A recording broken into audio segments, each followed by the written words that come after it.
Thank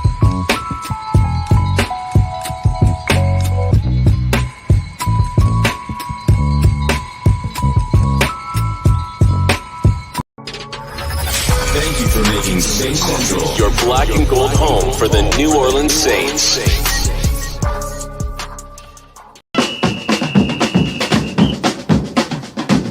Who that say they gonna beat them Saints? Who that? Who that? Who that say they gonna beat them Saints? Who that? Who that?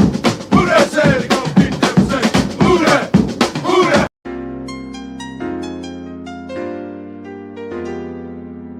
Yeah.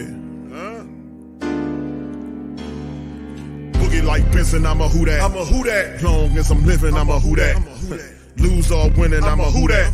Sports coma, yeah, this is where we do that.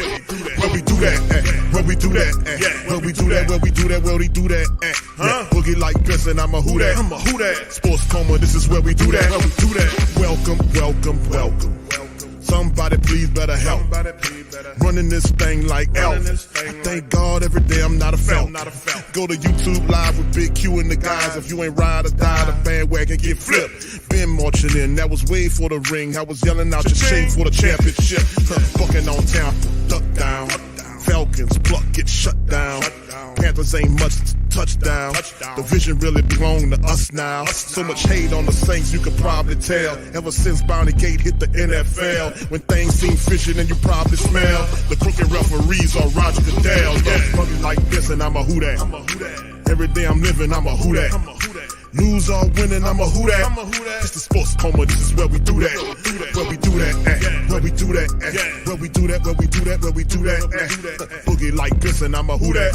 It's the sports coma, this is where we do that. You're listening to the Sports Coma with Big Q and the guys on the PRO Media Network. All right, shout out to the fam, man. Welcome, welcome, welcome. You're now rocking with the Sports Coma with Big Q and the guys, where we have intense, entertaining, educating, and enlightening sport talk from your favorite sports fam. Was popping. Shout out to the fam. We up in this thing, man. Coma representing week 1, the black and gold in the building, hosting the Tennessee Titans. You got a little bit to go, about 20 minutes before kickoff, but listen, man, football is here in a major capacity. Shout out to LSU handling the business against Grambling State 72-10. We just got off the Tough Tiger Talk stream for our Tiger people out there. Go to Tough Tiger Talk on YouTube or to whothatdaily.com, either one. And also Tulane had a little drawback.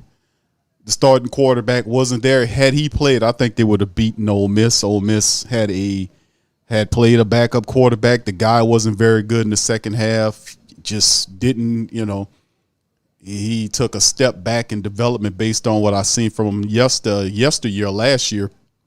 Not good. But if you play quarterback, if you want to play quarterback in high school or any college or NFL, you got to go through your progressions. You cannot stare down wide receivers because defensive backs will jump your routes and they will pick you off. You don't stare down the wide receiver. You look away. Go through your progressions. That's why that's such a thing, because it's all about tricking those defensive backs' eyes. You don't sell where you're going on that play. But anyway, as you can see, that was one of the main reasons that they lost the game yesterday. But good game up until halftime, then Ole Miss just took it away from them. Shout out to Ole Miss on that, man. They played well.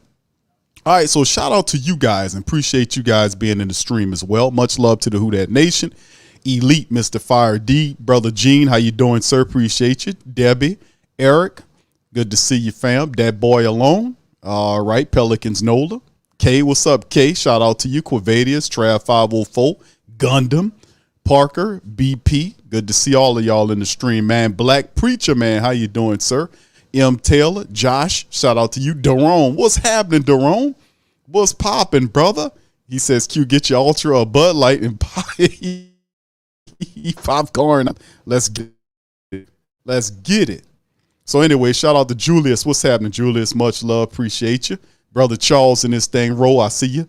B-Mill, shout out to you. Nashville Saint, Brother Troy, Emmett, L-Dub, everybody, man. Much love to everybody. All right. What's up there, EJB Praise? Much love. All right. What's up, W? Let's get that. All right. Shout out to you, Queen. Appreciate you stopping by. Listen, man, let me tell y'all something, man. Let's go over some news and notes before we get popping on this stream, man, and get it popping and snapping. All right. So yesterday, and this is covered by shout out to well, I did the article. Niles also written an article too on the inactives. We'll cover the inactives for the game. This happened yesterday. The Saints lock in Cesar Ruiz with a $44 million contract extension. Congratulations to Cesar. Remember, the Saints declined his fifth-year option, which after this year he would have been an unrestricted free agent. You look at who the Saints have going into next year. They have a bunch of offensive linemen that were going to be free agents. Cesar is one of those. And this is a testament to, hard work. Dougie Marrone came on board and helped Cesar Ruiz really establish himself as a guard. Remember, he started off as a center, had a difficulty in transitioning to the guard, and this man played well last year and showed the Saints that he's worthy of being here. He's a first-round draft pick, and now he'll be here for 4 years. So shout out to Cesar Ruiz for sticking to the hard work. And people, when you do that, when you stick to it and you work at it till you perfect it and you get better at it, they'll recognize it and you will be rewarded. And Cesar got his paper. So shout out to Cesar, as you see chasing that bag right there, and he got it. All right, Saints made a significant investment in the offensive line, securing the services of Cesar Ruiz for the foreseeable future. The team has inked a 4-year contract extension valued at $44 million, including an impressive $30 million in guaranteed money. This extension comes on the heels of the Saints declining the fifth-year option, showcasing their commitment to the young offensive lineman. Now, he was a first-round pick, 24th overall at the University of Michigan back in 2020, and developed the skills and became a cornerstone of the offensive line. He really is. Last year really showed a lot that he really stepped it out. But the Saints didn't want to pay that $14 million, I think it was, on the final year. They just declined it, and they came back with $4 for $44 and $30 million guaranteed. So shout out to Cesar Ruiz.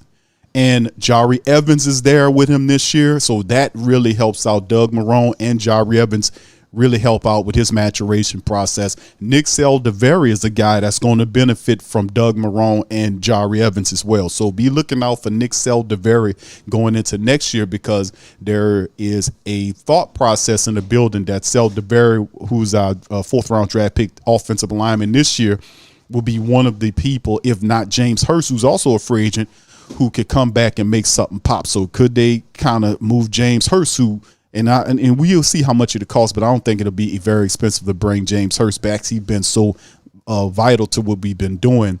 But shout out to Cesar Ruiz, man, a testament of hard working and doing the right thing ultimately pays off. All right, fam, let's go into the inactives for New Orleans Saints Tennessee Titan game week 1. 4 rookie special team ace JT Grace on the list. And this is the inactives released by the Saints. A.T. Perry is inactive. Kendra Miller, we knew that was a problem. He was dealing with injuries. JT Grace, special teams ace, is inactive. Isaiah Foskey, as I call him, Isaiah Foskey, the snowman, he's out. And Nick Saldiveri, who I just spoke about, he's also inactive for the game. Titans inactives: Will Levis, the first-round draft pick quarterback, is there. Receiver Colton Dowell, cornerback Trey Avery, linebacker Caleb Murphy, offensive lineman Dylan Raduns, hope I'm saying that right, defensive tackle Jaden Peavy is also inactive for the matchup today. So there you go. That's your list of inactives for the black and gold and the Tennessee Titans as we get ready to get geared up. Okay, so let's keep it going, fam. We're going to move on to this. I'm going to play this interview right here that was released by JD of the NewOrleansSaints.com. He had a little quick interview, 2-minute interview that he did with Dennis Allen. Let's hear this interview. Y'all put one in the chat if y'all can hear this. Here we go. Here with Coach Dennis Allen prior to the season opener against the Tennessee Titans in Caesars Superdome. And DA, I think a lot has been said about how confident you feel in this team this year. Why that confidence? I think it's born out of demonstrated ability and what I've seen all throughout training camp, OTAs, the amount of work that these guys have put in, the focus that they've had, the intensity, the competitiveness that they've had. I've been on a lot of good teams, I know what a good team looks like, and I think we have a good football team. New quarterback this year in Derek Carr. What gives you confidence that Derek can be the quarterback that you want for this team? Yeah, I think it's just his nature, his personality, the way he goes about doing his business, the way he thinks the game. Like he's very talented in terms of athletic ability, but as much as that, he's talented in terms of his mental ability, and I think that's critical at the quarterback position. Tennessee, a very formidable opening opponent. What do you expect to see from them offensively and defensively? Well, look, they're good. They're a really good football team. I mean, 2 years ago they were the number 1 seed in the AFC. So this is a good football team that we play. They have a style of play. They like to, play a physical brand of football. They like to be able to run the ball. They like to be able to stop the run, and then they try to get after the passer in the passing game. So it's a tough, physical, smart football team, which is going to be a huge challenge. We've heard you speak often about the crowd in the dome and what they can offer to a team. Just how important is it to get that crowd on your side and get them rolling? Yeah, look, I think it's huge. I mean, I think we feed off the crowd, and I think the crowd feeds off of us. I think it's a mutual experience there. And so our job, our part of this is we got to go out and play good football. And I feel like if we go out and play good football, put a good product on the field, our crowd's going to respond. That's Coach Dennis Allen. Saints Titans soon in the Caesars Superdome. All right, there you go. All right, that's a little bit of that from Dennis Allen here. Get that off of there. All right, let's get that off of there.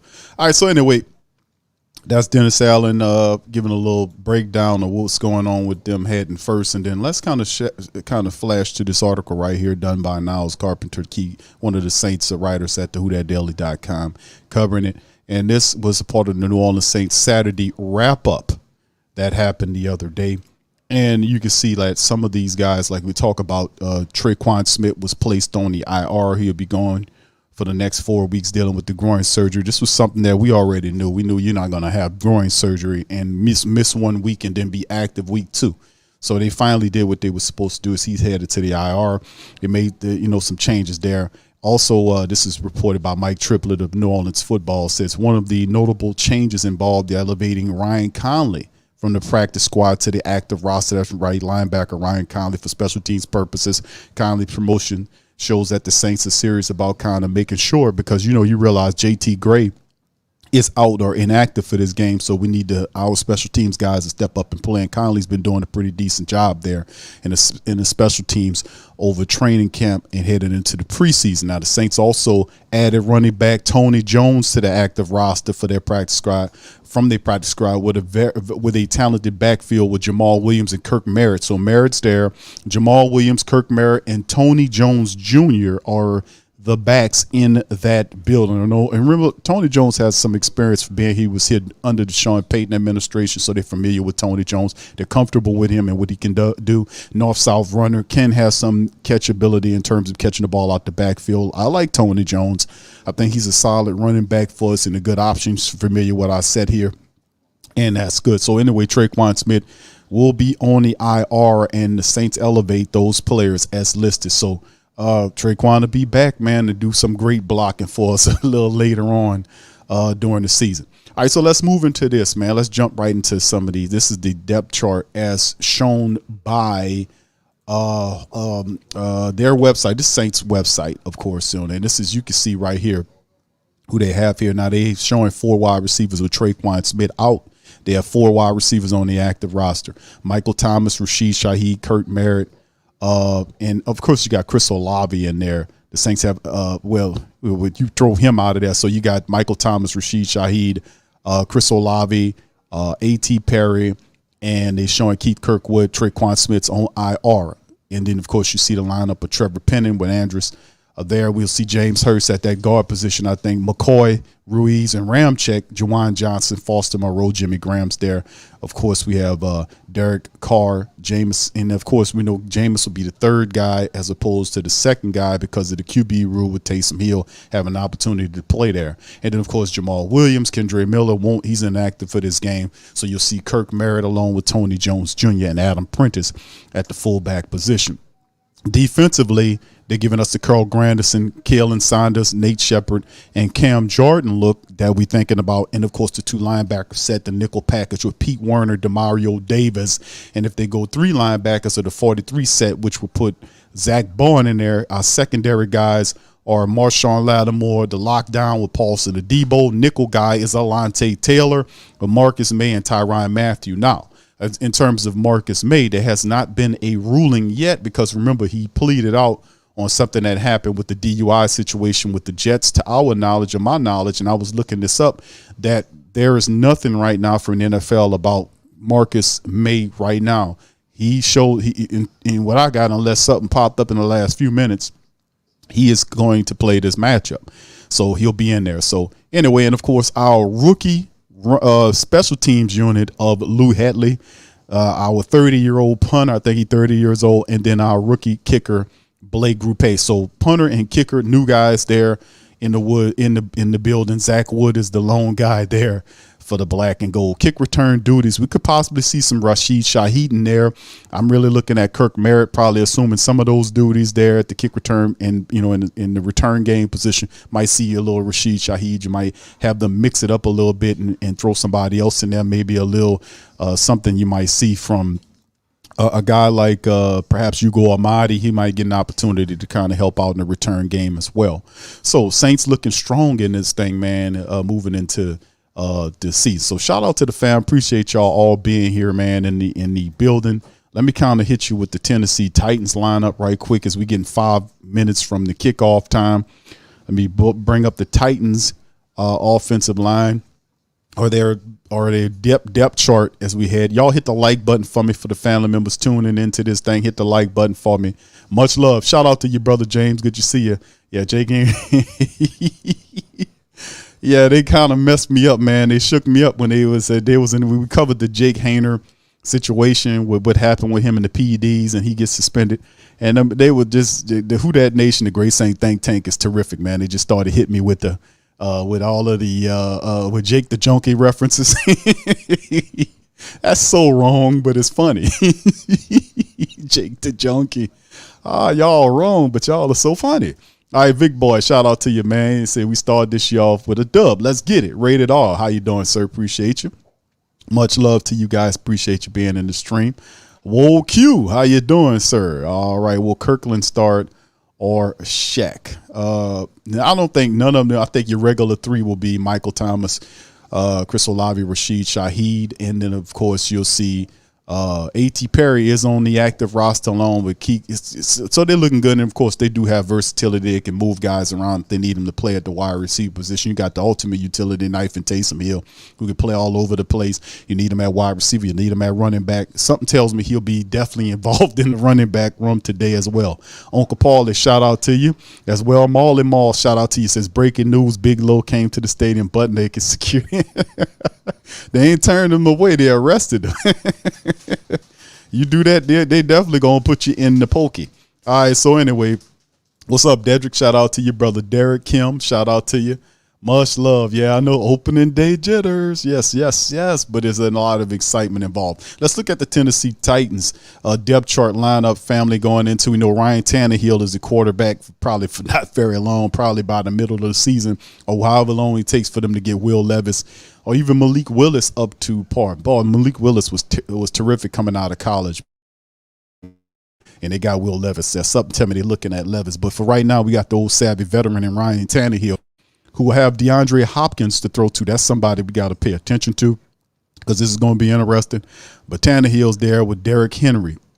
We know the key to the Saints' success, and we'll go over this before we jump into, as we get ready to head into the game, is that you guys realize and know, just like I do, that the key to beating the Tennessee Titans is I don't think you can stop Derrick Henry. I don't believe you can stop Derrick Henry, but you got to definitely slow him down. I think that's a big part of having some type of success with the Saints. You see what I'm saying?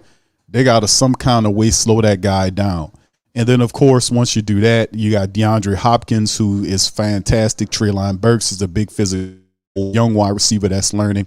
They got a pretty interesting group of wide receivers. Westbrook Ikhine is there as well. So we're going to watch how that all goes there and plays. But the offensive line, Dillard and Skoronsky and a few of these other guys, the offensive line is a bit of a question mark for the team. So can we get pressure on them? We will have to get pressure on Tannehill. We're going to have to disrupt Tannehill. We're going to have to knock him down. Now, we know that DeAndre Hopkins will be covered by the likes of Laddie Daddy. So that'll be fun watching that happen with him. And everybody else just got to do their part in this matchup. So DeAndre Hopkins, that's a big thing. Derrick Henry, that's Demario Davis and the rest of those guys. They got to neutralize that. And, of course, the offensive line, we got to get pressure on them. From a defensive standpoint, they're pretty stout. They run the 34. They also jump into the nickel. Mr. Titan, who came in and previewed the matchup with us, said that they ain't do very much blitzing last year. I think they're going to change that up. Going to get out of their comfort zone in terms of like turning that blitz up. I think that's something that we got to watch out for. Jeffrey Simmons is their best interior guy, but they have three really solid interior defensive linemen up front there. Harold Landry is question marks about whether he plays. He's probably he's the best linebacker they have there.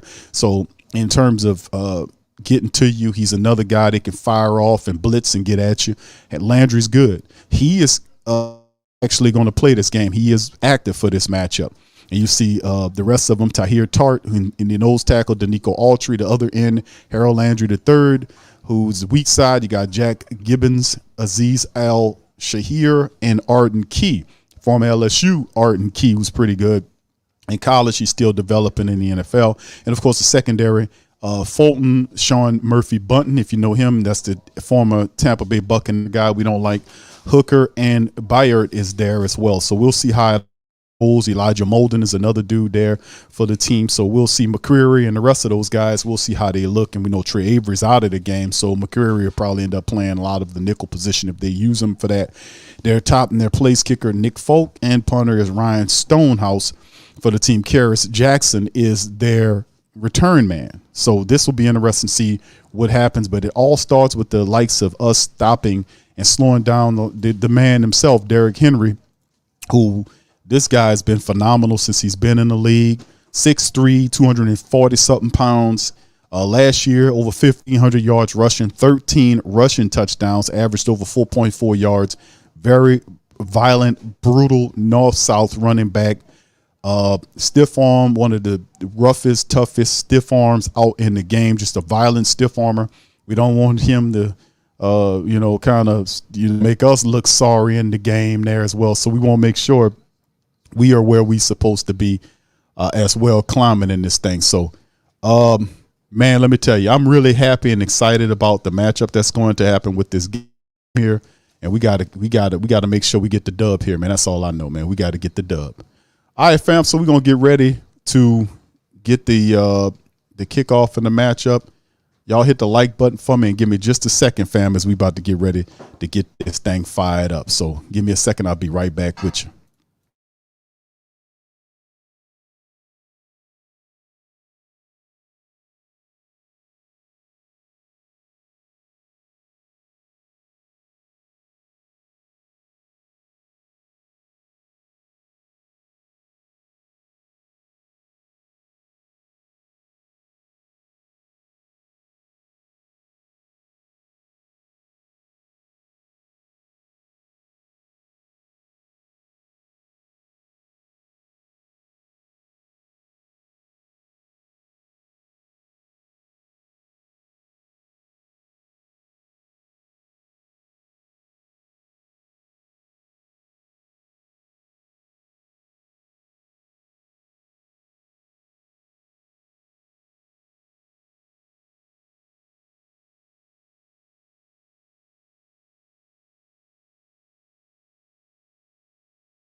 All right, fam. Back with y'all, man. There's some BS happened with that turnover there, but yeah, Shaheed, they saying he stripped the ball out of him. So anyway, let's get going in this one, fam, on this one after the turnover here. Titans have the ball situated inside Saint territory at their 29-yard line or at their 24-yard line. And then there's another flag down. This Elvin Gentry-looking referee is in there. Here comes some more flags coming at you. It's going to be a false start against the Titans. So it backs the Titans up with a false start there. Shout out to the fam, man. Yeah, we had some technical difficulties, Jermaine. We here, fam. Appreciate y'all. Yeah. All right, shout out to the fam, man. We getting going. There was a turnover play there. Tennessee Titans get the ball in the Saints territory, man. And we'll see what happens here. And we keep it going. So we need a defense here to step up and make some plays, but not good starting. Yeah. All right, y'all can hear me good. Put one in the chat if y'all can all hear me good. All right, 2nd and 15, fam, 4:53 on the clock. Tannehill behind the quarterback, behind the center. He's in the shotgun. They appear to have look like 2 wide receivers to the right of him. His running back is next to him. There's a snap. Hands the ball off to Tannehill. Keeps it, and he's struggling around there, and he's tripped up right there by, looked like that was the big man, the big interior lineman, trips Tannehill up there. Curl Granderson on the stoppage there. It brings up 3rd down, 13-3 now for the black and gold, stopping on the Tennessee Titans, man. So we don't need to turn the ball over. We don't need more of these turnovers. We need to get this together here. All right, they break the huddle, and the Saints up there. They look like a guy. Look like T Dirty in there. T Dirty looks like he up there. All right, so here they go. 4 wide receivers for the Titans. At the Saints 26, I want to say, in the shotgun. Tannehill waiting for the snap. And you got that's all against the Tennessee Titans. Look like D-Hop jumped over, and that's going to be against the Titans because the Saints player looked like at first the Saints player jumped into the neutral zone, then reset himself. They didn't throw it, and then the Tennessee Titans looked like D-Hop moved. That should be on the Tennessee Titans. And that's Hopkins talking to him. Hopkins don't need to be involved in none of that. They need to tell him go sit down somewhere because we talking, we handling business. We know who did what. All right, let's see what Elvin Gentry does here as he walks back over. False start against the Tennessee Titans. Back them up again. So the Titans backing up again. All right. Yeah, Elvin Gentry, little brother, getting it right, man. We got to stay on him because he kind of shaky. All right. So anyway, here we go. D-Hop gets hit with the false start. That backs him up again. Tennessee resets. It's mad noisy in there. Loving that. Saints showing blitz here as Tannehill in the shotgun with 4 wide receivers, 2 on each side of the formation. There's the snap. Saints come with the pressure. He's chased down. Ball darted out to Spears, and because of the pressure, the ball was prematurely thrown, and that'll run Tannehill out there and send their kicking unit out as their 4th and 18. So the Saints defense gets it going after the turnover by the Saints offense, man. But Granderson got him going. Granderson went out and provided the pressure, and he made him throw it early. So here come the kicker, Nick Folk, kicking from 50 yards out, 4th and 18 on it, 32 of 37. There's the kick. Ball is up, and it goes right down the center, and Titans on the clock, on the scoreboard, 3-0 right now. So the Saints don't allow them to get the touchdown because of the turnover, but they force them to kick the field goal, which is perfect. All right. Shout out to the fam, man. Granderson getting after him on that play. Very, very good. All right. Yeah, Rashid Shaheed on the turnover. The guy stripped the ball away from Rashid Shaheed. The Saints defense made him kick the field goal. So we just got to reset with the offense and get back at it. All right. Y'all hit the like button for me, man. 222 is how many people up in the chat as we get going on this one. Shout out to everybody, man. Joe, what's up? Shout out to Joe and Chris. Jamaica, shout out to you. What up, Boomin'? What's up, my brother? How you been? True Louisiana, Honest Abe is in this thing. Bronze Flat Power God, shout out to you. Brother Scobie is in this thing as well. St. John Butler, shout out to you, brother. Dr. Drew's in the building. Much love to everybody, man. Much love to everybody. We appreciate you being in there. L-Dub says, yep, he was the ref in the game last time we played the Titans a couple years ago, that shady stuff. Yeah, you got to watch out for Gentry's little brother. He real shaky, man. I can't really give him, I won't say he's a good ref, because my experience is watching Lil Gentry's, Coach Gentry's brother, coach for us, it's always shaky, very shaky. That's the best I can say about him. All right, Hemisphere said that special teams QL or nothing special. Yes. All right, what's up, Rocky? How you doing, fam? Appreciate you. Much love. What's up, Barbara? Shout out to you, baby. Much love. All right, Chris. Yeah, Granderson with the pressure. Dedrick, everybody, man. How y'all doing? All right, big ups to everybody. True Hurts. How you doing?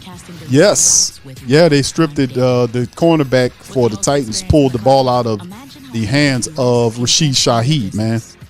But we was able to stop him. Yeah, that's right. Gentry little brother is the coach there. Yeah, don't he look just like him, man? That's why I say you gotta watch out. He kind of shaky. DJ Philco, how you doing, sir? And what's up, Demi, baby? Shout out to everybody, man. Y'all hit the like button for me. Please feel free to share the show on your social media feed, man. Share it on the feed, man, as we getting going. So Saints defense did a really good job forcing the turnover in terms of forcing them to kick 3 points off the turnover given up by the offense. Now we got to keep it shaking and baking and moving, man. And we got to make sure the offense get in there and handle its business. 13:40 on my clock right now as the game comes back off a commercial. Let's see what goes on there and if the Saints offense can snap into place and make things pop. Nick Folk wearing an old helmet, like he got an old yesteryear ass helmet on. He wearing. All right, so here goes Folk kicking off for the Tennessee Titans from right to left on my screen. And there is the kick. Look like it's Rashid Shaheed on a return to the 20, to the 25, and he gets stopped at the 25-yard line. I want to say that's Rashid Shaheed, isn't it? Yes, it is. Rashid Shaheed's on the return game. All right, good. All right. All right, what's up, Abby? How you doing, fam? Appreciate you. This is Big Q getting ready. Really good at these play-by-plays. I'm trying, brother. I've been doing it for a little bit right now, my brother, so I'm trying, man. Sir Rogers, how you doing, sir? All right, Saints from there on 25 in the shotgun. Derek Carr chopping the ball up, and it's caught downfield by the mighty Mike Thomas along the sideline to the Titans 45-yard line. What a hell of a throw there by Carr, and that's Mike Thomas one-on-one, and that's what's going to happen to you. And he just catches it right over the top, gets both feet in to the right around the 50-yard line. Hurry up and snap the ball just in case they try to challenge the play, and Carr does, and he's under center, turns, he scrambles to his right, throws on the run to Jamal Williams, who gets pulled out at the 45-yard line of the Tennessee Titans. So 2 positive plays by the Saints, opening up the drive with a good throw by Derek Carr, and his 143rd NFL start, most by any QB since 2014, according to the graphic on screen. 2nd and 5 for the black and gold as Williams gets it. 5 on a little rollout by Carr.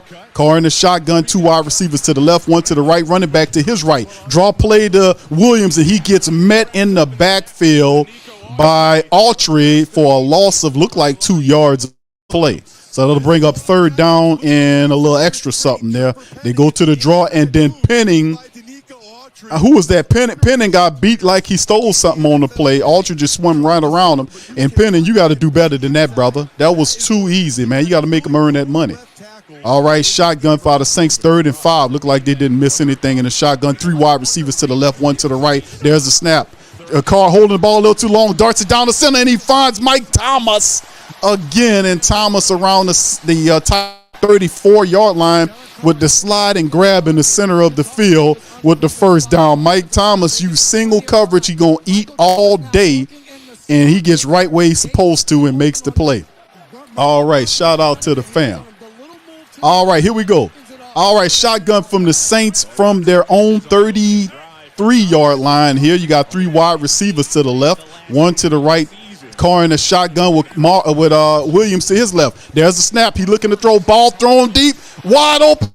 not wide open, but Rashid Shaheed off to the right side of the field, makes the catch along the sideline. The referee's trying to convert to see if it was a catch. But Carr finds Rashid Shaheed off to the sideline, and he looked like he got both feet in. The referees are talking about it. They might take it away from him. Let's see. Did he get both feet in? And they look like to me he did, but you know what I'm gonna say. I'm gonna keep it real. So did he get both of them? They're looking at it. That's one in and right on the line. That's and usually what they say, if you don't have if it's not dead on, then you got to keep it pushing. And they say, hey man, just give it to him. And that catch gets them into the red zone. The Saints are now at the Titans 11-yard line. It appears 11-21. Carr under center, 2 wide receivers to the left. Williams back there. They shift number 87 into motion to the left. Williams runs into the back of one of his linemen, reverses field, and gets about 2 yards. He kind of run into the one of these offensive linemen, then reversed to the right and picked up a couple yards. It could have been a loss there.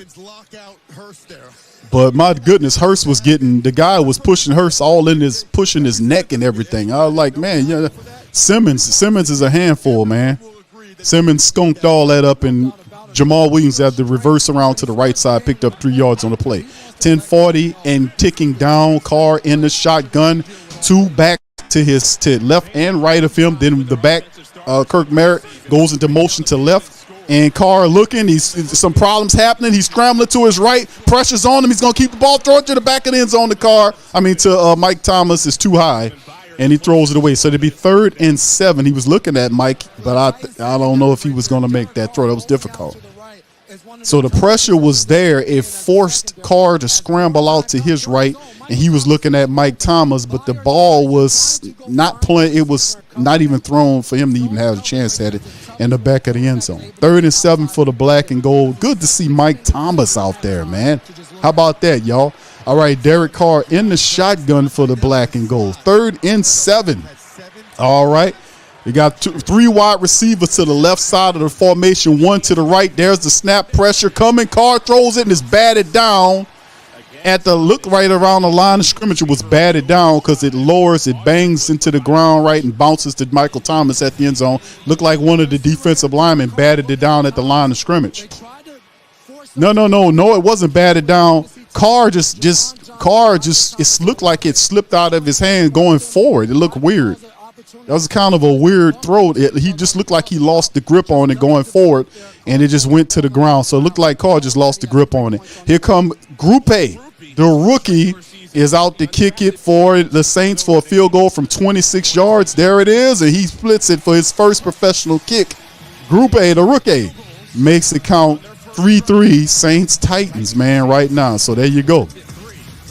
All right, that second drive was a little bit more eventful, but at the end of the day, we gotta convert touchdowns here. So, how y'all liking the offense so far? I know minus the turnover. How you guys are liking the flow of the offense with Carr and the rest of these weapons? How y'all feeling about that thing? Y'all let me know in the chat. All right, shout out. Yeah, Hemisphere says a good Group A kick. Yeah, 3 for 3 there. I'll take the 3. Yeah, we'll take the points, man. But at some point you're gonna have to put them touchdowns together if you want to gain some ground on the Tennessee Titans. And we'll see. Terry, what's up, Terry? Shout out to you. Says Carr is terrible in the red zone. I ain't gonna say all that. Let's see what he can do for us. Seminole says gotta settle in. We're gonna be good. Yeah, it's some little, family. It's a little bit of jitters going on right now, a little nervousness now. But that'll iron itself out as we keep it going. All right. Okay, good. Chris says promising. Okay. All right. Barbara says okay, pretty good there by Debbie. Shout out to you. What's up, school? What it do, pimpin'? How you do, fam? All right. Demi says okay. She asks questions. Yeah. Jan Doe says Penning getting beat. Yeah. He got beat real lazily. You know what I'm saying? Because Simmons, the way Gene Autry went around him, he went right around him, and his feet wasn't positioned correctly. I mean, he kind of reached at him lazily, but he just got beat bad on the play. He got to clean this up, man. I think Penning, he'll shift and adjust. Shout out to Booman. He said we got to execute. Tenacious, shout out to you. Says, not bad, better than last year. You damn right. 954 Vet Boy says, paid Carl the money. He is not an upgrade. We're still early on in the season, bro. We still early in the season. Give him a chance. Black Preacher Man says, should have brought Jimmy in for that third down. I ain't mad at that. All right, Earl says, moving them chains. Q, yeah, we got some wrinkles here, man. But I'm really encouraged because I love the fact that the Saints have Michael Thomas back, man. And none of them plays you seen, Michael was double teamed. Maybe when they was doing that kind of zone, when he was in the back of the end zone and you had a guy in the front and the guy was chasing him down. But a good throw would have that would have been a touchdown there because he was open toward the back. Carr just threw the ball wide out toward the right sideline out of bounds. You see, if he'd put him on him a little better, it definitely would have been something. So it's cool, man. But I it's pretty positive. It ain't perfect, but it's positive right now, man. We got to be. I like the energy of the dome. I like the energy of how the team is playing. We just gotta like my boy Boomin said, we just gotta execute, man. We just gotta execute. All right, Sir Rogers, good. Yeah, I know. Isn't it fun? All right, here go the Saints kicking off back to the Tennessee Titans from left to right. It goes out the back of the end zone, and they'll retrieve it at the 25-yard line and get another opportunity. Our defense will to take the ball away from them. So, yeah, the big thing is I'm so happy because Mike Thomas is back. That's a big plus. King guard Mike is there. He had a couple of catches in that drive, so he's getting warmed up. And the 2 catches he made was single coverage, which is a positive. You know, that's got to be different for Mike to be catching the ball like that single coverage. He's going to beat that guy all the time. All right, so here go the Titans from their own 25. Tannehill under center, 3 wide receivers to the right, 1 tight end to the left, running back behind. A man goes in motion from right to left and hand the ball over to Henry. Henry right up the center of the line, and he picks up about 5, maybe 6 yards just like that. And they run the defense lineup for the black and gold with Granderson, Kalen Saunders, and Shepard and Cam. Linebackers is Mario Davis, Pete Werner, and Zach Bourne. And the cornerbacks, as they run the lineup down, Paulson, Adebo, Laddie Daddy, Marcus May, Tyrann Mathieu, and Alante Taylor comes in for the nickel package. All right, here go Tannehill in the shotgun. Henry's back there to his right, 2 wide receivers to the right. The wide receiver on the left swims around and most to the left, and they give it to big, brutalized Henry. Just battle rams himself in there and picks up an additional 5 or 6 yards, look like to me. Gets the first down easy. And that ain't good right there. Henry just get it and like the old great.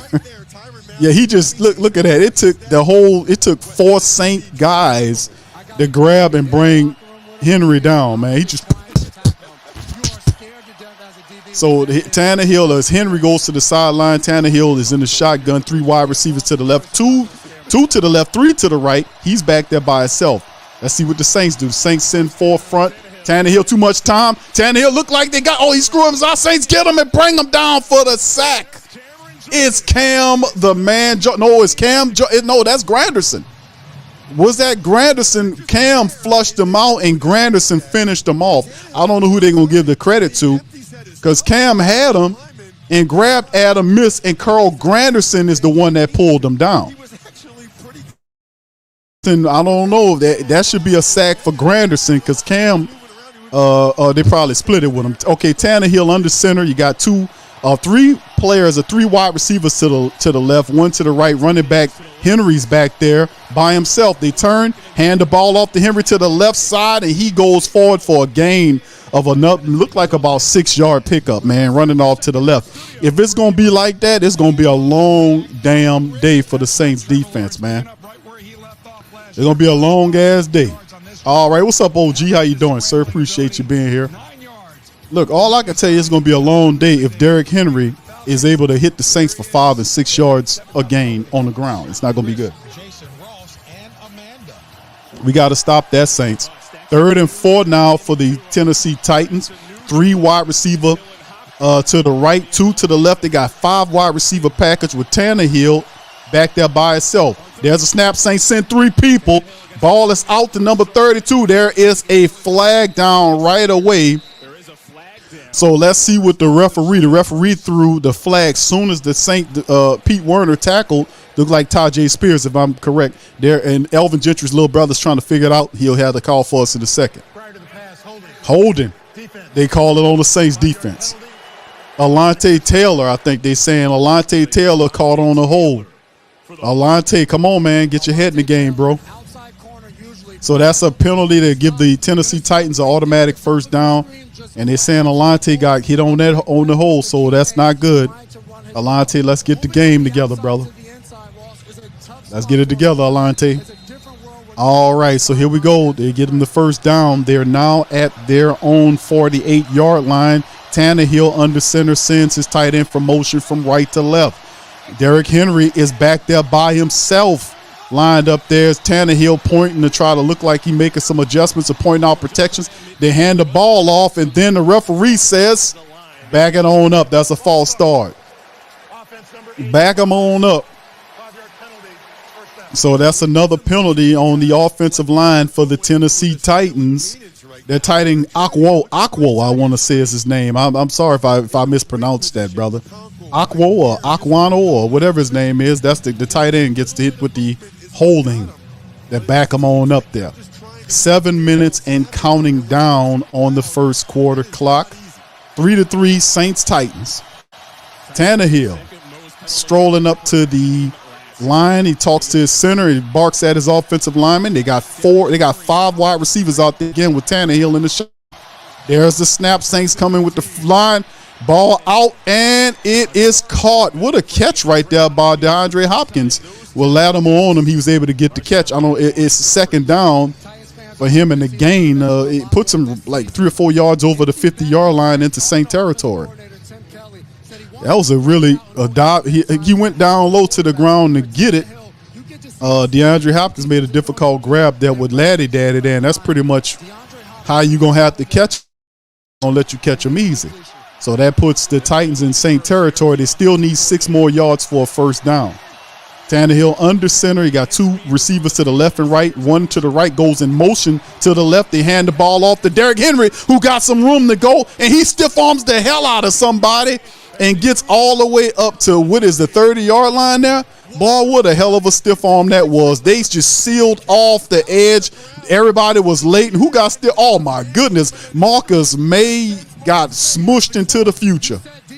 Look at that. He just smushed them, just threw him down there, and he just made, and DeMario drags him down.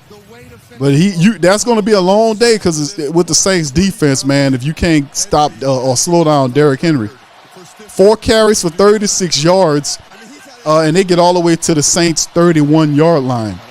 Tannehill under center. Look, they're going to give him another dose of Henry. No, it's a play action to Henry, and he's going to take a shot downfield, and he finds Hopkins that gets all the way up to the 15-yard line of the New Orleans Saints. They're in the red zone right there now. Derrick Henry, this drive is sponsored by Derrick Henry.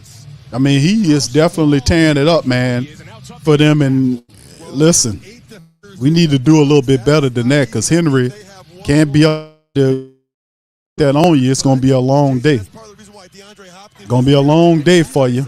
And Henry goes to the sideline. Thank goodness. 5 rushes, 2 passes for 60 yards. The drive is currently at 5:29. A lot of time going on. Tannehill in the shotgun, 2 wide receiver, 3 to the right, 2 to the left. Lift his foot, ready for the snap. Snap is out. Looking for somebody. He has an opportunity. Got time. Ball thrown to the end zone. Over the outstretched hands of number 32, Tajay Spears. A little too high by Tannehill. Was a little bit lower. That it'd have been difficult for him to make the grab because you had 2 Saints in the area. You had Pete Werner over there and Laddie Daddy was over there. They was ready to put the pop on him, but boy, that would have been a little lower. That'd have been a catch by Tajay Spears. 2nd and 10 on this drive. Tajay Spears is back there. They put in Henry in there too, and Henry is in a direct snap. They took the quarterback out. Henry gets the ball on the direct snap. And the Saints, he still gets a gain of about 2 yards regardless. You know he getting the ball, and they still get 2 yards. So 4:20 and counting down, 3rd and 8 now on the direct snap play to Derrick Henry. And my goodness, man, you know he getting the ball, and he still get 2 yards on you. You know? The Titans trying to mix it up right here, man. Mike Vrabel said, yeah, man, I ain't like Arthur Smith. I got an imagination. 3rd and 8 now for the Titans. Tannehill back in the game. 3 wide receivers to the right, 1 to the left. Tajay Spears to the left of Tannehill. There's the snap. Saints come with the pressure. Ball thrown out, and he's wrapped up and thrown down. The wide receiver, that is, the slot man by Alontae Taylor. That'll bring up 4th down for the Titans, and it'll send out. They have to send out their kicking unit there. The pressure came, which forced Tannehill to get the ball out fast, and Alontae Taylor was right on there to just throw the slot receiver number 15 down to the ground. So he just got it out because the Saints was coming for him. Nick Folk out to kick a 27-yard field goal, and he made one for 50 earlier, and he got a real old school helmet on right there. Nick Folk, and he barely gets it through there, man. Barely gets it through, and the Titans go up 6-3 on the black and gold. Derek Carr on the sideline warming up to get ready to get back out there. Let's get this pointage. Let's get back to it. All right, shout out to the fam, man. Defense doing a pretty good job. That was a long drive, so credit to the defense. They were able to force the Tennessee Titans that had a little rhythm going on there for a minute. They were able to stop the drive and force these people to kick a field goal. So the turnover in Saint territory, defense forces them to take the field goal. Had a long drive with a promising drive that just died out thanks to the Saints defense. Kick the field goal. So the Saints are forcing the Tennessee Titans to give up field goals, to kick field goals, as opposed to take touchdowns. It's up to the offense to get some touchdowns and build upon this. So we need a touchdown on this next drive. Hopefully the next 3 drives will be touchdown drives. That'll put pressure on Tennessee to kind of get out of that run stuff that they got doing. But they're trying to set up the run with Derrick Henry, man. Boy, he smooshed Marcus Maydown pretty good on that run, that stiff arm run, man. That was pretty good run by him. All right, so anyway, Bishop, shout out to you. Says Michael Thomas uses his hands like he's throwing the flag offensive pass interference. Michael, yeah, I'm just so happy to see Michael Thomas back out there playing football, man. And y'all noticed that the catches that he had on the previous drive, all those catches was him one-on-one. They ain't going to be able to double down on Michael Thomas. So he's going to be able to have much success because Michael Thomas has the gift of finding, places or holes or lanes or openings, and creating a separation to be able to make himself available to Derek Carr. And Carr's looking at him. So as long as Mike can do that, he'll beat them one-on-ones all day. And the moment they try to double him down, the Saints can go somewhere else and make something pop. So we need the offense to get going here. Let's get it.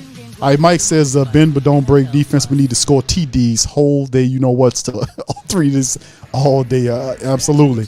What's up, Bobby? Shout out to you. Says Henry had made. Yeah, man, watching the soap operas. That was a hell of a stiff arm on Marcus May. That was a bad one because the guy stiff arms you, right? You go off your feet and back onto your hiney, right? And then that's like you done made the highlight reel on ESPN, or you own the highlight reel. You do realize that when he stiff arm you like that. So it's that wasn't too good. All right. So anyway, let's keep it going, man. In this thing, man. Let's keep it rolling as the Saints are waiting here as they're giving a shot of Steve Gleason, who's out there watching the game, and they have a Tennessee Titans linebacker that's suffering the same disease as Steve Gleason. They just showed him. That's really interesting. All right, there's the kickoff from right to left, and the kickoff is to Rashid Shaheed, and he gets all the way down to, if I'm not mistaken, I think all the way down to almost the 25-yard line. I have to take a look at it again. Yeah, it's Shaw. Shaw is the guy. They suffer from the same disease, man. That's something. I wonder if they're any close to a cure for that, man. I wonder if they're any close to it, man. All right, 6-3 Titans way. The Saints get the ball up to their own 27. Okay, there's Derek Carr, throws the ball to the left to Rashid Shaheed, who it looked like they was trying to set up a screen or something. It just didn't work out right. It could have been something else. I don't know. It didn't look good. And they get him for a loss of 1 on the play. So 2nd and 11. Penning, Hurst, McCoy, Ruiz, and Ramczyk is the offensive lineup for the Saints offensive line. They're showing that Prentice, Jamal Williams, Juwan Johnson, Chris Olave, and Michael Thomas completes it. 2nd and 11 for the Saints right there. See what goes on. So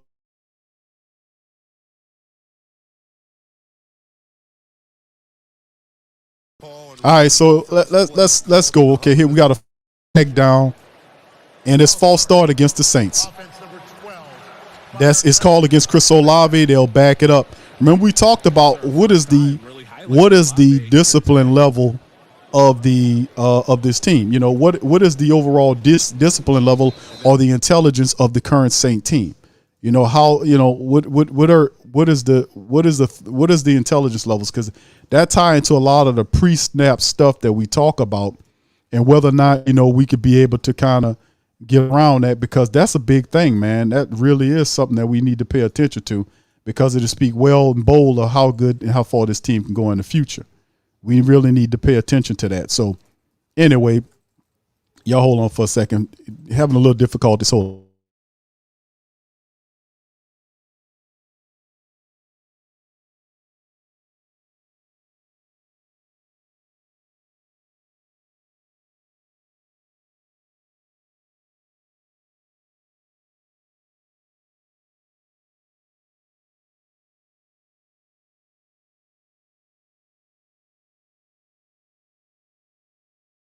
all right, 3rd down for the Saints. That's the throw out to and Olave, I don't know, it's a bad throw out there to Chris Olave. 4th and 11. Saints get on up out of there, man. Yeah, we got to do better than this. I don't like how the offense is going right now. We know we had Chris Olave with the play, and then they send the blitzing on Derek Carr on that 3rd down there, and Carr throws the ball out there, and he just throw it into nowhere. Here comes 30-year-old punter, rookie from what is he, from Australia? All right, 4th and 12 for him as they kick him. So let's see what goes on with there.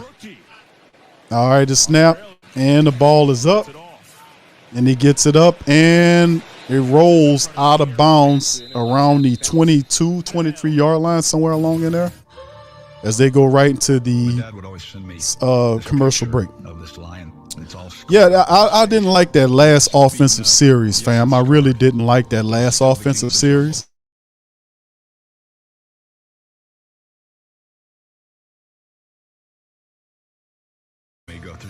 Yeah, I didn't like that drive. Y'all talk to me. Let me know how y'all feel about that. I didn't like that last drive, man. That didn't look good at all. Nola East says 74. Doesn't like it either. All right, Smallville, shout out to your fam, says, come on, fam, we got to be a little bit patient. He got to figure this thing out. And like I said, the first drive the Saints had in that first preseason game, that was all the time that they actually spent like in live games situation. That's why I was kind of advocating for them to play at least another drive in the final preseason game, like one drive in a preseason game, because the next time you would see the offense is 2 weeks later. The NFL stupidly had a week in between the preseason and the regular season. That was stupid. You know, they want all these preseason games going, but then you create a gap in between the preseason and the regular season. That was dumb. Well, that kind of plays a factor in, because that last preseason game, it took a while before we were able to see these guys. So yeah, we need to get this together. Marvin says 4 straight bad throws. Barber says play calling going to be suspect as long as DA and PC is here. Scoop says Hurst is confused so far. Yeah, there's a lot of stuff to iron out right here, man. Rose says defense bout is tight. Yeah, the defense have to kind of, you know, do their thing until offense catch fires. I mean, I wonder if the Saints can go in kind of seek into trying to run the ball instead of themselves. You guys agree with me on the fact that it just seemed like the Saints throwing the ball they trying to throw the ball a little too much. You know, I would love to see let me check the statistics on the throws versus the pass ratio here, because it might be, you know, you're doing a little too much in terms. Okay, the Saints right now, I'm looking at it. The Saints have 3 rush attempts, averaging a yard and a half on 3 yards. No, they got 2 rush attempts currently, right? Let me refresh this thing because that can't be right. That don't even sound right. The Saints, they really the ball a little too much, and I just do this and then I'm going to kind of span to it. Okay, the Titans are sitting up there now from their own 23-yard line, I want to say it is. And there's a snap. Tannehill just darts the ball out, throwing it toward Laddie Daddy to number 15, the Titans, and Laddie Daddy on it to break it up to 2nd and 10. Lattimore on the stop, breaking it up. He deflected the ball away, knocked it away.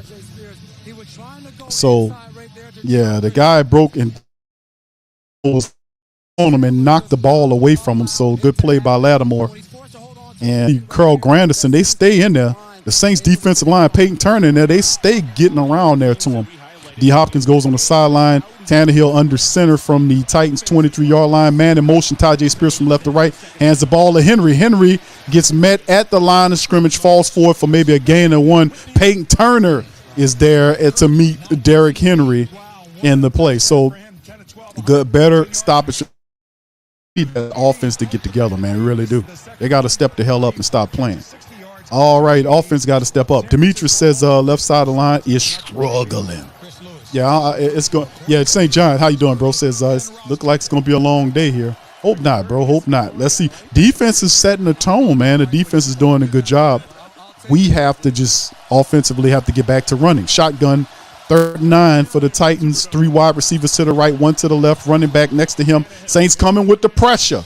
They're going to flush Tannehill out to his left. And he runs, he gets pushed out of bounds right at the line of scrimmage, and the defense gets the Tennessee Titans offense off the field. And that's, once again, it's the pressure from the Saints. They can't block them. And then Granderson and Demario Davis chasing them down, and Demario pushes that slow-ass Tannehill out of bounds around the line of scrimmage. Right there, Malcolm Roach tells him a little something positive. 4th and 8, 9s. We got about 11 seconds, and look like they're going to let it run on out. And Rashid Shaheed is back there to return the punt. Let's see if they send it up. And they punt it right before the play clock runs out at 0. And they're going to punt it to the right. And he catches it right at the 15. And he stepped out. He stepped out. They're saying he stepped out at the 13-yard line. So they'll pick up in the second quarter from their own 13. 6-3 Titans leading right now. Yeah, let's do something right quick, fam. Right now at end of the first quarter, Titans up 6-3. Let me kind of shift over for a second as we kind of look at the team statistics here. And you look at, this is the current team statistics of the first quarter of play. First downs, 4-3 advantage, Tennessee Titans. Saints have 3 passing first downs, 0 rushing for there. No penalties on the draw first downs. Right now, Tennessee Titans are 0 for 3 in the game on 3rd down. The Saints are 1 for 3, so that's better than 0 for 3. Total plays, Saints 11 plays versus 16 by the Titans. Total yards, they equal with 7-7, so are the drives. 6.4 yards per play is what these Saints are doing versus 4.4 by the Titans. 6 of 9 on the completions by Carr, 7.4 pass per attempt. 6 out of 9 is his completions and attempts. 3 of 7 by Tannehill there.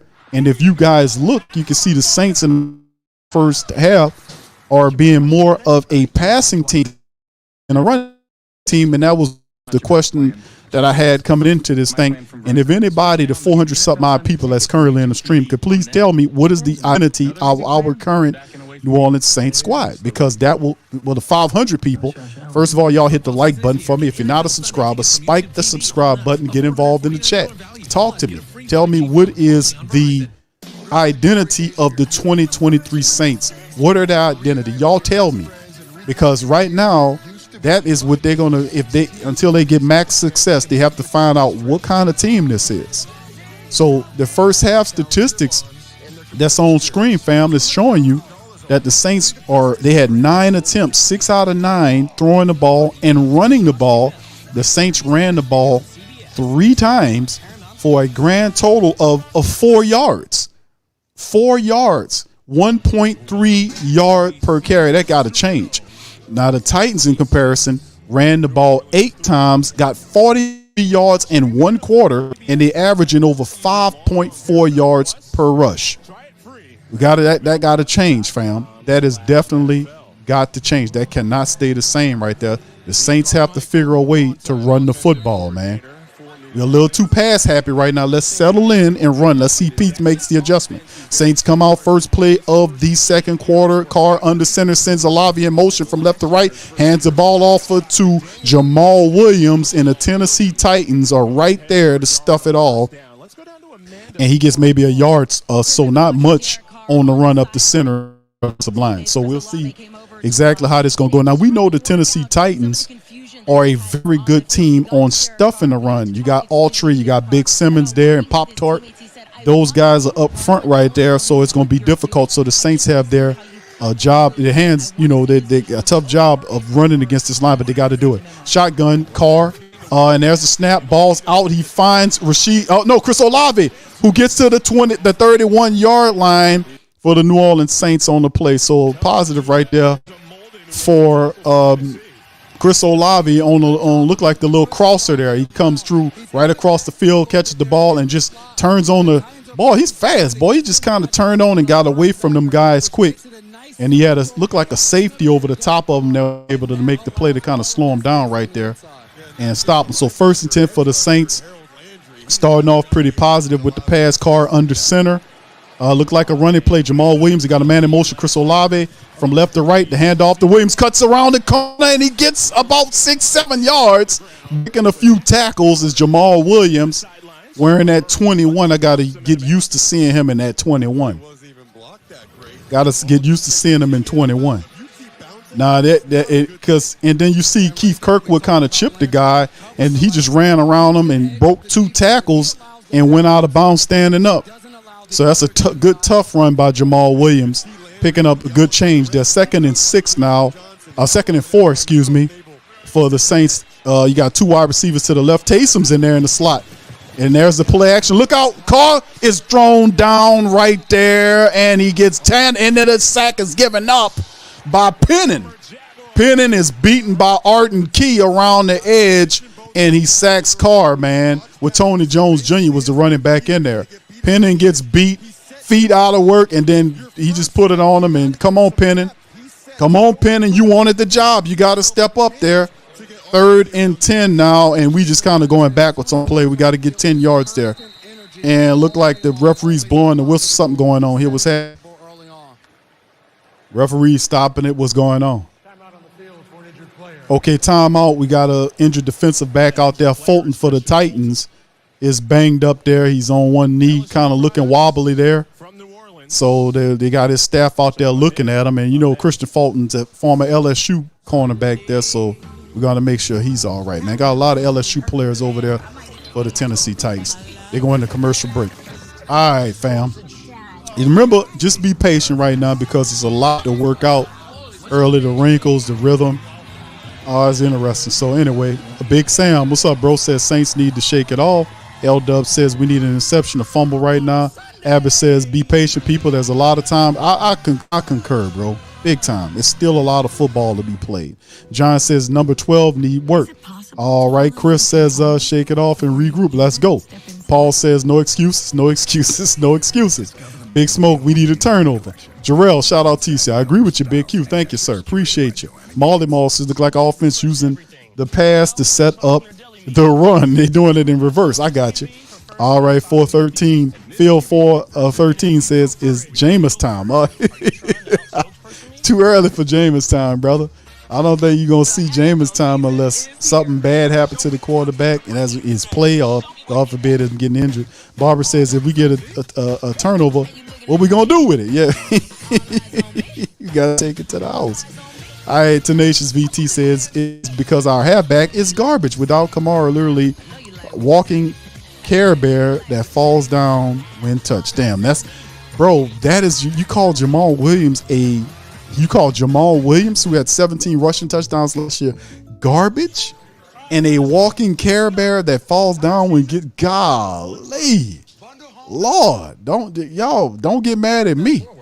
954 vet says Q sounds like you make an excuse. No,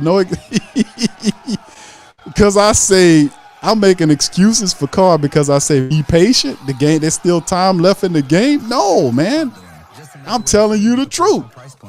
All right, damn, y'all tough, man. Y'all got to remember, man, get a man some time, man. It's still new. He didn't play one drive of active gameplay in the preseason. We knew coming into the game that there would be some struggles that you got to iron out to get it right. You know, this is commonplace. So we'll see how it goes, man. All right, yeah. Penning is not doing a good job there. I think he'll improve though. All right, here we go. 3rd and 10 for the black and gold. Carr in the shotgun. He got his fullback to his right. 3 wide receivers there. Carr taking his time, steps up, ducks the ball off, and ball to number 84, Juwan Johnson, who's immediately met by number 2 and taken down, so they'll force the punt. So the ball was thrown shy of the first down. The Saints shy of the first down by 5 yards as El Shahir comes in there and just knocks Juwan Johnson on his backside. Yeah, Juwan Johnson didn't have a chance, man. Number 22 was bearing down. Saints punting the ball now, and that's another negative drive by the Saints not getting stuff done. We got to figure it out. We got to make the adjustments. All right, here go our punter out, and there's a snap. Hetley boots it away, and he'll be received at the 11-yard by the Tennessee Titans. He's met at the 21-yard line of the 22 by number 52, DeMarco Jackson, that knocks him down on the ground. And the Titans will start from that point as they go into the commercial. Indeed, man, indeed. All right, what up, Boomin says, I don't want to have a pack of lunch for Henry. You're going to get more of him in the second quarter because the Titans, they're up. They're going to use Henry, and they're going to battle ram you, man. Them people have 40-something yards right now in one quarter, and this is their first, I think, isn't it their first time getting the ball in the second quarter, and they already got 40-something rushing yards on you? That's not good, man. All right. FCKU says Carr got to show us something right now. All right, here go Tannehill lining up here. He's in a shotgun. He got Derrick Henry to his right side. 2 wides to the left, 1 wide receiver to the right. Look like it's going to be a draw play to me. There's a snap, and it is a draw with Henry running to the left side. Saints wrap him up, and that's an easy. He gets about 2 yards on the game. But see, the Saints were able to tackle him. He was going east to west. He didn't yet square his shoulders and go north to south. That's a whole nother animal there. So we're going to see how it goes, man, as the Titans shaky line, and they're going over that shaky offensive line. They looking pretty good with Derrick Henry running behind them. You know, right now the Saints got to neutralize that as best they can. He got 3 on that play. So here we go on the center. Tannehill look like another run with 3 wide receivers to the right of the formation. Derrick Henry's back there by himself as the clock is ticking down. They're trying to wear that clock out. Saints send the blitz. Henry to the right side. Cam Jordan wrestled them, and I think Saints stopped them at the line of scrimmage on that play. So to bring up 3rd down and long for the Saints as Cam got penetration and grabbed Derrick Henry and wrestled them down right around the line of scrimmage. Looked like they lost a yard. 3rd and 6 now. All right, so the Titans are huddled up, trying to make the play. The Saints need to make something pop and shake right now, man. 3rd and 6. All right, Tannehill calling out plays to his offensive lineman protection, telling him what he wants to do. He's in a shotgun. 3 wide receivers to the left, 1 to the right. There's the snap. Saints come with the pressure. And Tannehill got time. Scrambles to the left, throws the ball over. Almost a one-handed grab by number 15, but he ain't that good. Alante Taylor says, put that ball on the turf. And Peyton Turner grabbing at his foot. We might have an injury situation here because the Saints sent the pressure. Tannehill and Cam was pushing through, and Peyton Turner grabbed him. And I don't know, Peyton Turner must have stepped wrong or something because Peyton Turner was the one that flushed him out. And let's see, did he step wrong or something? I don't know, Peyton Turner. don't know, he was grabbing at his foot. And then you hear the commentators talking about the face mask wasn't called on Ryan Tannehill. But I hate when they say that, but they don't say it for the other team. You know, I really despise some of these gutless commentators, man. Anyway, yeah, that was a good series by the Saints right there. And Peyton Turner, y'all, if y'all seen something different, let me know. Peyton Turner was on the ground grabbing his foot, his right foot. So I don't know if he stepped on something or whatever, man. So we got to watch out for, you know, it's always we got to pay attention to Peyton Turner, man. We don't need him hurt. All right, Chris says it's like a sick BDSM pre-snap penalties. All right, Black Preacher Man says Carr needs a running game. I know, that's what I was saying. Like they're throwing is unbalanced. They need to get back to the run. We need to start running the ball. I know it's going to be difficult because the Titans are good at. Marvin Norman says identity trash so far. All right, shout out to you. Chris says for us to run, we got to open it up. Rashid got to catch. Mike got to catch. Now the Saints offensive line right now don't look confident. It's like they don't look dominant right now. Tannehill making all the, Trevor Penning looks shaky. The offensive line looks shaky right now. So until they settle in, we're not going to have much of a running attack, and then Carr, they just, gave up a sack to Carr not too long ago. So we'll see. Venture says, seems like they're trying to show Carr off. Tenacious VTC, we need to cycle running it. Oh, yeah, Coach Chucky. All right, Willie, shout out to you, says, we'll get better Q when Elvin and Kendra Miller comes back. I got you. Christopher says, do you think that they're trying to get Carr comfortable? I agree with one of the family members. The running attack is like what we need to do. The Titans are really good at sniffing out, stopping the running attack, but regardless or not, just because they're good at it, we still got to push these guys out of the way. We got to run the ball. We got to run the ball to set up the play action so we can get into our offensive bag. The Saints trying to do it in reverse, so we'll see. We'll see how it all goes. All right, so let's keep it going, man. On the play for the Saints, Peyton Turner.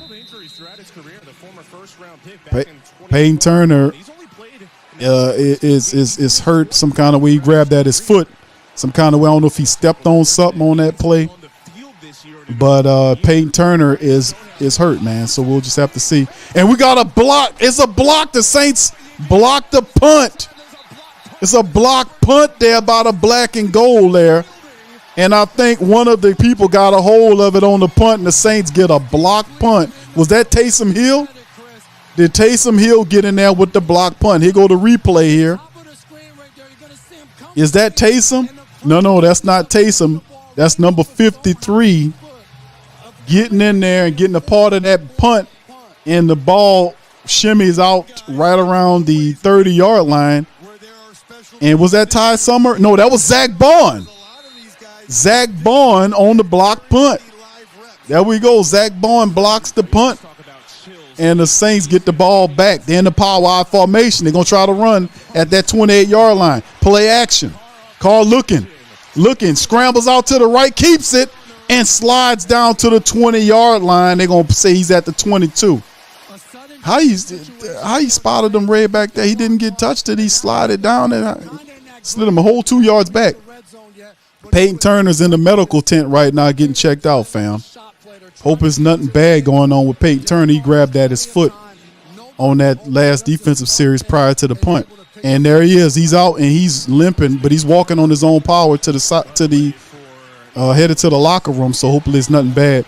All right, the Saints at their own at the Titans 22-yard line. Carr in the shotgun. 3 wide receivers to the left. Jimmy Graham's in there. 1 to the right, and Jamal Williams is back there. Then he throws to Olave for the screen play, and Olave looks like he gets the first down, and the referee says he doesn't. Backs him up on another yard. Yeah, guys, cornerback Christian Fulton with the Titans. We saw him so third down. The Saints, hopefully, with the defense, the special teams blocking the Saints a short field. This is an opportunity for the Saints to get in the end zone. You supposed to score here. Let's get the touchdown here, people. All right, Carr under center sends the man in motion from right to left is Olave. Hands the ball to Jamal Williams right up the center of the offensive line and gets that. Looks like about 5, maybe 6 yards on the run right up the middle. That's how we got to do. We got to take it from the Tennessee Titans. We got to run the damn ball. And he went right up the center of their defense, right? Really good blocking. Ram check driving out the defensive lineman, and Williams getting behind him. Shotgun for the Carr, 3 wide receivers as the Saints are at the Titans' 14-yard line. Running back Williams to his left. Let's see what happens. There's the snap. Carr looking to his right, spans to his left, has time. And he gets a little pressure. He's rolling out to his right. Is he going to keep it? He darts it in. And it's incomplete as he tries to find, who is that over there? Rashid Shaheed along the sideline inside the end zone there. And the referee says no catch. It'll bring up 2nd and 10. And Carr tries to fit it in there, and he looked like he got it, but one knee was down. That was close. The referee says, no, you're not in. So 2nd and 10 there. Looked really close. Rashid Shaheed saying, man, challenge that. I caught that. But let's see what they're doing. And no Carr's trying to get it together. What's happening? Oh, they're going to have to hit it with the timeout now because they don't have enough time. Is he going to challenge it? They challenge. Okay, so they challenged the play here. And Rashid Shaheed was telling them, come on, challenge it. Because I got it. But I don't know, fam. I was looking at it. And Elvin Gentry's little brother is going to take a look at it. And like I said, he's real shaky on calls with the Saints. And Rashid Shaheed said he had it. He was telling Dennis Allen, I had it. But the play I seen looked like his knee was on the line. So we'll see how it goes, man. What y'all think? All right, y'all let me know. Did y'all think he had it? Just place your bet. All right. Yeah, we got the score. There is no ifs, ands, or buts about it. You get a gift, an early Christmas present. You get an early Christmas present, like a block punt, right? And that was all ball. The guy, Zach Bowen got in there. He didn't even touch the punter on the play where they could say you ran into the punter. That was perfect. Zach Bowen gets in there, blocks the punt for the Saints. You get the ball inside of their territory, deep inside their territory. You have to put 7 on the board, no doubt about it. You get a field goal here, something wrong here. We got to get it going. You got to get a touchdown here. All right, Desi, shout out to you. Said, I don't see anything I like so far. All right, appreciate you, baby. Appreciate you. All right, not looking good. Family members not too excited about what we're seeing from an offensive standpoint here. Willie says, okay, with that nation, the Titans ain't no pushover team. Give our Saints more love than this, shaking my head. Yeah, we got to be a little bit more patient here because, no, they're not a pushover. But it just seems like, to me, the Saints kind of going at this thing on the back end. They need to kind of get the run settled, get the running game going. And this drive, he gave Jamal the ball. He had a good run here. Let's get that running game together and then get that play action working in that thing. We're going to see how they do, but we'll see. But it's not even close to Jameis time, bro. Absolutely not. Thomas says Penning getting whooped like he stole something. He got to settle in, bro. You got to make them adjustments. Chris says O-line has to wake up so Carr can do his thing.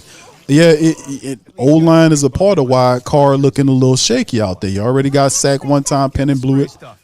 They need to work on blocking a little bit better. We got to do a little bit better every which way, especially around that offensive line, man. They settle in, we can run the ball. We got to do it. Yeah, he getting pressures, bro. I hope Turner ain't nothing bad going on with Turner, man. I hope not. James says Carr needs to get it into gear. Yeah, we need. Yeah, this is gonna be good, man. It's Taysom time, no, y'all. It's not Taysom time, not yet. All right, so there you go. So the Saints, okay, the challenge there.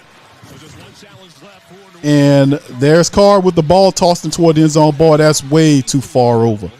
Carr was throwing the ball toward the left corner of the end zone. And who was he throwing to? Wilt Chamberlain? Because that's probably the only person that probably would have been able to catch that ball. Throwing to the corner. Look at that ball is at least. Boy, that ball at least. Boy, Wilt Chamberlain would need to be back there to catch that ball he tried to throw to Taysom Hill. Who do you think he is? All right, 3rd and 10 for the Saints. Shotgun there. 3 wide receivers to the right, 1 to the left. Running back is next to him in the shotgun. He's pointing and looking, and let's see what got going on here. All right, letting that clock tick down. There's a snap. Pressure out. Carr looking. and the defensive player hit him on the back, and they're saying it's a fumble, but I think they're going to blow it dead because they're going to say it's an incomplete pass. They're going to blow it dead. So it appeared the defensive player got around, and people saying Carr incomplete. So Elvin Gentry's brother got that right. It was an incomplete pass because the defender for the Tennessee Titans was able to get around toward the back of Carr, who slid up in the pocket and was able to hit him. So we got, and let's see, and this is left side Penning again. And Penning is getting beat badly. Penning, what are you doing, man? Penning. You know, and the ball, I don't know, this guy, the commentator, it must have money on the game for the Tennessee Titans because he criticizes all the stuff the Saints is doing. Like, yeah, what are we doing? And he does, the defender, Arden Key, does hit Carr because they're showing it slow motion, does hit him on his hands. And Tennessee is now challenging the play. So he's saying that, but the hand goes forward and look like Gentry's brother's going to look at the play. So Tennessee is challenging whether or not that's a fumble or not. Trevor Penning, man, Penning needs to get it in gear, man. Arden Key is just tearing up Penning over there, man. He tearing up Penning over there. Penning gave up a sack. He getting beat. Penning, something I don't know. He got to learn. A part of the game is baptism by fire, man. Penning's flat-footed. He got caught flat-footed. He didn't know he was blocking, trying to reach at the guy. Penning got to make it. He got to get it together, fam. He got to get it together on the play. Because this could be a turnover, man. This could be a turnover. This could be a turnover again. Because Arden Key gets right around him and smacks Carr with his left hand on Carr's hand when Carr was going forward. And Penning, oh my good, Penning looks awful out there right now. He looks real bad, man. He gonna have to get it together, man. That's why Carr looks shaky, because these other guys not doing their damn job. And that's not making excuses, but you can't have, you're not gonna have success if you can't have a clean pocket. You got to be able to go through your progressions, make stuff happen. And that offensive line looks awful, man. So Tennessee Titans get around him, Arden beat him. So we're going to see what the man makes the call on it. And Mike Vrabel saying, man, we should have that, man. And all they had back there, Jason, was Derek Carr. I mean, there's a pretty good chance your former teammate, Kevin Byers, might have had a touchdown on that one. It's close, man. He smacked him on his arm, but it's more than enough for them to rule in the opposite, man. Yeah, Penning is struggling out there mightily, man. Y'all talk to me, man. What y'all think this call should be? I know some of the streams, y'all streams are a little bit ahead of mine, so don't play a hate on the streams. But what do you guys think so far? What's going on? Demetrius says this looks worse than how Jared whooped Pete inside the game. Drew got hurt. All right, Jando says, who is Penning's backup? Yeah, I don't think they're going to pull him out of there, man. Marvin says running back or tight end chip could help Penning. That's a good strategy, Marvin. Exactly. All right, Jerry says incomplete. All right, thank you. What's up, Professor? Says Penning is getting abused. He looks awful out there, bro. Yeah, he looks shaky as hell out there. All right, so we'll see exactly. My stream is behind here. Let's see what they do right here, but here comes Gentry, little brother, coming out to make the ruling here. All right. Okay, so he helps out the Saints. Says an incomplete pass in his stands, and that'll pretty much, give the Saints an opportunity to keep the ball, and we should be able to kick a field goal from this point. But yeah. I'm trying to see at what point, because he doesn't have control of the ball. It looks like he's just pushing a loose ball forward. So anyway, the Saints really luck up on that one because that could have went the opposite direction. All right, Blake Grupe from 33 yards out on the kick, 7:40 on the clock, and Blake Grupe, the young kicker, gets his second kick there. The Saints tie the game 6-6, 7:37 on the clock. Now, what's interesting about this is this is not positive, family. You know, and listen, I'm still giving them time, but just going at them currently based on what I'm seeing up to this point, severe adjustments need to be made. And it starts up front. The offensive line for the Saints must improve. They can't play like this. Trevor Pinion is out there. He looks clueless. He doesn't know who he's blocking. And to me, that's fascinating because it's not like he's getting beat skill to skill. That if Trevor Pinion blocks the guy, he'll slow him down enough for Carr to at least get the pass out, perhaps a completion. We don't know, but it'll give him an opportunity to make the throw. But Penning standing up there looking like he don't know who he's blocking. You know, that can't stand. Somebody need to get a hold of Penning and get him to focus in and get his head in the game, man. But we focalizing on Penning, but there's several guys along the offensive line that are struggling too. Saints offensive line as a whole must improve before we see anything happen. But that was supposed to be a touchdown on that drive. You get a gift of a blocked field goal. A blocked punt, pardon me. And that is deep inside Tennessee Titan territory. And you do not get 7 points out of that. That is a loss right there. That you can't do that. You have to get 7 there. You can't get 7 there. That is very eye-opening that they couldn't get 7 there deep in the Titans' territory. And I'm not saying the Titans are pushovers, but the Saints are good enough to get 7 deep in their territory. You start them right there. So this got to change. They got to switch this all around. All right, here we go. Titans get the ball at their own 25-yard line. Tannehill under center. Look like this is a running play. 2 wide receivers to the left. You got Derrick Henry back there, and he got the fullback with him. It's a run there. And there's a throw, and it's not. He tried to go to beat DeAndre Hopkins, and Lattimore all over him knocks the ball away from Hopkins. Stop throwing at Hopkins. Just stop doing it because Laddie Daddy got him covered like a blanket. Laddie Daddy got him cut. Lattimore got him covered like a blanket. Stop throwing at him. And Lattimore right there on him. Not in anything he gets, he's going to be difficult. Stop throwing at Lattimore. You're not going to get nothing over there. All right, from their 25-yard line, Tannehill under center. You got 2 wide receivers to the left and right of formation. Derrick Henry is back there. Look like it's going to be a run. As the clock goes low, they send the tight end back in motion to the left side. Some confusion. Henry darts out to the right side and picks up about 5 yards on the play. And I don't know if it looked like it was set up for him to run to the left side of the formation, but Derrick Henry reversed field to the right and made something out of nothing. And he picked up 5 yards to give him a 3rd and 5 with 7:13 and counting down. So to me, the Tennessee Titans, man, really the Tennessee Titans game plan, offensively speaking, kind of helping out the Saints here because if they stick with Derrick Henry, they'll have a lot more success than what they have going on. 3rd and 5, Tannehill in the shotgun. He got 3 wide receivers to the left, 1 to the right, running back Tajay Spears to his right, waiting for the snap. There's the snap to Tannehill. Pressure comes from the Saints. Some holding going on right there. Ball out in double coverage and intercept that. It's intercepted by Laddie Daddy.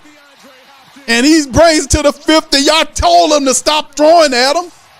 I warned him. I told him stop throwing over there at Lattimore. Ain't nothing going on.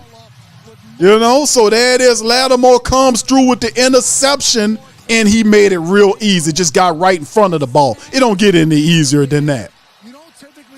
I warned him, didn't I, son? Didn't I tell him? Don't throw at leave Lattimore alone. I told them. They wouldn't listen, said, shut up, Q, and here go the interception to you. I mean, Lattimore just went and got it. He's seen it there. I told him. I said, leave him alone. Stop, because he got him covered like a blanket. Stop throwing to him, and they stubborn. They hard-headed. They said, we tighten, and now you got to tighten all that stuff up because we got to go. Another turnover now. The Saints got the block punt. Now they get the ball set up, good field position. Saints 3 wide receivers. You got 1 in motion, and it's a toss to the right side to Jamal Williams, and he gets about 3 yards on the run to the right side as the Saints trying to run the ball. 6:20 and counting down. Jamal Williams picks up about 3. Actually, they say it's 2, so it's 2nd and 8 there. So the block punt deep in the Saints in Titan territory, 3 points. Saints get a gift again. Can we get punts here? Here go the shotgun with Carr from the Saints 40 3-yard line, 2nd and 8. 2 wide receivers on both sides of the formation. Williams is back to Carr's left. There's Carr, beat Pennon again, and he brings him down. Pennon gets beat again. Pennon got beat again by Arden Key. He beat him again. Beat him again. What the hell is wrong with Pennon? We got to send some help out there. Pennon getting beat like a drum. And then James Hurst got beat inside. That's how Danico Autry. Come on now. Left side of the Saints line, we got to get it together here, man. Key is tan Pennon up out there. We got to put a chipper over there or something, man. Pennon getting killed. He lost his 3rd and 15 now off the place. There's a snap out the shotgun. Carr looking. Carr in, he got pressure on him again, and Carr goes down for another sack. Pressure all over the place. And the Tennessee Titans, Big Simmons gets him down, and the Saints are neutralized by the Tennessee Titans defense on the turnover that we couldn't get nothing out of. 5 minutes and counting down. Tennessee Titans defense stepping up with pressure and everything, and they get the Saints offense off the damn field just like that. My goodness. Pennon, somebody got to talk to Pennon. Thank you, can't stop, won't stop. Trump 24, thank you, sir, for this. And there's the punt, and the punt's down to the 20, and he gets it from the 20 to 25 and finagles his way to the 30-yard line with 4:29 on the clock. Saints defense gave the Saints offense a gift, and the offense said, we don't want it. Take it and send it back to Target. And that's what happened. They gave it back to him. We didn't convert nothing. Saints offensive line pathetic, led by Trevor Pennon. This has to change. They look awful. All right, can't stop, won't stop. Thank you for joining the fam, man. Let me give you a shout out on that.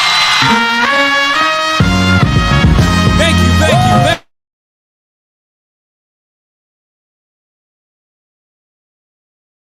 All right, man. This is crazy, man. Not liking what I'm seeing. Here go the Tennessee Titans from their own 29-yard line under center.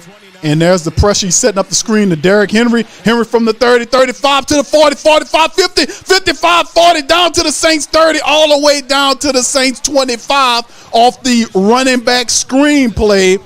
Derrick Henry gets all the way downfield. They cannot stop him.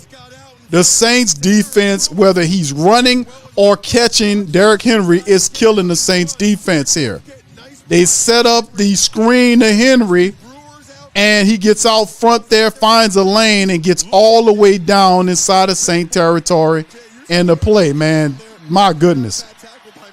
Derrick Henry, and we talked about it, gets all the way down to the Saints 20, the 24-yard line. And there's a toss. It's a wide receiver reverse play to number 16, and he gets all the way down to the Saints 15, 1 yard shy of the first down, so to bring up 2nd and 1 as the Tennessee Titans offense is starting to get going here. Treylon Burks on the return, and he gets all the way down there, and the Saints defense looks frazzled here. The offense is bedazzled, and now our offense looks frazzled. I mean, let me tell you something. This is rough here. All right, here they go from their own 15, from the Saints 15-yard line. Tannehill on the center, 3 wide receivers to the right, 1 to the left. Tight end goes in motion to the left. It's a handoff to Henry to the left side. The Saints don't stop him. He lurches forward and gets the first down. Looked like they had him stopped, and then a second effort gets him the first down. It'll be 1st and 10 in the red zone. And Derrick Henry, collectively in the first half of the first quarter, the Tennessee Titans had 40-something rushing yards in 1 quarter. You know, I guess we take a break. I'll see what they got right now. But Derrick Henry, everything's running through Henry, like we said. All right, so here we go. Henry's still in there. They got 3 wide receivers to the right, 1 to the left. Henry's to Tannehill's left in the shotgun. They're at the 13-yard line of the Saints. There's the snap. Ball is out and is batted down by Cam. Looked like Cam got a mid on it and batted down, and it'll bring up 2nd and 10. Shout out to Cam on the bat down, because that looked like it was going to be a positive play to that wide receiver. Looked like he was throwing that Treylon Burks, and Big Cam says, listen, if I can't get to you, I'm going to put this hand up right here and knock this ball down, and Cam did just that. Batted it down. All right, 2nd and 10 now. Let's see what these Saints defense can do. Can we force them to kick the field goal here? All right, there it is. You got 2 wide receivers to the right. There's a lot of motioning going on right there on that side. This is a running play with Derrick Henry back there. No doubt about it. Turns, hands the ball to Henry. He looks like he runs off to the left, and that's going to be flags, multiple flags down, and it's going to back it up. Multiple flags coming out on the play, and it's definitely going to be holding against them Tennessee Titan people. Yeah, there was a bunch, and multiple flags came out, which lets me know it's definitely going to be holding. Elvin Gentry, brother, says holding against the Titans. 55, I think that's their center. Aaron Brewer gets flagged up, and that kills the play. 2:06 on the clock right now. And, yeah, a lot of holding going on. No doubt about it. Referee says holding. Hold on, man. Holding. Yeah, and Malcolm Roach was the one saying, come on with it. If Malcolm kind of threw his arm at him, like throw the flags, and then they came out. 2nd and 20 now, backing the Titans up with 2:02. They're going to wait for the 2-minute. 2-minute warning stops it at 2 minutes there, and they'll take a break and try to figure it out. Saints will too. So right now, 6-6 is a very eventful game right now. It's a field goal game. Low-scoring affair right now, 6-6. Titans in field goal range as they go into commercial break. All right, so, man, let me tell you, this is very interesting, man. Yeah, Trevor Penning, man, is just, my goodness, getting tore up, man. I knew there would be some struggling to happen, but my goodness. Chris said, thank you, Chris says, it's not Penning no more. It's it's now on the coaching. He says, it's no good. He says, he's no good at pass protection all offseason. You don't give him, he says, you don't give him help. Okay, yeah, now listen, Penning, he started one game last year, right? The final game of the season. He was dealing with injuries all last year. The offseason, Penning was, did his thing. We've seen some improvement in his game, but fam, listen, it's a whole nother wildebeest. And I ain't say beast, I say wildebeest. That's a level or two higher than your regular beast. For you to put that guy in a week 1 affair, a starting game, and he has to get out there, he gonna have to get the reps. And he gonna have to step up. This is by far the worst that I've seen Penning play since he's been here in the little time that we've seen him play. It's just most of these plays, the guy is just beating him on talent. Penning looks flat-footed, he's confused, and a couple of plays he didn't know who he was blocking. So absolutely, when you see a player that is starting for you, that is that confused, that is definitely coaching. Because if you paying attention to this guy and he looks that confused, he shouldn't even be starting in the game, to be honest with you.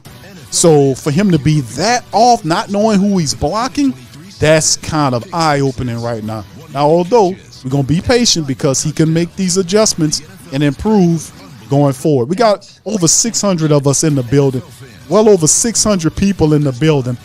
Y'all hit the like button for your boy. Hit the subscribe button for your boy and hit the share button and share. We talking Saints in here, man. Thank you, Chris.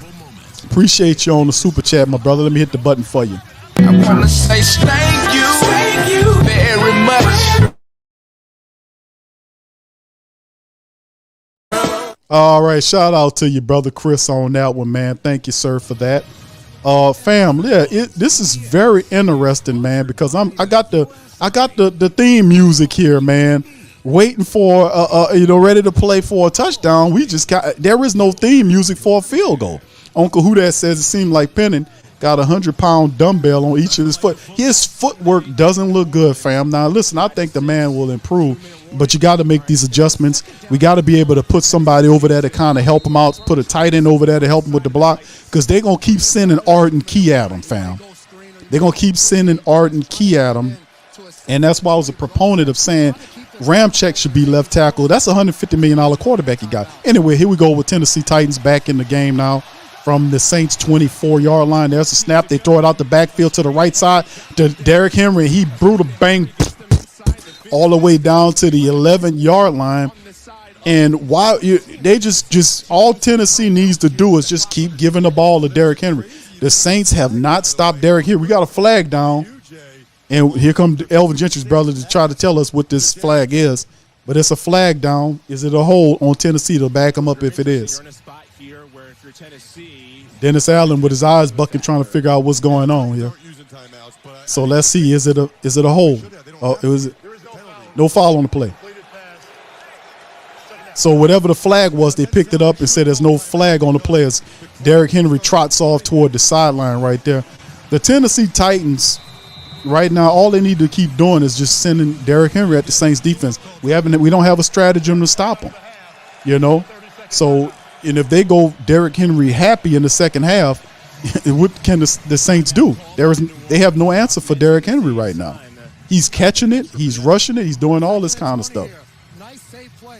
So yeah, Derrick Henry out, sets up to the screen running, and good blocking out front too. They give credit to the Tennessee Titans because they plan the replay of Derrick Henry, out to the right side there. So not only his running, but the Tennessee Titans are doing a good job of blocking to help him with them yardage. But man, 6-6 Saints right now. The family members are waiting to see if they can kind of get something to cheer about here.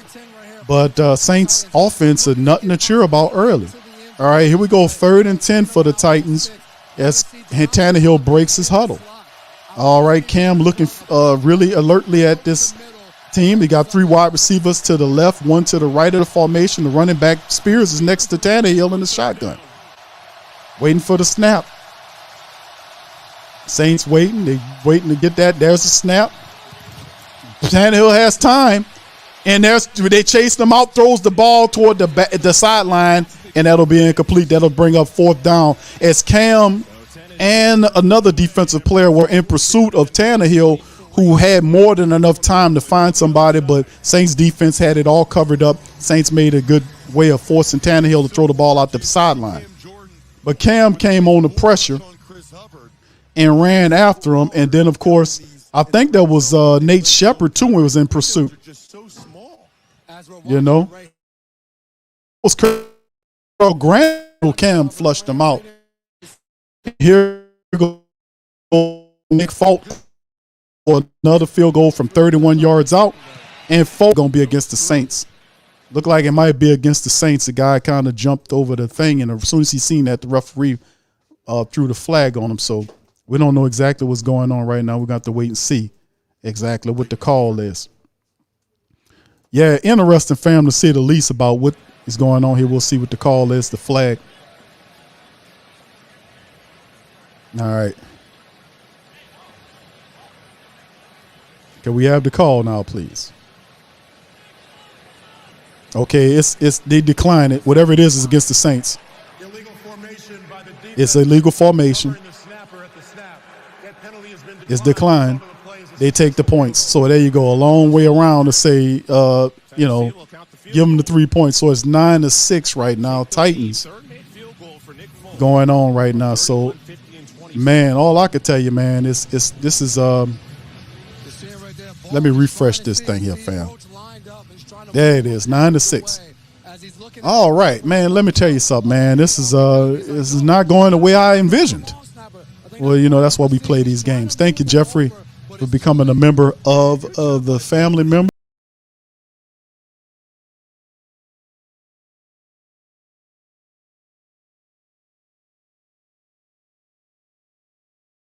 Becoming a member of the channel. Much love, fam. Appreciate you.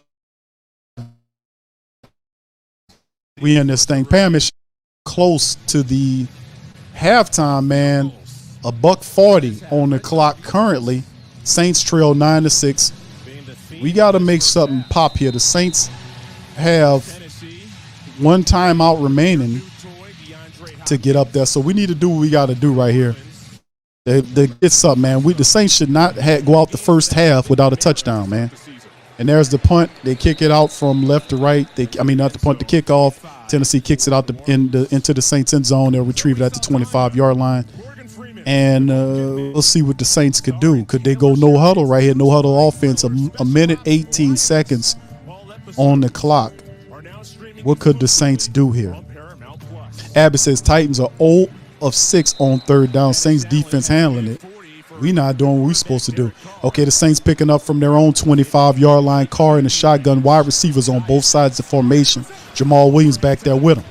Carr looking. The ball's out. It's thrown. It is Juwan Johnson to the 47-yard line of the Tennessee Titans. So he gets all the way upfield in the Titan territory just like that. Juwan Johnson, the NFL's best kept secret. Looked like he got to the 48 of the Titans. No huddle offense. Carr out. He finds number 22, Rashid Shaheed, right around the 40-yard line. So the Saints moving. They got plenty of time. They got one timeout remaining. And Carr, 2nd and 2 in the shotgun. There's a snap, no huddle. Looking, Carr throwing to the right side, and it's toward the sideline, and it's caught by Chris Olave, and he gets out of bounds to stop the clock at exactly 1 minute. Olave getting both feet in, and what a catch that was. My goodness. Man, Chris Olave, that was a hell of a catch along the sidelines. Got a minute left. Carr 12 of 18 for 132. And look, he drags the in the front. Look like he got both in there. Like they're going to look at it, man. They blow it dead. The ref's going to look at it. So reviews, of course, come from the booth. The ruling on the previous play of a completed catch is under review. So let's see the replay. They say it's under review. Look like he got him in. Left foot for sure. Yeah, he got them both in. He got it. Because his right foot tapped the turf. The pellets came up. Right there when you see the black pellets come up. Right there. Yeah, you seeing the drag. Yeah, that's a catch. That's why I was saying that was a hell of a catch by Chris Olave, man, on the sideline right there. That was pretty damn good, man. That's why you're not going to be able to double down on Mike Thomas when you got Chris Olave on the other side, man. That was a hell of a catch there. Hell of a catch. Bishop says, right, you can't even use your weapons because your O-line ain't, you know what? Alpha, shout out to you, fam, for being here. All right. Yeah, that was a hell of a catch by Chris Olave, man. Great catch. Valika, shout out to you, says need to go to halftime with a touchdown. I agree with you, Queen. Appreciate you. All right. Yeah, Chris says I actually expect the D and special teams to score. Nola FSU says put Taysom in there. Yeah, indeed. All right.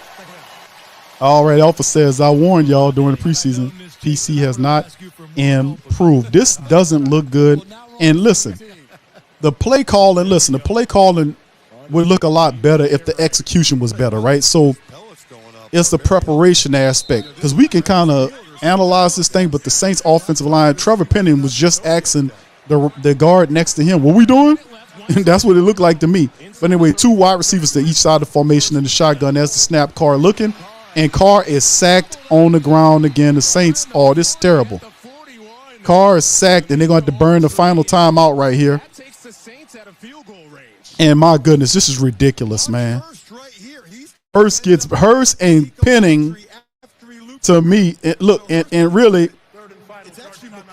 no, right.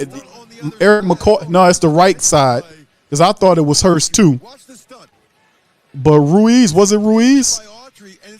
No, Eric McCoy got beat on the play. Yeah, they just the Saints offensive line. My goodness, man.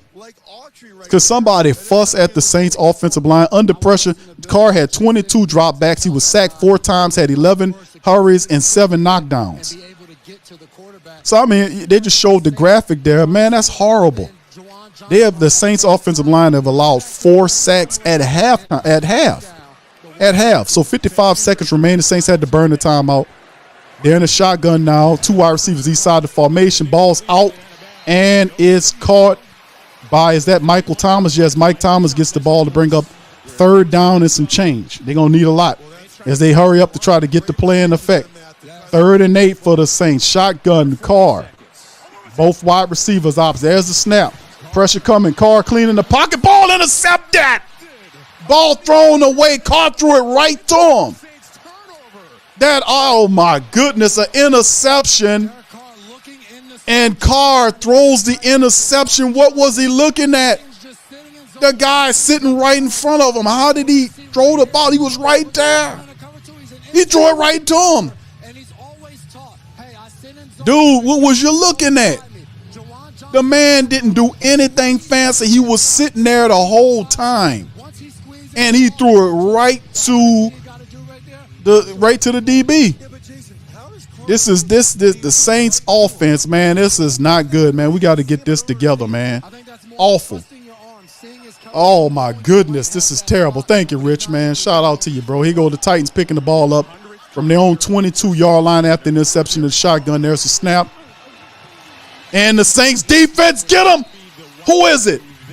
It's Brian Bresee. Big Bresee gets him and brings him down. The Saints defense is handling the business.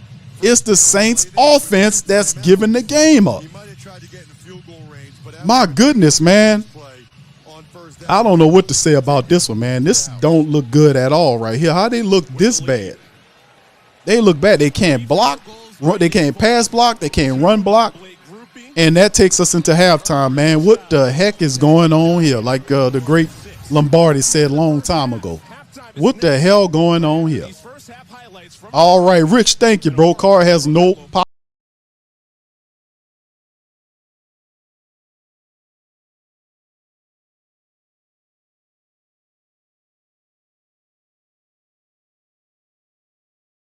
Halftime, fam. We made it into halftime, man. This is, I don't know what to say about what we just watched in the first half. The defense, listen, the defense have done their job, but I don't know what to say about the Saints offense, fam. I don't know what to tell you about what I'm watching here. This looks like these people haven't practiced in over a week. They look totally irrational out there. Guys don't know who they're blocking. Trevor Penning I'm reading this. That just happened when they spanned the camera toward Penning on that last play. Penning looked at Hurst and said, what we doing now? Look, I ain't saying that's exactly what he said, but look, I was reading his lips and that looks like what he was. Man, I don't know what the hell here, fam.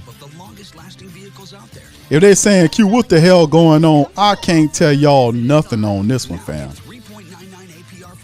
I don't know what to say on this one. I am totally dumbfounded on what I'm watching. These people look like they haven't practiced at all. Let's hit the halftime statistics, if you please, man. Let's go into the halftime stats on the game. 9-6 right now is still very much in favor. The Saints have to make some adjustments really big. And I asked the question about the team. It's like, what kind of team how intelligent is the Saints team? How disciplined is this Saints team? Because that'll tell you their mentality and mindset on making adjustments. And don't get me wrong, I think the Saints come out in the second half and perform a lot better than what they did in the first half, because you damn sure can't do any worse, right? So, it's progress by proxy. It's progress because you can't do no worse than what you did. So this is the first down, 7-6. Saints got it. Passing for first down, 6-2. Rushing first downs, 1-3. As you can see there, the Titans still have the lead despite the fact that they're 0 for 6 on third downs. The Saints are 2 for 8. The numbers don't make sense. Total drives, Saints have 2 more drives more than they do. Saints have more total yards, 143 to 138, 7-7 on the drives, 4.8 yards per play, almost 5 yards per play for the Titans versus 4.6 by the Saints. 119 passing yards by the Black and Gold versus 75 by the Titans. And then it changes around when you start talking about the running attack. 63 yards. They have 45 yards in the first quarter. They have 63 yards at halftime right now, off of just 13 carries. They're averaging almost 5 yards a rush. If the Titans say, okay, let's just go back to the rush because the Saints can't stop us, they'll dominate the clock. As you can see, the clock right now is almost 16 minutes versus 14:01 by the Saints. So the Titans are controlling the game through the rushing attack. They are. They're doing, and the Saints offense is just in a state of comatose. I don't know what they're doing. I don't know what the philosophy is, and it's all predicated around the offensive line and that they are getting beat. Trevor Penning is awful. They need to make an adjustment, put somebody over there to help them block on that side, because the Titans going to keep sending Art and Key over there. And another thing, all this is tied to the offensive line because the Saints have 24 rushing yards. They only rushed the ball 7 times, almost half the attempts the Titans did, and they're averaging 3.4 yards per run. That's not going to cut it. The Saints are 0 for 2 in the red zone, same of the Titans, and the Saints their penalties is not a factor, so we can't say it's the penalties. 4 for 25, the Titans have more penalties than they do. The Saints gave up an interception and a fumble. So the offense have given the ball to the Tennessee Titans twice. The Saints defense forced the Titans offense to keep field goals on each time. The Saints special teams blocked the punt deep in territory for the Saints offense, who didn't get nothing out of except for the field goal. So the Saints offense is at fault here big time. They're not doing what it takes to make things pop. You can say whether it's Carr, whether it's the Saints' pathetic, pitiful offense, the offensive line to me is awful today. And I don't know why they're that bad, but it looked like they haven't practiced all week long. These people look like they ain't played football in the organized fashion in over almost 2 weeks. They look awful out there.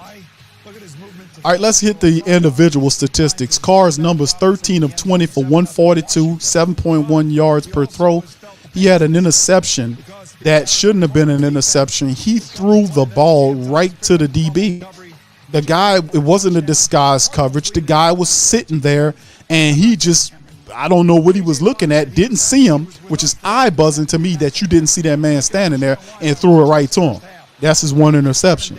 He's been sacked 4 times in one half of football. He's been sacked 4 times. Usually when you get sacked that many, he's been hit a bunch of times too. He's been knocked down 7 times, if I'm not mistaken. It's either 7 or 11 times he's been knocked down, and he's been sacked 4 times for a loss of 23 yards. His rating is 65%. So what that's showing you is that you got a creaky, leaky, loose, shaky offensive line, and the quarterback is mimicking the awful, shaky, inconsistent, thoroughly defeated offensive line that the Saints are exhibiting today. Totally awful. Rushing attack? What rushing attack? Jamal Williams, 6 carries for 17 yards, only 3 yards there. We definitely need to see the Taysom Hill package. We haven't seen that yet. I wonder why we ain't see the Taysom Hill package yet with Derek Carr struggling, because that'll provide a spark for you. So you might need to have a spark there. Let's throw the Taysom Hill package out there. Perhaps we need to throw Taysom Hill in as a running back. We got to get Taysom involved some kind of way because it's not working. They're not. And then perhaps, and even if we say that, who going to block for him? Because the Saints offensive line ain't blocking for nobody. They're not doing anything. Michael Thomas, 3 catches for 46 yards off of 5 targets. Jawan Johnson, 3 for 36 off of 5 targets. Rashid Shaheed caught 3 off of 4 for 29. Chris Olave caught 3 from 4 for 26. So, I mean, the ball is out there, but all of this is minuscule. None of the catches or none of this is anything that's leading to anything. You see what I'm saying? They just got stats, but it's not stuff that's translating into anything worth anything. Pete Werner leads the team currently with 5 tackles in the game, 2 sacks, half a sacks all around, half a sack for Pete Werner. Granderson, Cam Jordan got a half a sack. And Brian, I don't know how Brian Brissett didn't get a full sack. I don't know how they did that one, because to me it looked like he got the guy by himself. So whatever. They screw that stuff all the way. Matter of fact, let me just refresh it and see, maybe they change it. No, it's the same thing. All right, so anyway, with that being said, man, Lattimore gets the pick, gives it back to the Saints. Offense, nothing popping. Rashid Shaheed been doing all the return duties. Right now, he's been handling the business. So currently right now, sorry about that, fam. So currently right now is 3 returns for 67 yards for punts and one punt return. I mean, for kickoffs, punt, no yards. Blake Grupe, 2 for 2, averaging 33 yards on his punts. Blake Grupe, I'm sorry, with his kicks, he was 2 for 2 kicking a field goal, 6 points for him.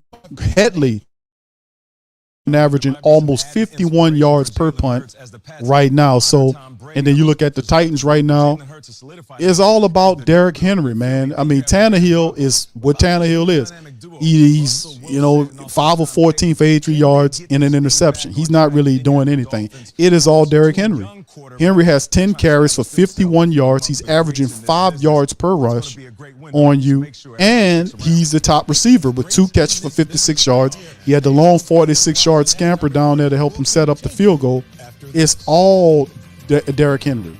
And we talked about this, like, man, listen, this is all Derrick Henry. You got to slow him down and stop him. Saints are not doing that. And let me tell y'all something. When the second half roll around here, them people, Mike Vrabel and the rest of them people, are going to heavily rely on Derrick Henry in the second half of this game. They've been kind of saving him for the first, and they're going to level you with him in the second half. You best believe it. And the Saints have not shown any kind of way they can stop this man. He is the main reason why they're moving and doing what they got to do. And, of course, they're getting some help from a dysfunctional Saints offense. My goodness.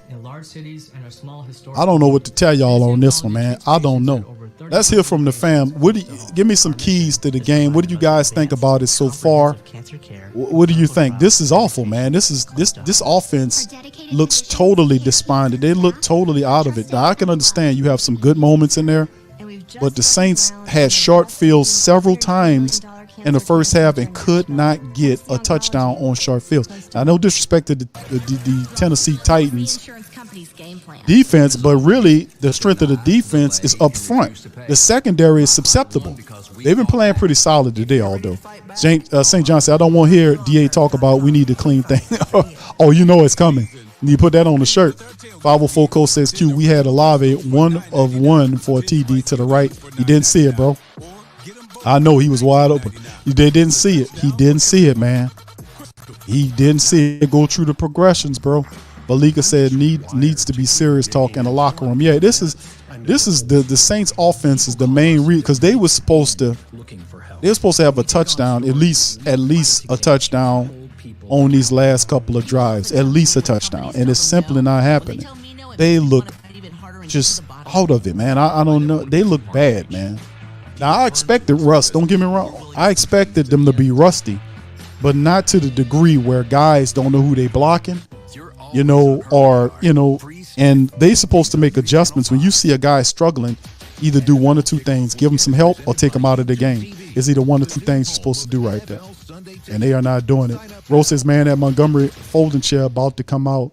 Yeah, they got the it's got to be some fussing and arguing, a little cussing that's going on in there. Jason says, see, this is what happens when your starting unit plays one drive in the preseason. And then what really exacerbated it, like, they played one possession. And I was saying, like, in the third game of the year, remember the Houston Texans played their starting unit in that third game because they knew that after that preseason game was over with and the preseason was over with, the next time they were going to play football was 2 weeks in the future. Not a week, but 2 weeks later. That's why I was like, what are you doing? It take a little vision right here for people to see that kind of stuff and understand, listen, we're not going to be able to be organized actually for 2 weeks. Let's get them in there for a series or two. That didn't happen. He set those guys down, and now we basically seeing of the preseason version of our New Orleans Saints. A lot of rust going on right there. Shout out to you, bro. At least another drive or two. Would it help? I'm pretty sure it would, man. Anyway, let's Scoob, shout out to you, bro. Thank you for the super chat. Let me see if I can get a hold to it right here. There it is. All right. Oh, wow. My goodness. I missed all these. Let me get one to one. Michael says, thank you, Mike. Penning is getting beat like a drum cue. Thank you, bro. Appreciate that, man.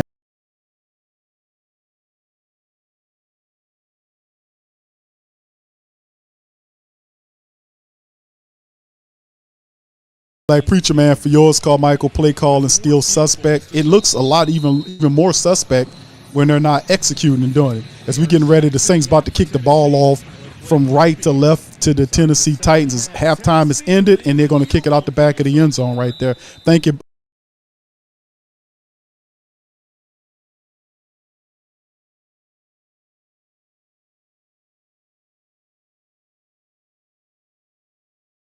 And shout out to Scoop, says Q Pennon is so worried about getting beat inside that he's taking a shallow first step and getting beat outside as a result. Shaking my head. It all looks terrible.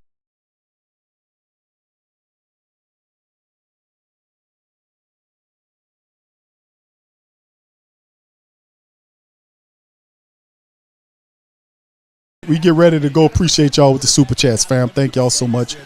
Man, listen, this is interesting. Okay, the Texans get the ball from their own 25 in the shotgun. There's a snap. Saints come a little pressure. They dug it, throw it to the wide receiver in the slot, and he picks up, about 3 or 4 yards on the play. DeAndre Hopkins looked like with the catch right there, operating from the slot right there, and he gets the ball. Pete Werner drags him down. Looked like a gain of 3 or 4 on the play, perhaps. But, man, let me tell you, it's really interesting, man, to see how this all is looking. All right, here we go. A pickup of 4. He got 4, actually. Tannehill under center from their own 29-yard line. Derrick Henry is back there, and he got wide receiver split. There's a running play to the left. Henry gets tripped up, and boy, had he not tripped, he'll still be running. He gets the first down, falls forward, and gets the first down for them. And the Saints do not have an answer for Derrick Henry. The moment the Houston Texans realize that, and listen, I'm telling you, that's the strategy going into the second half, is a heavy dose of Derrick. They were saving him in the first half, and they're going to level you with him in the second half. The Saints have not stopped this guy. He just got 5 yards in the first down, or 6 yards in the first down on that last run. All right, shotgun, wide receiver to the left, 2 to the right, running back Spears is in there. Draw play to Spears, and Spears gets around the edge, picks up 5, 6, and gets the first down and more. My goodness, he got more than the first down. He got a little bit more on the first down to Tajay Spears, the former Tulane superstar. And listen, the Saints, he gets outside to the left and runs away from everybody. And glad he missed the tackle, and he was still able to get not only the first down, but about 3 or 4 yards, maybe 5 after the fact. You know, I don't know what's going on. Saints can't stop the run, period. Tajay Spears still in the game. They get all the way to the Saints' 47-yard line. Tannehill on the center. He got 2 wide receivers to the left, 1 to the right. The play action to Tajay Spears. He got time. Ball taking a shot downfield, and it's intercepted by Marcus Mayday. Batted down. Is that Isaac Yiadom? Isaac Yiadom batted the ball right to, he volleyballed it to Marcus May, and Marcus May said, hey, what is this? And he got an interception. So we got it. Saints defense, 2 picks in the same game, and Marcus Mayday makes the play. Saints get the ball back deep in their own territory here, man. Pick for the Saints defense. Now, can the offense do something with it? Can the offense? So the Saints defense in turn gets the interception here. Marcus May, Isaac Yiadom on the play. Knocks it to Marcus May, man. That's what's popping, man. We got it. All right, so anyway, only thing is, what we do with it? That's like Barber said, you know, we get the turnover, but what we going to do with it? You know, what we going to do with the turnover? Corey says Penning is barbecue chicken. Barbecue chicken alert. Yeah, he playing he playing real bad out there, fam. Alpha says Jimmy Graham and Hill should have been. Yes, indeed, bro. Good point on that. All right, A-Camps says, remember Jameis' first game with these weapons versus Packer was a bombshell away. Yeah, listen, I'm not going to sugarcoat this, but this doesn't look good. Derek Carr throwing that football like what he did to that cornerback like that, man, and that guy was sitting there the whole damn time, just sitting there, and Carr threw the ball to him like that, fam. That to me, I didn't like that at all, man. I'm not gonna lie to you, because he had time, and a veteran quarterback like that shouldn't have even been a thing with that guy. I'm just gonna be honest with you. It's just a poor situation there. All right, Earl says hold on, Earl, for a second. Let me kind of get this stuff out of my way. He said, how do you have so many skilled players and not get them involved? Man, I just want to see what the adjustments look like. So let's kind of wipe away, if we can, the stink and the funk of the first half and see what they do to improve upon the funk. Do they take a bath and wash it all away? You know, do they start off again? Do they make the adjustments? Do they come back more gritty and upset? And, you know, how does it look now, you know, moving forward? So we'll have to see, fam. I'm trying to keep up with y'all in the section. Rob says special teams made a play. Defense makes plays. Everybody making plays, Rob. What's up, Lady T? Shout out to you. Please, a touchdown. I'm with you on it. 504 says, Q, we need a Super Bowl. We have a Super Bowl. They look really good right now. Well, listen, hold on. The Saints are forcing the turnovers right now, but fam, we need to work on stopping the run. But I do respect the hell out of the fact that they're getting turnovers. I got to give it to you. Jeff says, comment on this D-line. A set Q. Defensive line for the Saints is getting pressure on Tannehill. They really are, and they're forcing these throws and interceptions. They have, but you know, that's a great thing, but they need to clean up the defensive stuff. That's the only different thing. So the Saints pick up from the deep from their own territory at the 6. They hand the ball off to Jamal Williams, who ruffles forwards, gets maybe about 4 yards, 5 yards, looks like on the play right there. So the defense is getting the turnovers and giving them to the offense. It's up to the offense to convert these into touchdowns. So with the Saints back all the way up in their own territory, this is a long drive. So hopefully it's a long drive, a rhythm drive that gets them together. So today, Liam with the deflection. We don't miss Roby today. Liam made the play. Shotgun. Another draw play, this time to Jamal Williams, and he gets about 3 yards ahead or something like that, and it'll be 2 yards shy. It'll be 3rd and 2 or 3 perhaps. So nothing really open and big as well. So we'll see.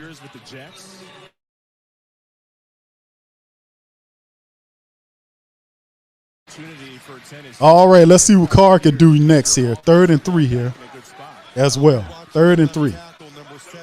All right, could we get it? Shotgun. Saints have 3 wide receivers to the right. Olave is in motion.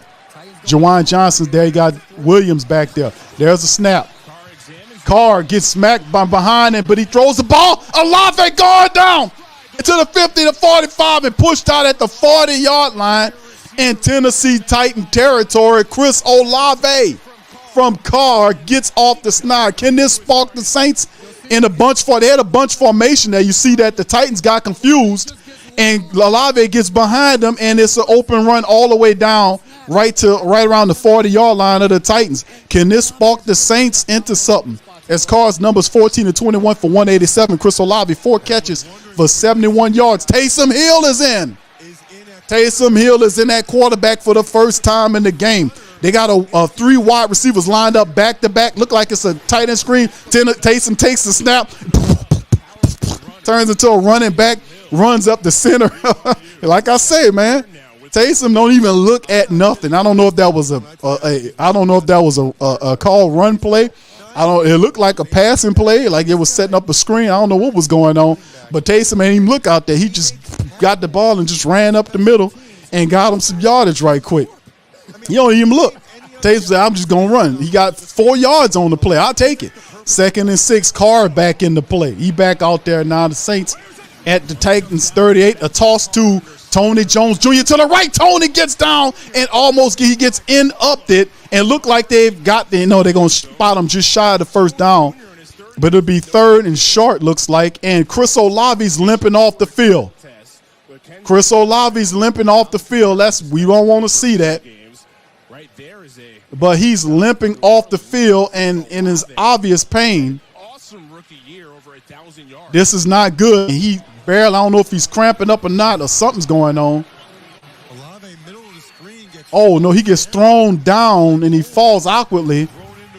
Oh, my goodness, hoping it's nothing bad. Saints lined up in the power run play, hands it off to Williams. He's met in the back, and they got a whole flags galore coming out there. And the Saints offensive line, as the Titans line up, they blitz at the right time and get Jamal Williams in the backfield. Man was tackled by 2 people at first and then 3 people joined in the play. They like they were standing in the huddle and seeing that play. So flags down. We'll see what it's about. Here goes Coach Gentry's brother. Holding against 78, that's McCoy. So 4th down on the play, they declined the penalty. Eric McCoy hit with a holding play. And boy, Tennessee just came right on through. And 2 guys and 3 guys that was there the whole damn time. Saints offensive lineman on their ass on the play. I mean, we can't even get 2 yards, man. My goodness, and Chris Olave limping into the blue tent. Peyton Turner already went down. And here come the Saints, can't get it. We get the turnover and then turns around. We got to take points with the field goal, 4th and 1. From 52 yards is our rookie kicker, Blake Grupe. There's the snap, ball up. Grupe fits it right on in. And the Saints tie the game at 3 of 3. 9:25 left. Saints offense still struggling. Still struggling. And now Olave's in the medical tent. We don't know what's going on with that, man. Chris Olave's in the medical. I don't know. Got almost 700 people in the stream, fam. Y'all please feel free to hit the like button. Share the stream on your social media among Saints groups. If you please, hit the subscribe button if you're not a subscriber. Man, what can I tell you? They had some positives in that deep shot that Chris Olave to get into their territory. And then when they tried to get whatever it was, a yard, I think it was a yard on the run by Jamal Williams. They smelled it out, got it. Saints offensive line still struggling, man. We needed a yard, couldn't even get it. We got to stick to it, though. We can't abandon the run, man. Yeah, there you go, Paul. Says Taysom Hill, time for the RPO. Yeah, if you can't get it with Jamal Williams, send Taysom Hill in there, man. Send Taysom Hill in there. You gotta use Taysom to get the running. And that was positive. That was the first time Taysom Hill got in the game behind the quarterback position to get into his RPO set. Man, when you can't get the running that way, you got to get it some kind of way. Send Taysom out there. You got to give him a heavy dose of Taysom to kind of loosen things up, and then maybe using the Taysom Hill power run set, we can kind of get the play action going. But now with Chris Olave down, that's our top deep wide receiver. How's it gonna look now, man? So, man, yes, this is getting interesting. Brother James says, I was just about to say Titans were saving Tajay. Wait till him and Derek Carr heat up. Is going to be our D that wins the game till our offense develops. Mike, Jimmy, and Taysom needed on the field now. Absolutely. Sean, shout out to you, bro. Says the difference is running game, which we do not have. We do not have it. Maybe we do have it in the play. We got to put Taysom Hill out there, man. Taysom came in there and gave us, 4 yards running right up the middle? Setting up the run with Jamal Williams is not working right now. We gotta adjust, and Taysom Hill will give us the battering ram edge that we need, which that'll force the Titans to kind of do what they got to do to get down there. Maybe we can open up some shots downfield because it don't look right at all. Ryan says Carmichael tripping again like last year, going away from who's working and not getting Taysom Hill in the game. Yeah, one time Taysom, I thought we would see him sometime in the first quarter. Yeah, this is not working. Okay, 506, a hamstring. Okay, yeah, that's just unfortunate, man. Unfortunate. Just when we got him going, man. Yeah, this is struggling, man. This struggling ass football right here by the Saints offense. Here we go, the Saints kicking the ball off. Our rookie punter, credit to Blake Grupe, is the reason why the Saints have a tie score. He's kicking. That last field goal was from 50, wasn't it, for 50-something yards, family, if I'm not mistaken? Y'all correct me. Wasn't that last field goal 50-something yards by Blake Grupe? Y'all put it in the chat. Let me know, man. Let me look it up here. 52 yards, man. 52-yard field goal. All right, here we go, man. My goodness. 1st and 10 for the Titans. Game tied up 9-9. We got to stop Derrick Henry. You know they coming with him, and Tajay Spears is next. All right, there. Taylor Hill under center. He got 2 wide receivers to the left, 1 to the right, and big Derrick Henry lined up behind him. Tannehill then steps back into a shotgun with 6 seconds on the play clock rolling down. Looks like it's going to be a running play. No, it ain't. It's a passing play. Saints come with the pressure. Tannehill's out with the ball, and he finds number 16, Treylon Burks, for the completion on Paulson Adebo for the first down. He gains like 15 yards, look like it to me. And Treylon pushes Adebo off and makes the catch right around the 37-yard line of the Titans.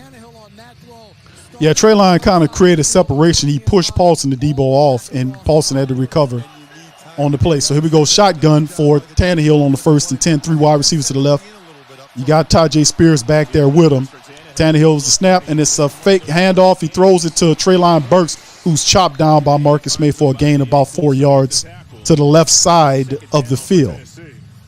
8:38 and ticking down for the Titans, and they're just going to walk it out, man. They're going to just walk it down. Yeah, and Marcus May got there to chop Treylon Burks down for a gain of 4. 2nd and 6 for the Titans as Burks is 2 for 18. He also had the little toss play for the run to the left side early in the game. 4 wide receivers set for the Texans with Ryan Tannehill in the shotgun. Saints sending 4 at him. Pressure coming. Tannehill ball out center, and it's dropped by Trey Burks across the center of the field. It'll bring up 3rd and 6. Just when you get to talking positive about Burks, he drops a pass that should have been a first down in Saint territory. Hit him right in the bad part, right in his hands. You know, that should have been a catch right there. That's going to come back to bite him. 3rd and 6 now. They're 0 for 6. Remember that the Titans are 0 for 6 from 3rd down so far in the game. Saints defense doing it. Tannehill in the shotgun, 3 wide receivers to the right, 1 to the left, running back next to him in the pocket. Saints showing blitz, waiting for the snap. There's a snap. Saints send 4. They're coming. They get to him and they get him. It's Carl Granderson with the sack. Granderson gets to him and drags him down, and it'll bring up 4th down for the black and gold defense. Gets the Titans out of there, man. 0 for 7. The Titans are on 3rd down. Carl Granderson just thoroughly beats and splits the double team, gets in there and drags Tannehill down. Granderson, 7:34 and counting down as the Titans are setting up the punt. The Saints defense do it again. All right, there's the punt. Almost blocked. The punt almost blocked that time. And there's the return. We got Rashid Shaheed from the 20. He gets around. And he got a little room there, but he's ran out of bounds around the 50-yard line. Rashid Shaheed getting a little yardage off to the right. We got a flag down. Something tell me this coming back. Something tell me this is coming back off the punt return. Elvin Gentry's brother is walking up to give the call. Look like it might be a flag on the Saints on the return. Let's see. It's against the Saints holding. Number 28 caught on the holding play. So they back up the Saints off the return, man. And a holding on Lonnie Johnson Jr. on the play. They said Lonnie Johnson was holding, and he definitely was holding. Ain't no doubt about it. They got him cold turkey. All right. All right, shout out to the fam, man. Thank y'all for being here. We got over 600 people on the live. Y'all hit the like button for me. And OG to the 3rd degree says, man, my damn nerves. Yeah, the Saints offensive line is really kind of peeving off a lot of people here. Yeah, Hemisphere said the Saints been abandoning the run. I mean, it shows a lack of confidence in the Saints offensive line, to be honest with you. They just look awful. Alpha says the game is tied and D is playing well. Just run the ball. You're going to see a dose of Taysom Hill because it makes no sense for the Saints. They got to see the fact that Jamal Williams is not making a shake from back there. So the only other thing you can do is implement the Taysom Hill play. You got to put Taysom Hill in there. You got to give Taysom Hill some burn there because he picked up 4 on his solo play. More Taysom, please, in the second half. That's what the Saints need to do. All right. So, yeah, this is interesting, man. We got to make the adjustment, man. Carl Granderson and the defense is eating, man. They got 2 turnovers, multiple sacks. We right now, you know, having difficulty stopping the run, but the Tennessee Titans, man, but not quietly. Listen, I'm not trying to give the Titans people in the game right now, but the Titans really screwing around right now. They're really screwing around right now. All they have to do is get a ball to Derrick Henry and Tajay Spears and move the ball. They really screwing around right now. They still trusting Tannehill too much. He's throwing the ball. If they just settle in and go to the run, it's going to be a problem for the Saints because the Saints playing good. They're getting pressure on Tannehill, and they're getting some turnovers off of Tannehill, but they really shaky on Derrick Henry. even Tajay Spears to a degree. So if they ever decide and grow some, another couple of brain cells and start implementing that could be problematic for the Saints defense. And we, on the other hand, our offense, what offense? Our offense is offensive. It's offensive. That's what it is. It's true to the term, true offensive. We're not exhibiting anything consistent at all. They don't appear that they have anything to fall back on. They're not establishing a run. And it's just like, what's going on here? Our offense looks awful, man. You can have all the talent in the world, but if you don't have the imagination and the ability to do it, then it's going to problems. Okay, here we go. And the Saints run the ball with Jamal Williams. He gets 1 yard off to the right side, man. 1 yard off to the right side. So, and they're just showing Trevor Penn in plays where he just getting beat. Getting beat on every play. They got a whole Trevor Penn getting beat montage that they're playing on television right now. He gave up multiple sacks. And really, they showed 3 bad plays. It's a lot more than that. You don't know what he's doing out there, man. He looks totally confused. All right, 2 wide receivers to the left, 1 to the right. There's a snap. Carr out the shotgun, finds Michael Thomas, and Thomas gets to the 25-yard line. They're still going to be 3 yards shy of the first down. So it'll be 3rd and maybe 3 with 6:30, and Chris Olave's back, so that's a positive. Olave's back in the game. Love that. Also, Taysom Hill is running out on the field with Keith Kirkwood, and that's good. So Derek Carr's out there. Taysom Hill's in the game. Let's see what the Saints got dialed up right here. This is an interesting set. You got 3 wide receivers lined up to the left. To the right. You got 2 to the left in the shotgun. It's Carr. He's back there by himself. Let's see what happens. 3rd and 2. Pressure coming. Carr scrambles out to the left side looking. Throws the ball, and it's caught by Juwan Johnson for the catch, and it's a first down, and Carr is shaken up. Carr's shaken up on the play. He needed to get help to get up, and he gets leveled on the play. And this should be it's a good call by the refs.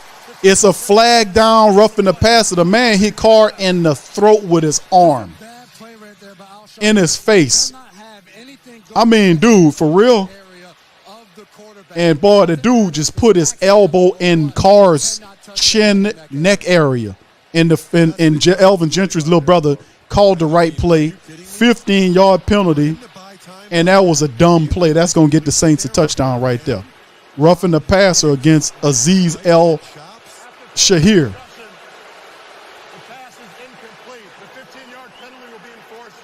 But they say it's an incomplete pass. They said the pass was no good. It was incomplete. But the penalty, they're going to tack on the 15-yard penalty, so it's automatic first down anyway. So, whatever. They'll take it. They're going to say it was incomplete. They said the Juwan Johnson catch was incomplete. And I'm like, no, it wasn't. That's a catch. Hard to tell. That's a catch. It never touched the ground. Yep. Yeah. No, he had control of it, though. No. Isn't that the call is if it could touch the ground as long as he has control over it. He had his hand. It did the back end of the ball touched the turf, but Juwan Johnson had his hand firmly on top of the ball. They don't even follow their own rules, man. They don't follow their own rules, man. 5:58 on the clock. Regardless or not, the Saints get the first down because of the penalty. They're at their own 41-yard line. Carr in the shotgun, wide receivers to his right. And there sets up with the throw to Chris Olave to the right side. He gets pushed out around the 45-yard line. They're at the 40, gets maybe a pickup of 2 or 3 yards on the play. I'm not certain. But he fires it with Mike Thomas blocking, and he was able to get from the 40 to the 45-yard line. So a gain a little bit right there as the Saints keep it moving. So, yeah, it's the Saints are just moving the ball like extended. That's like an extended running play. You know, like the wide receiver screen, you just throw it down the field. So they're not having it's gain of 6, but it's an extended run play. No doubt about it. Shot under center, he turns, hands the ball off, and nothing happened.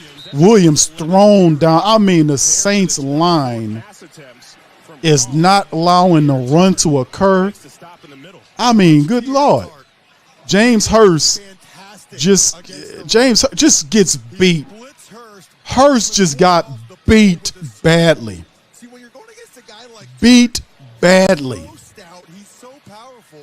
He just swim moved him. Big old guy just did a swim, just swim moved him. All right, 3rd and 7 in the shotgun. Saints multiple receivers on both sides of the package. That's snap.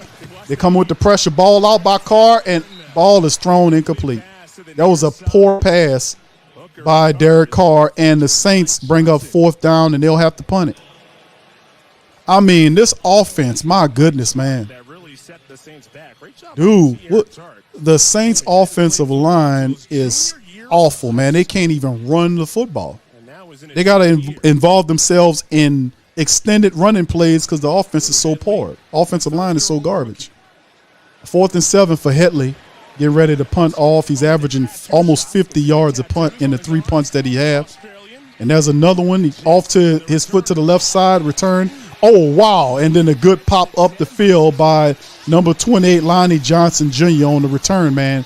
And that puts them deep in Titan territory with that one. So they'll open up with the play, and Lonnie Johnson is able to get the good hit on number 5 back at the deep in the inside their own territory. So, oh my goodness, man. What can I tell y'all, man? What can I tell y'all? This is Saints offense. My goodness, man. Not even close to good. Not even close. Nope. I can't sleep either. All right, man. Let me tell y'all something. This is awful, man. Watching these people play. Wait, is this all? All right, fam. Just give me a second. I'll be right back with y'all. Let me do a quick commercial break. Hold on. He didn't go to college.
All right, fam, I'm back with you. All right, Titans picking up now from their own 11-yard line under shotgun. That's the handoff to Tajay Spears. Spears get gobbled up at the, look like at the 13-yard line for a gain of maybe 2 or 3 yards. Not much shaking there on the draw play to Spears. 4:24 and counting down, man. We need to do something. I didn't realize it was going to be a field goal game, man. I thought we was going to do something, man. My goodness. I don't get it, man. And Derrick Henry on the sideline right now. I don't get the Tennessee Titans, man. Really don't. They over-relying on, but this is going to help the Saints win this game. 5 wide receivers, 3 on the right, left, 2 on the right, and Tannehill in the shotgun. 2nd down. Saints come with the pressure. Ball out. And Hopkins catches it, but Alontae Taylor did a wonderful job of making an open field tackle right there. And not much shaking, and they force a 3rd down on the play. So we'll see what goes on there. Good play by Alontae Taylor there. Let me tell you something, man. Fam, I'm a football guy. Y'all know this? Let me tell you something. They're making a huge mistake. They're over-relying on Tannehill. It's going to cost them the game. All right, so here we go. 3rd and 5 now. Tannehill in the shotgun. Got 2 wide receivers to the left, 1 to the right. His running back next to him in the shotgun to his right. Lifts his foot, waiting for the snap. Saints send 4. Pressure. And the ball's out. Intercept that! Who is it? It's another pick. I told him. It's Paulson to Debo. We just need Tyrann Mathieu to get one and Alontae Taylor. We'll have a full set. Man, the Saints get the interception again. That's 3 interceptions right there. And Paulson to Debo just made it. And I told them, people, I warned them again, didn't I, family? Didn't I warn them? I told them, I said, listen, they making a mistake here. They over-relying on Tannehill. It should be through Derrick Henry. Who are these people? Offensive coordinator. Who are the coordinator here? How do you have Derrick Henry sitting on the sideline? Saints can't stop him. But that's all good. Keep your dumb stuff up. Taysom Hill in the game now. 1st and 10 in deep territory. You see Tannehill bust a Tom Brady, slammed his tablet on the ground. Taysom Hill snap, gets the ball, running to the left, and Taysom gets every bit about 5 or 6 yards on the run. If first you don't succeed with the running attack, put Taysom Hill in there. So there you go. All right. So anyway, Saints, man, listen, that's 3 interceptions in one game by the black and gold. We had about 5 of them all last year. How many interceptions we had? How many interceptions we had as a total last year? Then we have 4 or 5 of them for the season. The Saints got 3 in one game. All right, Saints picking up from the Titans' 29-yard line. Carr in the shotgun. He got time. Ball thrown to Chris Olave. Gets out of bounds around the 23. Just outside the red zone. Olave looks good, man. I'm glad to see him back in there. He's showing up. Yeah, Mike, man, I'm so happy to see Mike Thomas out there, man. I ain't gonna lie, man. I'm so happy to see Mike Thomas out there, man. You see he was blocking upfield for Chris Olave. Carr 17-26 right now. Can we get a touchdown, please? We get a touchdown, it's over with. Saints from the Titans' 21-yard line. Olave in motion from right to left. Carr hands the ball off to Williams. Williams stopped a little bit at the line, maybe a gain or 2. Not much shaking with Jamal Williams, man. He trying, bro. It's just the Saints really not giving him much to run against, man. Yeah, the Saints not giving him much to run against, fam. All right. 2nd and 7 for the black and gold. $1:40 on the clock. Carr in the shotgun. Under center, man in motion. And he turns, play action. Ball looking, scrambling to the right. Ball tossed over. And out the back of the end zone, he was going to Keith Kirkwood. It'll bring up 3rd and 7 for the Saints. Saints trying to run a play action play, and they hadn't set up the run. I don't think the Titans are dumb enough to bite off of that. You haven't executed the run well. I'm supposed to bite on the play action. Play action on it. They only bite on it if the run is working. So they running play action plays, and they ain't established the run yet. So, all right, here we go. Shotgun. Man in motion is Rashid Shaheed from right to left. You got 2 to the right, 2 to the left. Snap. Carr throwing the ball. Touchdown is Rashid Shaheed for the touchdown. Here we go. Hey, Pop, are you serious? Touchdown, black and gold, man. We on the board, man. Boogie like Benson, I'm a who that. I'm a who that. Long as I'm living, I'm a who that. I'm a who that. Lose or winning, I'm a who that. I'm a who that. Post coma, yeah, this is where we do that. Where we do that. Where we do that. Where we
All right, fam, I'm back with y'all. Had a little snafu there. We back at it.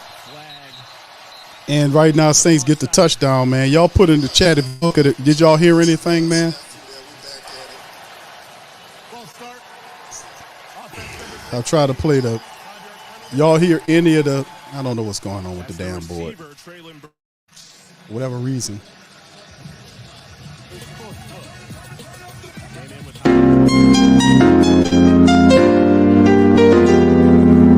Yeah. Boogie like Benson, I'm a who that. I'm a who that. Okay, there it is. All right. Okay, there it is. I had to reset the board, man, because it wasn't playing. I had to reset it. So next time we get that touchdown, I promise I got y'all. All right, I go to Saints. They got another one. Though Tannehill scrambles away. He got away, some kind of way he got away from the Saints on the last play. And Tannehill picks up a few yards on the play with 12 seconds remaining in the game. When we hit that commercial break, fam, I'm going to bust that song for y'all, man. But Tannehill was able to escape. There's a lot of damn holding going against that Tennessee Titans line, man. They holding. And Malcolm Roach is fussing about it, too. And look like that's the end of the third quarter. So let's bust that music, fam. Let's bust that theme song, fam, for the touchdown. Here we go.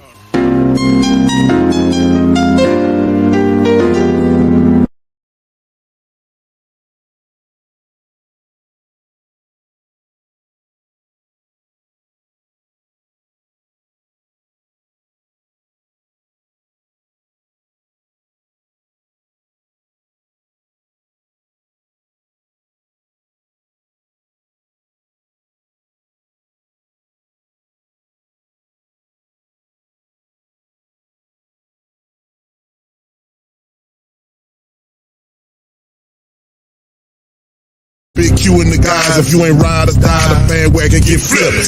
Been marching in, that was way for the ring. I was yelling out the shade for the championship. Fucking on town, duck down. Falcons, pluck, get shut down.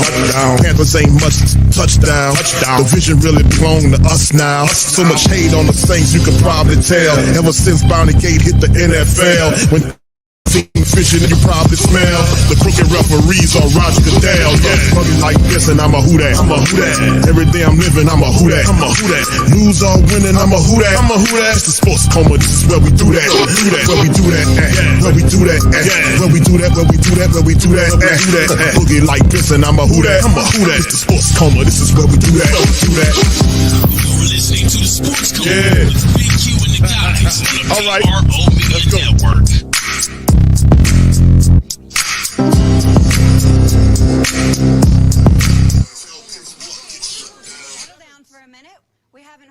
All right. Shout out to the fam, man. I knew something was going on. I'm going to have to check my settings. It's crazy. But y'all heard it loud and clear that time. Put one in the chat. Y'all heard it loud and clear on that one, man. So I can keep it that way. So, yeah. Was that good? Y'all heard that one? Y'all look like Russell heard it. Shout out to you, Russell.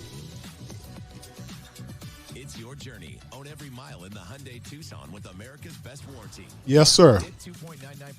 Appreciate y'all, man, for being here. Hit the like button for me.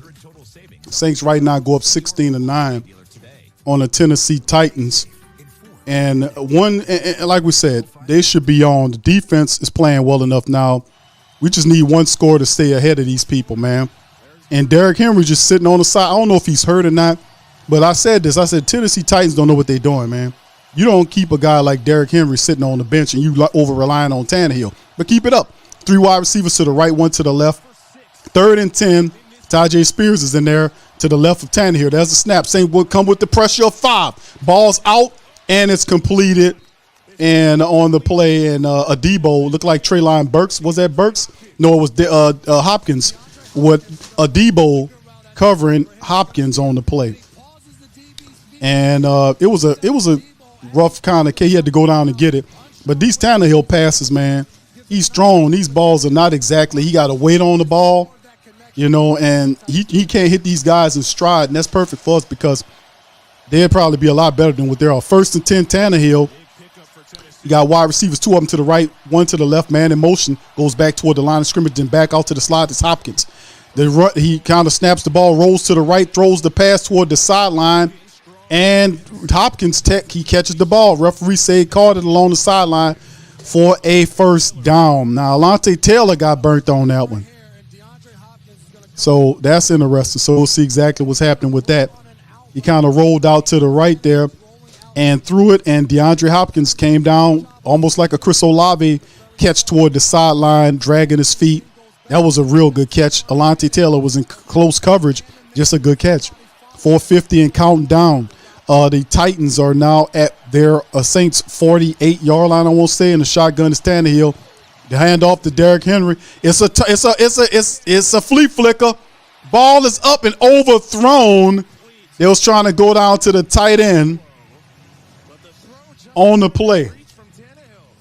A little mischief there offensively speaking, and had he had some accuracy, that would have been a touchdown. The guy would still be running. As all the action is going on as we're looking at this play, and that's what sets up him to be able to get a step. Tannehill just overshoots it, throws it too far. That just show you can't. Oh, they crazy because they keep relying on Tannehill to win this game.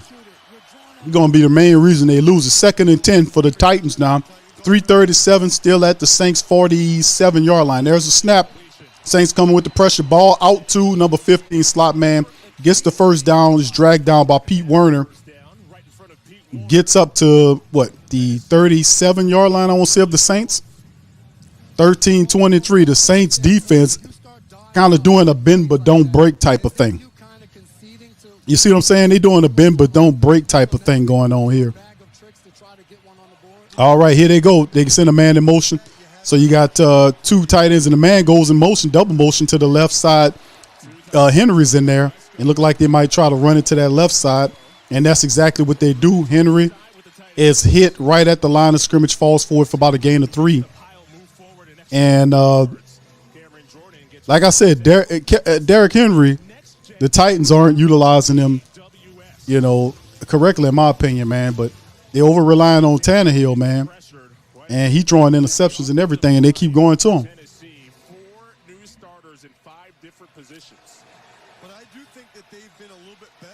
All right.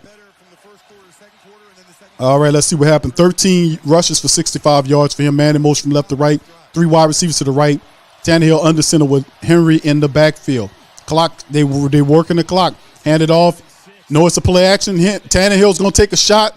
Downfield, terrible throw. The ball knocked away by Alontae Taylor. DeAndre Hopkins crying to the referee about a pass interference. 3rd and 6 Saints. Alontae gets up, kind of running a little gingerly. It looked like it. But they went like they were going to Henry and barred Demario Davis knocked Derrick Henry ass to the ground. Say, let me give you a little taste of what you be doing to people. Demario flattened Henry. Y'all seen that? On that block, Demario blasted him. 3rd and 6 now for the Titans. Tannehill in the shotgun is running back to his right. Let's see what he do. 2 wide receivers to both sides of the formation. Lifts his foot ready for the snap. Snap is there. Saints sent 4. Pressure coming. Tannehill ball out down there, and it's knocked away by Paulson Adebo as he tries to find him, and it's a flag down on the play. It's a flag down, and look like they're going to hit Adebo with pass interference. So then there's no interference there. That's a good job by Adebo. As soon as that ball's tipped, you can't have interference after that. So prior to the pass, holding, defense, number 29, 5-yard penalty. So they couldn't call the pass interference. You can have holding before it. So they changed it to, you see what I'm saying? Well, that's a big penalty. See, that's what make me don't like a lot of this stuff. Because Cam Jordan, fam, did you catch that? Did you catch that? Did you catch that? Fam, now let me point this out because I'm real. Fam, you can't have pass interference on that play because Cam deflected the ball at the line of scrimmage, right? So they went back and said it's holding even though you go look at the play and ain't no holding on the play. Did you catch that? Did you catch that? See, that's when you know something is not right when you see garbage like that happen in these games when they close. You can't have pass interference on a deflected ball, which that's what they were calling. It was pass interference until somebody told them you can't call that. That ball was deflected at the line by Cam Jordan. Oh, well, it's a hold then. And you go and look at it, it's not a hold. My goodness, man. Y'all, did you catch that? Just remember that. Put that down, because all this weird stuff always happened when we played the Tennessee Titans. Last year, we missed 2 field goals that went to the exact same spot last year with the Tennessee Titans. This year, the referees, that's why I say they're real shaky, especially when the game's close. They couldn't hit a Debo with a pass interference because Cam deflected it at the line of scrimmage. So they had to go back and call it a hold. You look at the play, there's no holding on the play. How do you explain that? They had to put that penalty there because they wanted to try to give them another shot at it. But it's all right. It's up to our defense that's been playing pretty well tonight to stop these, or today, to stop these people from advancing. They got a flawed stratagem because you can't beat us with Ryan Tannehill, because Ryan Tannehill is garbage. Your only chance of winning is Henry. You got to use Henry. Notice the Titans aren't utilizing Henry like they supposed to. No disrespect to the Titan family members, but all you got is Henry. It's built around Henry. And they over-relying on Tannehill, and he already threw 2 interceptions in the game. Tannehill he been sacked. No, I'm sorry. 3 interceptions. He has thrown 3 interceptions. Tannehill's numbers, he's 12 of 27. That's a rating of 22.1. And he has 3 interceptions, and they still trying to force him to win the game for him. That's all right. They're going to help you. The referee's so dumb, they can't even get out of their own way. They had to try to help him out with that play, but that's all right. We see what you did. All right. Here we go. 12:06 at the line. They're at the Saints 29-yard line. Under center. 3 wide receivers to the right. Derrick Henry's back there. They hand the ball off. Nope. It's a faker. They go back to him, and Cam says, "This dumb. I'm gonna just bat it down again." 2nd and 10. Cam with another deflection. That's 3 bat downs by the mighty Cam Jordan in this game. That play was so rickety. Everybody's seen that. It was all messed up, and Cam said, "Man, just put that down." So 2nd and 10 for the Titans, and they keep going to that Ryan Tannehill. Well, they realized that water got lead in it. You ain't supposed to be drinking it. 2nd and 10, 12:01 on the clock. Back at the Saints. They're in the Saints territory from the 29 in the shotgun. They got running backs to both sides of them. There's a snap. Ball out the backfield. The Spears ripped down. Minimal gain by Tyrann Mathieu.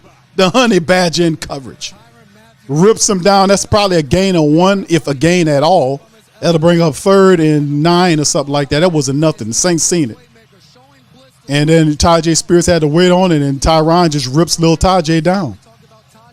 Rips him down, says you ain't doing nothing. A gain of 1 yard. Saints defense said, let's get these people out of here. 3rd and 9. Tannehill coming out in the shotgun. Let's see what happens. 2 wide receivers to the right, 2 to the left, running back next to him in the shotgun to the left. There's the snap. Saints come with the pressure. Ball out. Ball almost intercepted by Yugo Amadi. He had it. Looked like the guy kind of interfered with him, but Yugo Amadi, that would have been another pick. 4th and 9, the Saints defense get Tannehill.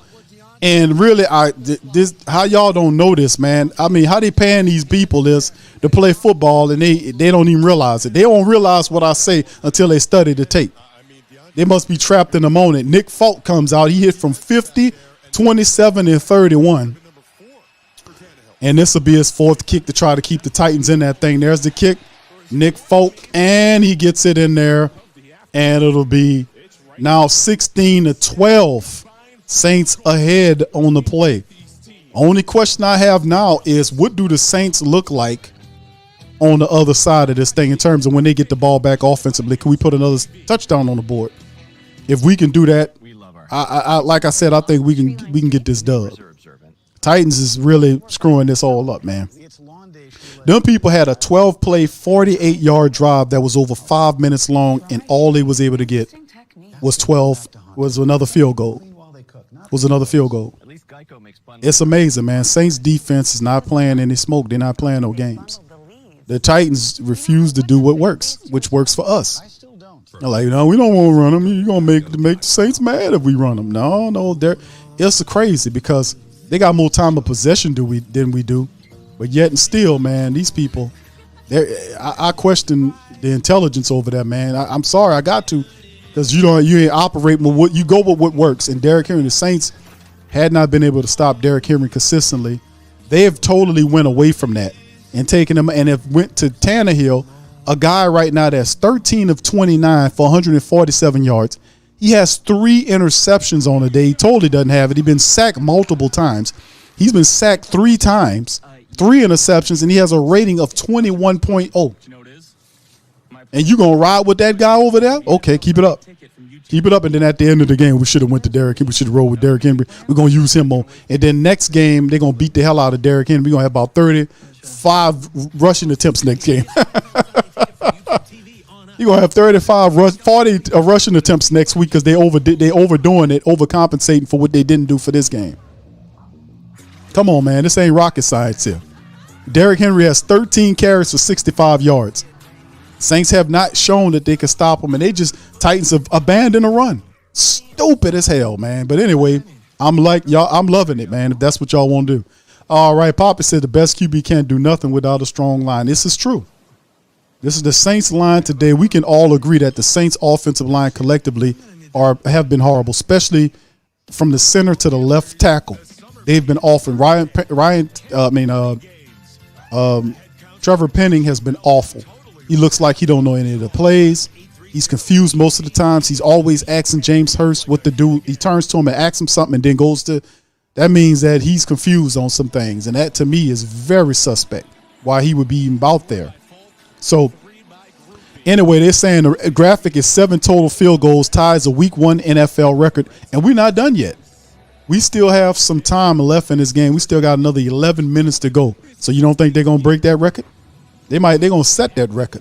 All right, here go the Titans kicking off to the Saints from right to left on my screen into the end zone. No, it's going to be returned by Rashid Shaheed out of the end zone. He turns, and he's chopped down at the 13-yard line. Bad choice by Rashid Shaheed. We know that the Saints can't block on kick returns or punt returns. We know that. As the guy comes through, blasts through, and then 2 more guys arrive to give him praise for knocking Rashid Shaheed to the ground.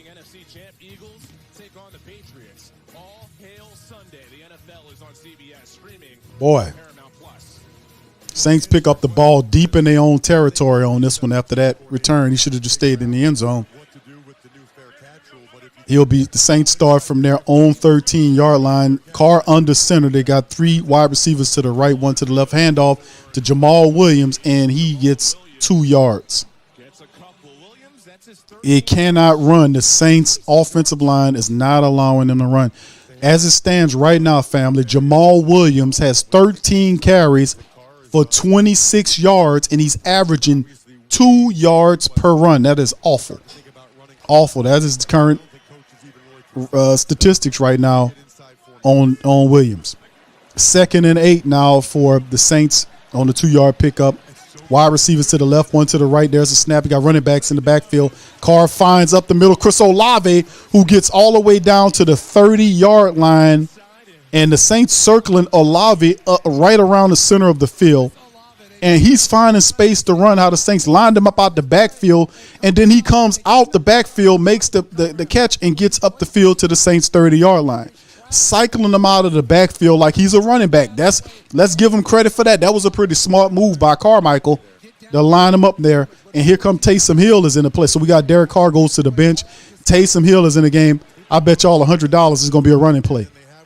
All right. And it's a running play as Taysom gets the snap, runs off to the left side, and the Titans see it coming. The Saints going to lose about 4 yards on the run. Y'all all owe me $100. I bet y'all. Y'all all owe, you can cash at me right now. It's right there in the chat. Y'all all owe me $100. I told you it was. I bet you it was $100. That's the easiest $100 I ever made, man. That's an easy 100. Y'all all owe me $100 individually. I bet y'all. I told y'all. All right. So anyway, they lost 4 yards on that Taysom Hill play. Carr back in there. 2 wide receivers to the left and right of the formation, running back next to Carr to his right in the shotgun. Saints offense, running play, then he shifts over to Carr's left side. Draw play, even that doesn't work because Ruiz allowed the big interior defensive lineman to pull away from him. and chase down the running back to stop him for a couple of yards. Well, he got pushed in the face, so I don't think anybody could be able to do that. Boy, Arden Key playing like, I don't know, Arden Key playing like he is a lightweight Javon Curse in the game against the Saints. They got that guy looking like Javon Curse Jr. out there. Arden Key, man.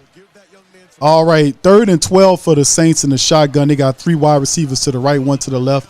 Carr running, he's scrolling and throws down the field and finds Chris Olave, who gets up the field for a first down. Chris Olave and Carr are finding a rhythm here, and it's a first down. The Saints offense going to Chris Olave. He's finding opportunities in space out there and breaks away. And my goodness, man, he gets all the way up the field to the Saints 42 or 43-yard line as Carr scrambles to the right, throws on the run to Olave. And Olave, man, is doing great stuff right now. All right, here we go. Shotgun. Saints, man, you got a motion man in Rashid Shaheed. Look like they're trying to set up like a wide receiver screen. No, they hand it off to Williams, who gets probably his best run of the game, which is about a 5-yard pickup, going right up the center of the Saints. I mean, the Titans defensive line there. Chris Olave's numbers up to this point, fam, is 8 catches on 9 targets for 112 yards. That's his numbers. Mike Thomas is 4 for 53 off of 7. Rashid Shaheed's 4 catches, 48 yards off of 5 targets and a touchdown. Okay, so there you go for that. All right, here Carr under center with Jamal Williams in the backfield, 2nd and 6 for the Saints. And we got a jump right here. It's going to be against the Saints. Saints pointing at the defensive line for the Titans, saying that they did it. Gentry says, never mind that, it's on you. Ram check. False start. Ryan Ramczyk. How we explain Ramczyk? False start. Need the best. Supposed to be the best guy we got out there. Helmet, by the way, right there.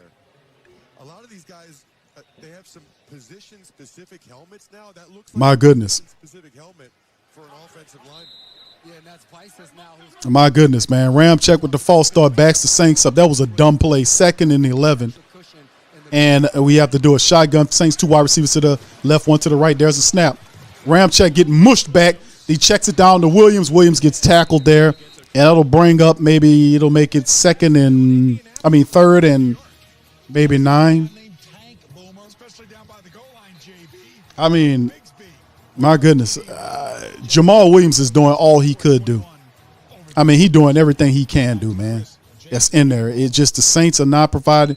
And then we got a big guy down there, big offensive tackle. I mean, defensive lineman for them. Kyle Pico is down on the ground on his knees and look like he's in pain. So,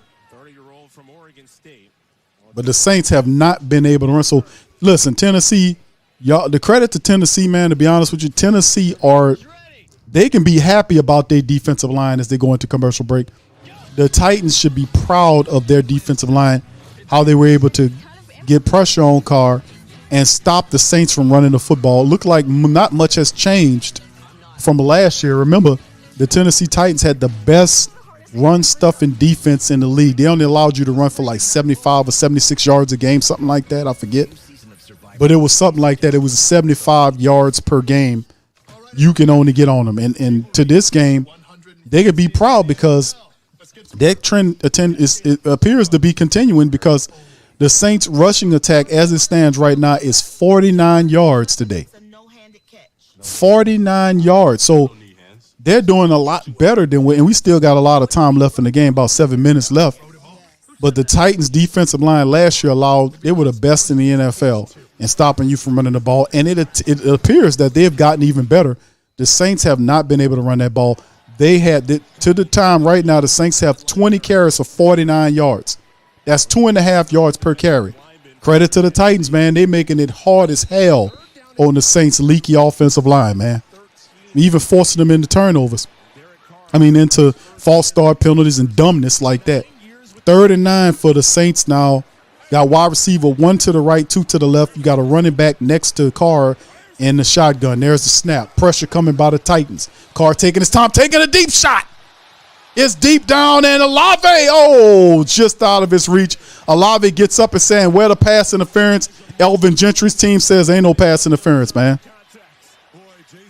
A lot of contact up the field. Elvin Gentry's team said no, we don't see any of that going on. It was definitely pass interference, but like I said, you can't rely on the referees to make the call, man. You can't rely on them, especially if you're the New Orleans Saints people. You can't rely on that. We've seen too much of that. He definitely was grabbing on them, and they won't give him. So defense, we just got to keep it going. We got to find a way to execute, man. Got away with one, dumbass commentator said. Oh, they got away with one. All right, there's the punt, and then Jackson gets it, picks up from the 15. He's wrestled down at the 27 or the 26-yard line by the Saints. They get him, and they'll start deep in there. From their territory, the Saints have an opportunity from a defensive standpoint to make it rough on Tannehill, who stinks. Tannehill absolutely stinks in this game, and he's awful. Awful. 750-plus people in the building. Hit the like button, hit the subscribe button if you haven't already subscribed, and share the show on your social media feed, fam. We got a lot of Titan family members watching us. Shout out to you guys. Like I said, I was giving your team credit. From a defensive standpoint, y'all are getting pressure. And really what I'm really impressed with, and I should be that impressed, the Titans' defense, run defense, is continue to be a top unit. They're showing they got the Saints under 50 yards rushing right now. All right, here go the Titans from their own 27-yard line in the shotgun, man in motion. Wide receiver from right to left, and it's a handoff to Tajay Spears. Tajay Spears moving around. The Saints finally get him, but he gets a gain of 7, and he looked like about 7-yard pickup by Tajay Spears, the Tulane rookie. In comes that's what I was saying about the family members. Like, that was a draw play to Tajay Spears, right? And he just kind of gets in there, a run draw to Tajay. Tajay gets behind the blocking, and then 2 tackles missed. Tyrann Mathieu missed it. Another player missed it I didn't see, and then he gets 8 yards on the pickup. Derrick Henry comes in the game now to finish it up. 6 minutes on the clock. Under center is Tannehill. Just turn and hand the ball off. He sends a man in motion right to left. Turn and hands the ball off to Henry. No, it's a play action toward Henry. And a throw downfield, and he drops it. Tajay Spears. Well, it was tough, man, because the ball was thrown poorly. The Tajay Spears, he had to go up and get it. And the way the throw was made, that he wasn't going to get it. He wasn't going to get inbound anyway. He wouldn't have got inbound anyway. Half of his body was outside. He landed out of bounds, so that wasn't going to make it. And that's on Tannehill. It was a poorly thrown ball. I keep telling them the same thing. They keep going to Tannehill, and the dude don't have it.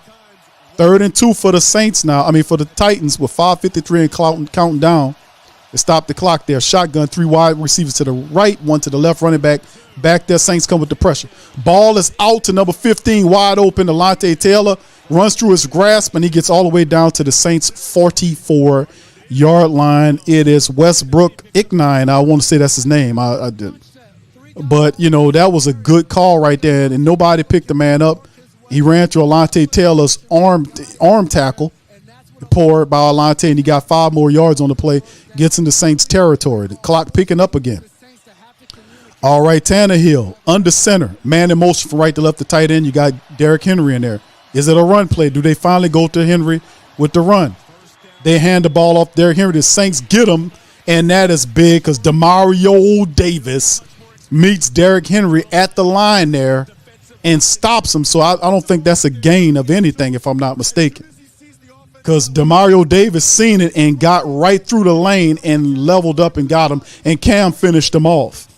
So Demario got in there and made the initial hit, and Cam finished him off. Maybe he fell forward for a 1-yard pickup. No, they're saying no gain, 2nd and 10. It's black and gold. The family members loud as hell, and there's Derrick Henry's on the sideline again. Tannehill in the shotgun by himself with wide receivers to the right and left of the package. Saints send it out. The ball's caught. And by Icknine or whatever, he gets all the way down. Know what the hell happened. And he gets all the way down. So both times this guy here, number 15, make 2 positive plays there. One play was a poor read on the ball. He makes it around there, gets all the way down. And then a missed tackle by, who was that missed that tackle? Alontae Taylor missed the swipe at the ball. And then Lattimore slid and missed the tackle. And Alontae, they sent him off to the sideline there. So 1st and 10 now for the Titans as they get all the way down to the Saints 20-yard line. 3 wide receivers to the right, 2 to the left because Derrick Henry goes into motion from out the backfield to the left. There's a snap. Tannehill looking right to left, checks it down, and throws it. That was in the flag down on Bond, and they're going to say Bond going to be helmet to helmet. Okongwu or whatever his name is. No, this says a pass interference on Marcus May. I need to see what the pass interference, but let me see the pass interference and see if it's pass interference. No. No. No, come on. So that's pass interference, but what happened to Olave is not pass interference? When the guy grabbed his back and grabbed him, that's not pass interference, but that is? Come on, man. Come on, they just saved the Titans, gave him some extra time. Saints got to put some pressure on them. 1 to the left, 2 to the right. Tannehill under center. Big Kevin Henry, he sends the man in motion. They hand it off to Henry. Henry is 8 up in the backfield. Saints gang tackle him and stop him and slam his big ass down. And that's going to Demario Davis is in on the tackle among several hundred Saints players. As they just grabbed them all, they all got to him and took him down. And they just beat. And Cam Jordan got held badly, but no pass, no holding on that play. The guy grabbed Cam to stop him from getting there. But Alontae Taylor got there until he got a little help. And then the 300,000 Saints players got to the field and put him down. All right, you got wide receiver to the right, 2 to the left, shotgun by Tannehill on the second down. Pressure comes, ball out, almost picked off by Laddie Daddy. Keep on playing because Tannehill going to give us another pick in a minute. The Saints keep the pressure up, and Tannehill threw the ball. That should have been an interception. Laddie Daddy should have had another pick on that one, bro. That was a pick. That was a pick. Come on, Laddie. That's a pick, bro. You'd have had 2 of them today. That was a pick. That could have been a pick 6. 3rd and 12 for the black and gold. This man going to give us a turnover before this drive over with. Tannehill in the shotgun, 3 wide receivers to the left, 1 to the right, running back next to him in the shotgun. There's a snap, pressure coming. Tannehill throwing the ball out, and nothing popping. The Saints stop him about 6 yards shy of the first down with 2:40 and counting down. 2:40 and counting down. What do the Titans do now? It's 4th and 6 now. What do the Titans do? Do they take the 3 points or do they go for it right now? What do they do, family? What do the Titans do here with 4th and 6? Nick Folks is in the game. He's going to kick the field goal. This man was 4 for 4 today. And there's the kick, and he makes it 5 for 5. They need to give him a raise. 16-15 are we anticipating an onside kick here? Let's anticipate an onside kick here. 2:17 remaining. We getting down to the nitty gritty. We getting down to the nitty gritty, baby.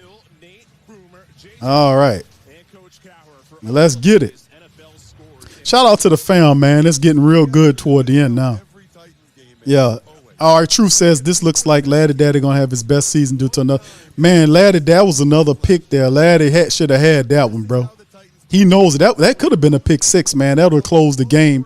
And the family, the dome would have exploded. The top would have blew off the roof of the building if he'd have done that. Bobby says, milk the clock, get a field goal. The Titans can't score with Tannehill at QB. Yeah. They don't over-rely the Tannehill to the point now where Derrick Henry is not even in the rhythm no more. If you notice how the way the Saints are playing Derrick Henry, and you got a guy out doing Derrick Henry tying his braids up, put it like this.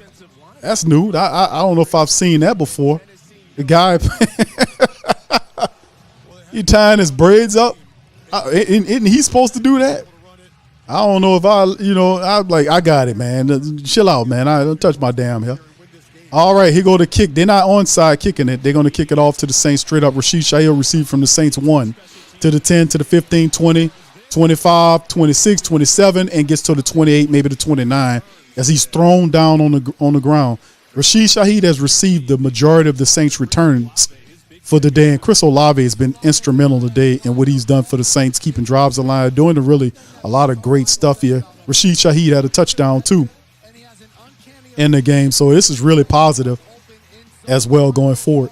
So the Saints, man, right now is 16-15. The Saints got to eat clock. It'll be good if the Saints go down there and score a touchdown and punch this game out the right way. All right, so here we go. The Saints are lining up for a run play. Rashid Shaheed in motion. They give it to Rashid, and he goes off to the left to the 40 and falls down, tripped down to the 43-yard line, and he gets a good gain of yards. Nice, and here come the flag. Flag out on the play. A flag. Who is it on? That was a great call on the end around to Rashid Shaheed to get the play. Who's the flag on? But this flag is gigantic right now. In a way, it's a free timeout if it's against the offense. Oh, come on, Gentry, brother. Holding. Offense number 18. Holding on number 18. That's Keith Kirkwood. Let me see the replay. That is definitely holding. That is definitely holding. I got to call it when I see it, fam. The referee got it. That is true. That is holding. And Keith Kirkwood got caught with holding, and he shouldn't even been there. I'd have benched his ass for that one, but it is what it is, man. 2:05 on the clock, Saints 25. What's going on? It's a bit of confusion with Carr here. The Saints have 3 timeouts with 2:05 on the clock. Problem is, so does the Tennessee Titans. The Saints have to drive this ball down the field and score a touchdown, or simply run out the clock. Let's see what they do. Look like they're going to run the ball here. It looks like a run formation. Olave goes into motion from right to left. There's a handoff to Jamal Williams. Cuts inside. Nothing doing. I mean, that Tennessee Titans interior defensive line is special, man. They are doing some pretty good stuff here.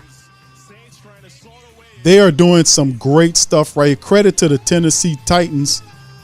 Even you got to give them credit. That defensive up front has done a phenomenal job. Like I said, last year, these guys were phenomenal in stopping the run. You get 76 yards rushing or something like that.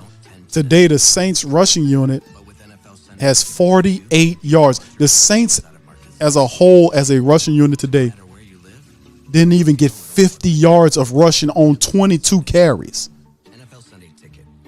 22 carries, 48 yards, and they're averaging 2.2 yards per rush. Credit to the Titans, man, to their defense. Look like they're going to be strong in that category again this year.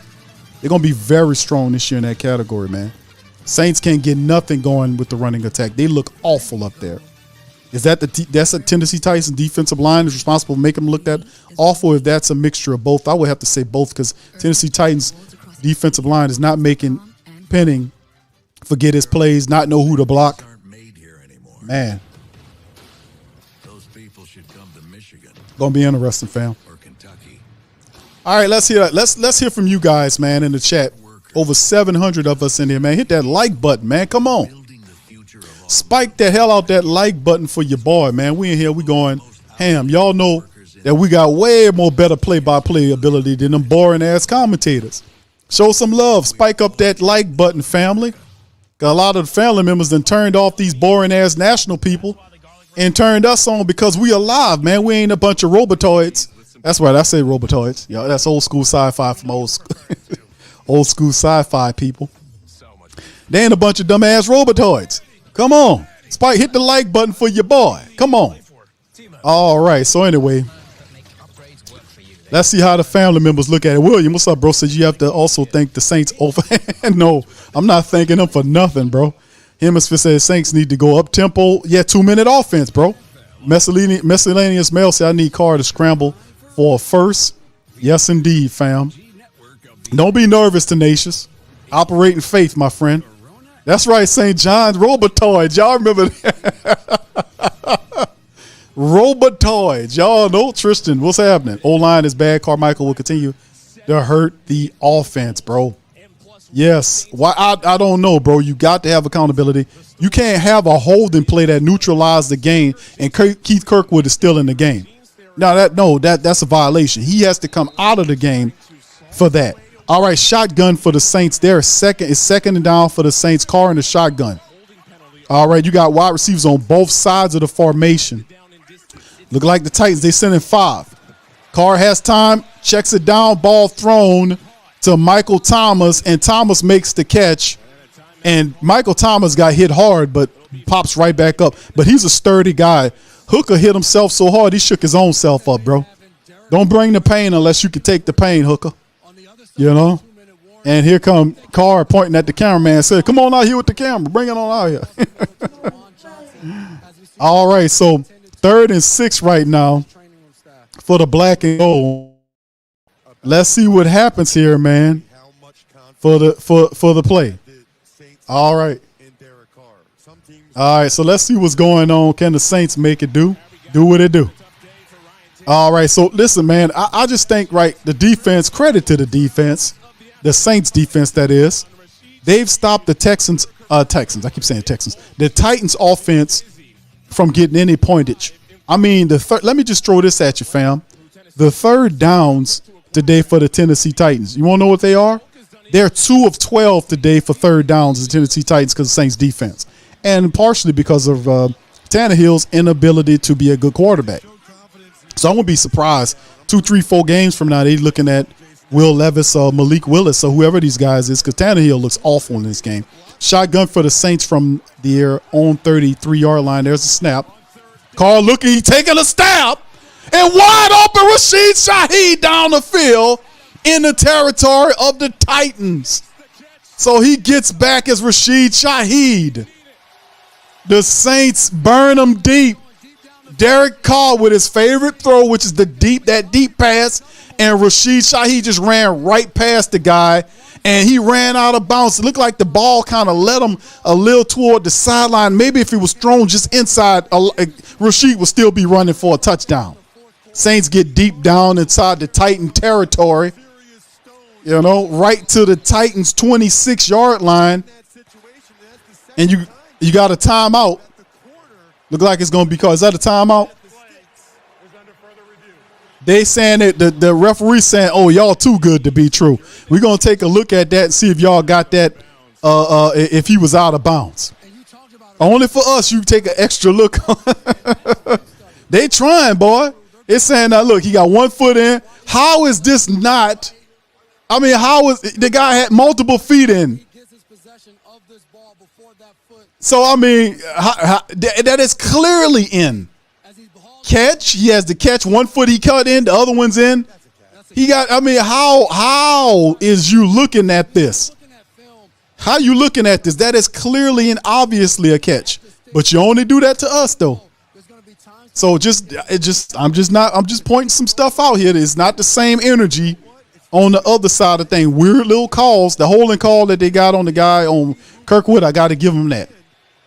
You know, but taking time to look at the Rashid Shaheed catch when he had caught that is, come on, dude.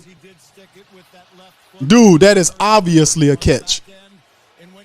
Now, would I be surprised if they reversed this?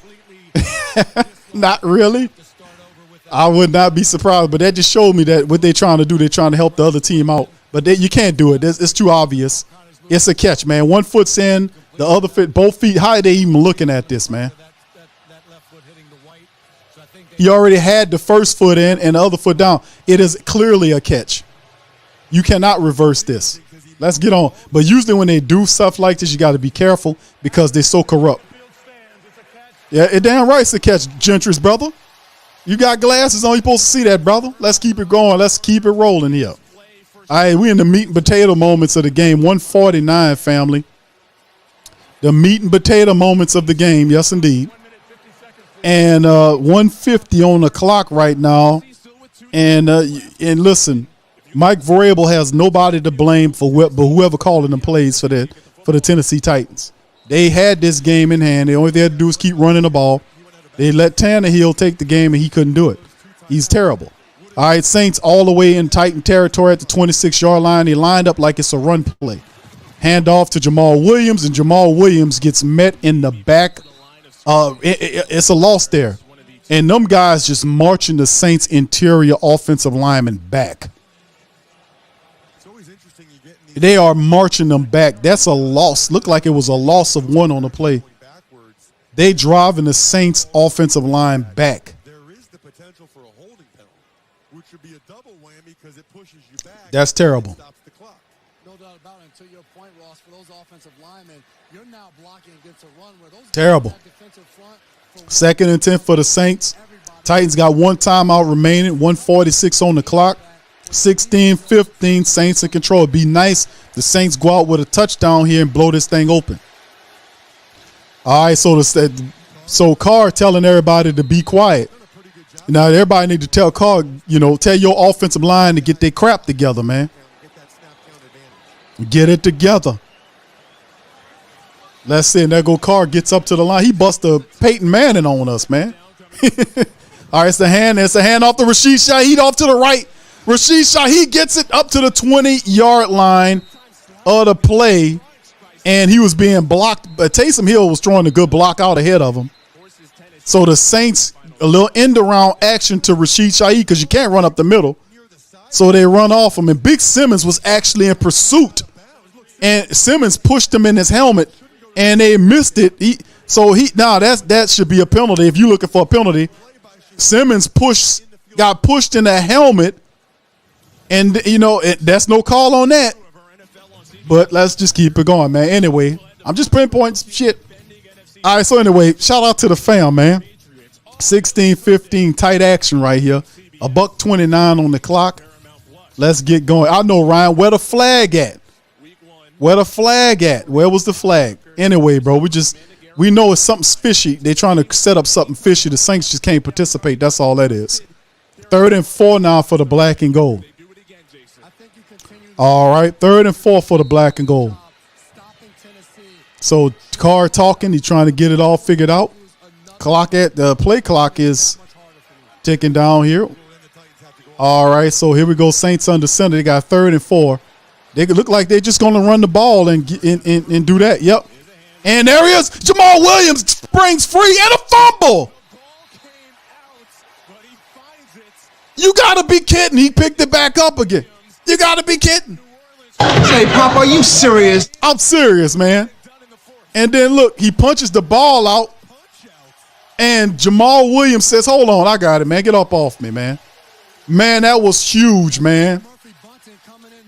He comes in, punches the ball out. Jamal Williams gets it and puts it back. Ball, that was big. That was a good run. So we finally get him to get a good run, and the Saints say, you know what? Victory formation, let's just get it over with. That's how we go out. Well, that's how we go out. Man, you going to talk about a ugly-ass game for the Saints. I'll take it. It's a dub.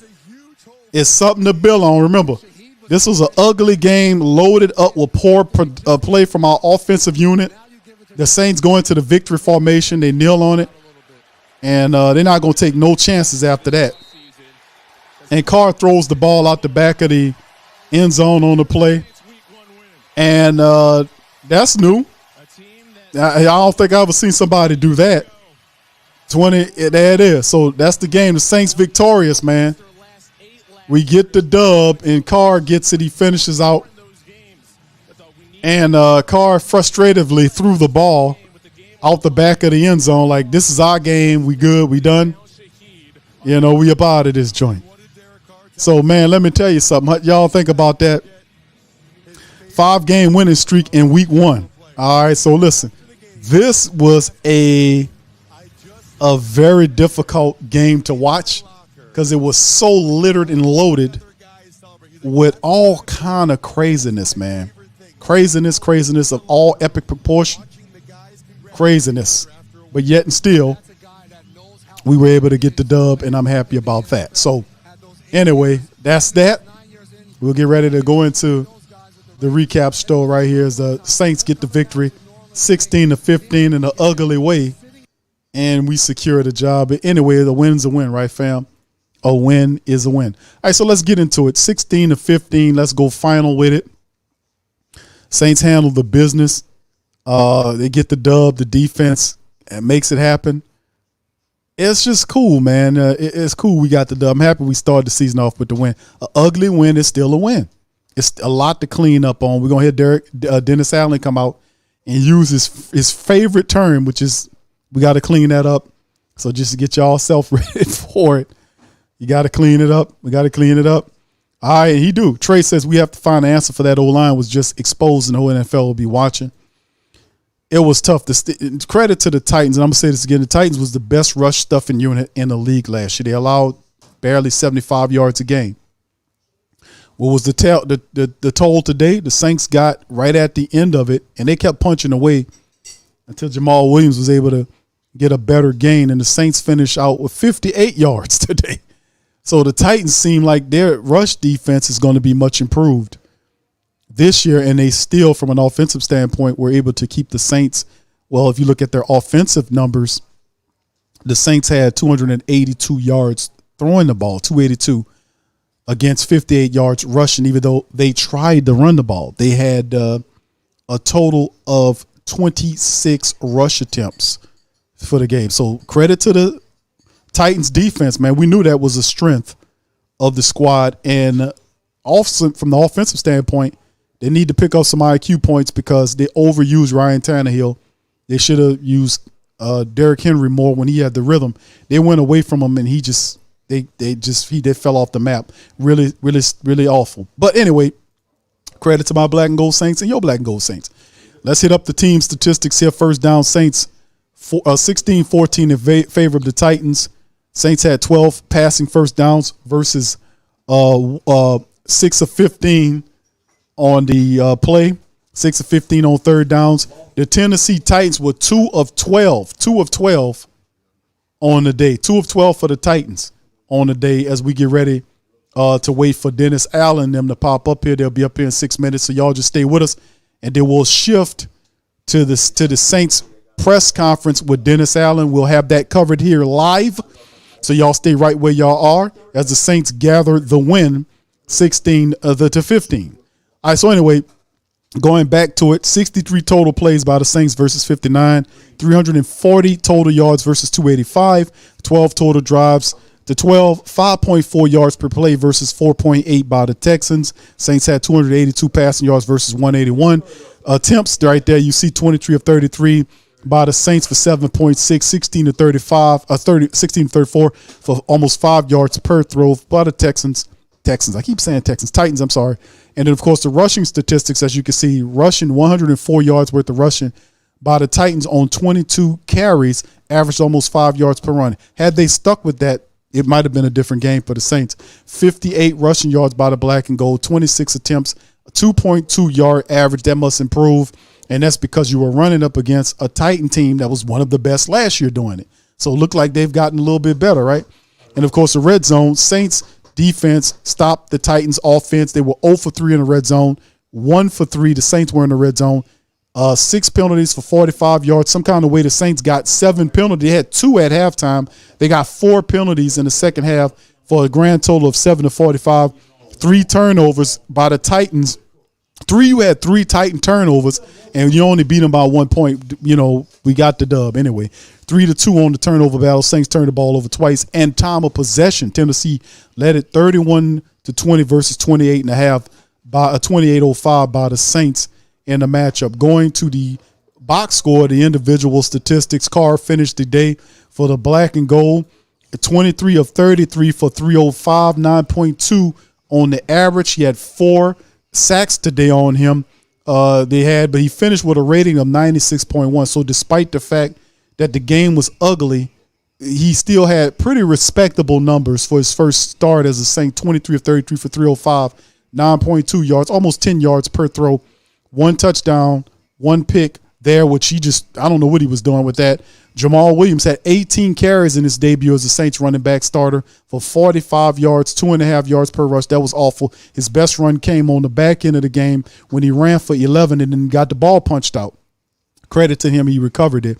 The next closest running back was Rashid Shaheed on the end of rounds, 2 for 11 on the play. Going to the wide receiver game, Chris Olave finished with 8 catches off of 10 targets for 112 yards. Rashid Shaheed had 5 for 89 off of 6 targets. He had also a touchdown. Mike Thomas in his first game back had 5 catches for 61 yards, averaged over 12 yards per catch. His longest was the 25. Mike had 5 catches off of 8 targets for 61. Juwan Johnson had 3 off of 5 for 36 in the game. Jamal Williams 2 for 2 for 7 yards from that spot. And, of course, you see the turnovers there. And if we go defensive, Demario Davis was the top man for the Saints defense. 10 total tackles, 1 tackle for a loss. Pete Werner, 8 tackles for in the game with a half a sack in the game as well. And, of course, Carl Granderson showed up big time in the matchup. Carl had a sack and a half. Cam Jordan had a half a sack. Cam finished with a half a sack in the game. And I want to see Brian Breesy had one, didn't he? They gave Breesy a half of one. I want to say he got most. I don't know how they did that because it looked like to me he had it. But anyway, Saints finished the game with 3 sacks on the matchup. Carl Granderson in his first start, a sack and a half. So how about that for Carl? Getting out of the way. Interceptions galore for the black and gold secondary. Laddie Daddy should have had 2 in the game. He dropped one that could have been a pick 6. And Hugo Amadi had one that should have been one. It should have been 5 interceptions in this game. But Marcus May had one off the deflection from Isaac Yidam. Laddie Daddy jumped the route on one. He had one. Paulson Debo had one as well. Really easy ones right there. Kick returning game. Rashid Shaheed returned all of the kicks and punts for the team. On the kick return, 5 for 110, 22-yard average. Rashid Shaheed 2 for 6 on the punts. Blake Grupe, shout out to our young rookie punter. Without his production, the Saints would have lost. If he'd missed one of these, the Saints would more than likely have lost the game. Blake Grupe had 3 for 3 on our field goals today, including a 52-yard field goal. And he was 10 points on extra points. Extra points. He had 1 on extra point. So he had 10 points altogether to help the Saints get into the victory column. Lou Hetley, our other punt rookie, had 5 punts, one of which was inside the 20, but he averaged 48.2 yards per punt, 241 yards. So the Saints start off on a note. They get the W in a rough way. They got Carolina coming up next, but we get out of the dome with a W. Ryan Tannehill, 16 of 34 for 198, had 3 interceptions, sacked 3 times. His rating was 28.8. Guy was awful today. Derrick Henry, 15 carries for 63 yards. Looked like he was promising. They just went away from him. Tajay Spear had 3 for 27 in the matchup. Hopkins was their top receiver, 7 for 13, 65 yards, averaged 9.3 yards per catch. Nick Westbrook Icknine, if that's how you pronounce it, 4 catches for 58 yards off of 7 targets. Derrick Henry had 2 for 56 off of 3 targets there. Treylon Burks 2 for 18 off of 3 targets. So here we go as we get ready to get into, and we get ready to start into the Saints stuff. We'll get ready in a moment to hear from Dennis Allen as well. So let's hear from the family members in this one. Tell me what y'all thought about it, the game, how y'all feel about the game today. Y'all throw it in the chat and tell me how you guys feel about the Saints matchup today against the Tennessee Titans. We got away with one, 16-10. The Saints put up 10 points in the second half to help push out the team, eat the way of victory against this squad, man, which is still in all, a win's a win in my book, man. So it's good to see that happen for the black and gold. Let's go to our family members and see what you guys think about the win after the game here. Hold on, let me see if I can get everybody down. Y'all just scrolling, going.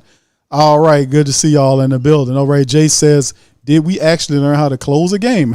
504 Coach says, big time dub. We still need our high blood pressure pills through Who Dat Nation. Hopefully to get a little better. Smoke says our pinning played better in the second half. Professor, shout out to the professor, said Titans and Saints both have good defenses. Yeah, the defense today did a wonderful job in terms of, the second half of the defense played better because remember the first half, the Titans were able to move the ball and do what they do because they were running the ball. Saints had no answer for Derrick Henry. All right, Valerie says Carr was clutch on the 3rd and 6th. I'm glad the Saints 1-0, but got a lot to work on. Indeed, Valerie, thank you. Dedrick says, was our O-line trash or is the Titans defense? I think it's a mixture of both. I think our offensive line must improve, man. Titans is tough up in the middle, man, no doubt about it. But ain't no way in the world the Saints got multiple first-round draft picks and guys that have been playing together as long as they've been playing on that offensive line and the stability that we have and our offensive philosophy, and you looked really – they manhandled the Saints defensive line out there. Timothy, shout out, says, bro, the Titans defense was tough. We got only a touchdown. That's what matters. That's right. That's right. They were tough. We won, baby. That's all that counts. Shout out to you, Mike. Tim, excuse me. Mont Dog, shout out to you. Said Penny need to go to the right side. Hey, bro, they're not going to do that. They're not going to switch them guys, bro. And truth be told, Ramczyk didn't play all that well. He didn't play worse than Penning. But when you see guys struggling, you got to help them. That's up to the coaches. That's what those adjustments about. Put a tight end over there, chip them, do what you got to do, give them a little help. Noel Origin says, yeah, the Titan, a tough physical team. We need that extra day to heal up before Monday night football. Thank you, bro. Shout out to you, K. What's happening? So our kickers were good today. Shout out to our young people, man. Our young kickers today. Blake Group A hit all of his field goals, including a 52-yard field goal, and you had a good performance by our rookie punter as well, Headley, who had, average 48 yards per kick. So not bad first week out. Let's keep that going. We know these are young people. They're going to learn. All right. So anyway, let's keep it going. Pammy says, Q, I told you, Group A. Well, I'm with you on it, Pammy. That's one game, baby, but that's big. I'm happy. I'm happy about it, really, for real. I'm happy about it, and he did well. All right, so anyway, Sean says Turner is through in New Orleans. He can't stay out there. We'll see what's happening with Turner, bro. I don't know exactly, how it all play together, but we don't know. I know he grabbed his right foot during that, and he kind of went down. He grabbed his foot kind of weirdly, and they washed him out. He went to the tent, and they checked him out. Then they sent him to the locker room. His day was over with. So I don't know exactly what's wrong with him. We're going to figure all that out later on. But in the end, the truth of the matter is that he was in there doing some stuff, Shout out, Troy. Good to see you, bro. Appreciate you. All right, Sean says Tannehill is awful, man. He played awful in this game. If they would have not stuck with him, be that. But anyway, he go Dennis Allen, fan. Pull one in the chat if y'all can hear. They've been perennially one of the teams in the AFC that was one of the teams you talk about all the way to the end. So I think they're well coached, and I thought it was a heck of a game, and I was proud of our guys for being able to hang in there, and make just enough plays to win it. Guys made some plays. You know what I mean? Look, I thought the block punt gave us a little bit of energy there early in the game, and then I think our guys had opportunities to make plays on the ball, and they finished and capitalized on it. And I think that's probably something that we maybe didn't execute as much in the previous season, but our guys made some plays when they needed to, and it was good to see. I thought defensively, I thought it was pretty good. Why did Marshawn come off for that play and then Yaddle make the play immediately? It wasn't injury. I'm not sure exactly what it was in terms of why he came out. I think part of it was he got a little gassed a little bit, which is kind of to be expected. He missed a lot of time, and we played a lot of down safety. We played a lot of man to man, and he was having to cover receivers on every single down. So I thought he played a hell of a game. I thought our secondary made some plays on the ball. I thought it was tight in coverage. Everything they got, they had to earn. And I thought we did a good job up front being able to get a little pressure on the quarterback. Yeah, speaking of execution, how proud are you of the fourth quarter execution overall and going down the stretch? Yeah, look, I mean, the best teams are able to finish in this league, and we were able to, get into a competitive game in the fourth quarter and make enough plays to win the game. So proud of the team for being able to do that. Yes, it seemed like every time you went into the dime, you gave them a lot of trouble. What was it about that worked for you? Well, look, I mean, I think it's a combination of rush and coverage. I thought, our guys did a good job of executing the pass rush patterns that we had up front. We did a good job of being tight in coverage and not giving them easy completions for the most part. So I think that's the key to, good pass defense. You have to have both elements involved there. And I thought both elements were there in the game today. Dennis, it was probably like a 50-50 decision based on analytics for the Titans there to take the field goal instead of going for 4th and 4 or whatever it was. Yeah. Did you have a hope? I mean, did you want your defense to get a chance to close it out right there? Or, I mean, I wanted to win the game. Yeah. You know, so I mean, at that point, the ball's not in my court. You know, but I was comfortable with whatever outcome we had because I had confidence that our offense could, you know, run the clock out, and that's exactly what we did. So obviously, Tennessee has a great defensive front, but when the run game is limited as much as it was today, does that really kind of handcuff everything you want to do on offense? yeah, look, I thought I thought we weren't able to run the ball very effectively at all today. I mean, obviously, that's a good front that we played. They led the league in terms of run defense last year, so we knew it was going to be difficult to run the ball. But I thought that also made it a little bit more difficult in terms of protecting the quarterback early on in the game. I thought we did a much better job, as the game wore on of being able to get a little bit more protection for Derek. And, we started to be able to hit a few plays down the field. So, obviously that's something that we've got to improve on. And look, we're excited about the fact that we won the game against a really good team. And yet we know that there's a ton of stuff that we have to clean up. There's a lot of things that we have to get better at. In really a short time to do it. So, we're going to enjoy this win, but yet we're going to start, we're going to turn our focus to Carolina and get ready for, a divisional opponent. Did you make any adjustments in the pass protection, or was it just staying out of 3rd and long more often? Yeah, look, we made a few, adjustments, got, a couple of chips over there, particularly to Trevor, to help him out over there. And so, and that's, it's pretty common in our league. You go in with a plan and you have a few things and you see how things are working, and then you have to make some adjustments. So I thought our offense did a nice job of making a couple of adjustments to give us some, opportunities to make some plays. From Trevor Penning? No, I'm not concerned. This guy's going to be a good player. You got a young guy that's playing against a extremely good front. So does he have to get better? Absolutely. Am I concerned? No. I think we just keep our head down and keep going to work. And we'll keep getting better, and we'll make our evaluations, when we get to the end of the season, see where we're at. But I think this kid's going to be just fine. You guys are always talking about iron sharpening iron. Do you feel like you saw that, I guess, especially defensively on this? Yeah, look, I mean, our guys have been, competing for, what's it been the last, call it month and a half or so. And I thought we had a great camp. I thought our guys worked extremely hard. I thought they were focused on what we had to do in the game. I did think we were a little bit out of sorts early in the game. We had to kind of calm down just a little bit. And once we kind of got settled in, we did all right. But I thought, after the opening kickoff and turning the ball over like that, like we did, and then to have the defense go out there and force a field goal in that situation against a team that's been a really good red zone offense, I thought that was huge for our confidence, for our team.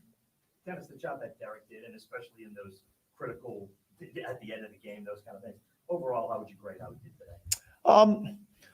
Yeah, look, I thought there was a lot of good things that I saw. I'm sure there's a few things that we probably need to look at and maybe get fixed. I think early on in the game, like I said, I don't know that we did as good a job as we needed to in terms of getting protection for him. And once we kind of settled that in a little bit more, I thought you saw in the second half, I thought you saw a little bit more effectiveness in the passing game. But, we felt like there might be some opportunities, down the field and the big pass play there to Rashid there at the end. Obviously, the touchdown pass, those were big plays in the game. How do you think Rashid handled the emotional highs and lows? He was involved in a lot of big plays, the near misses early.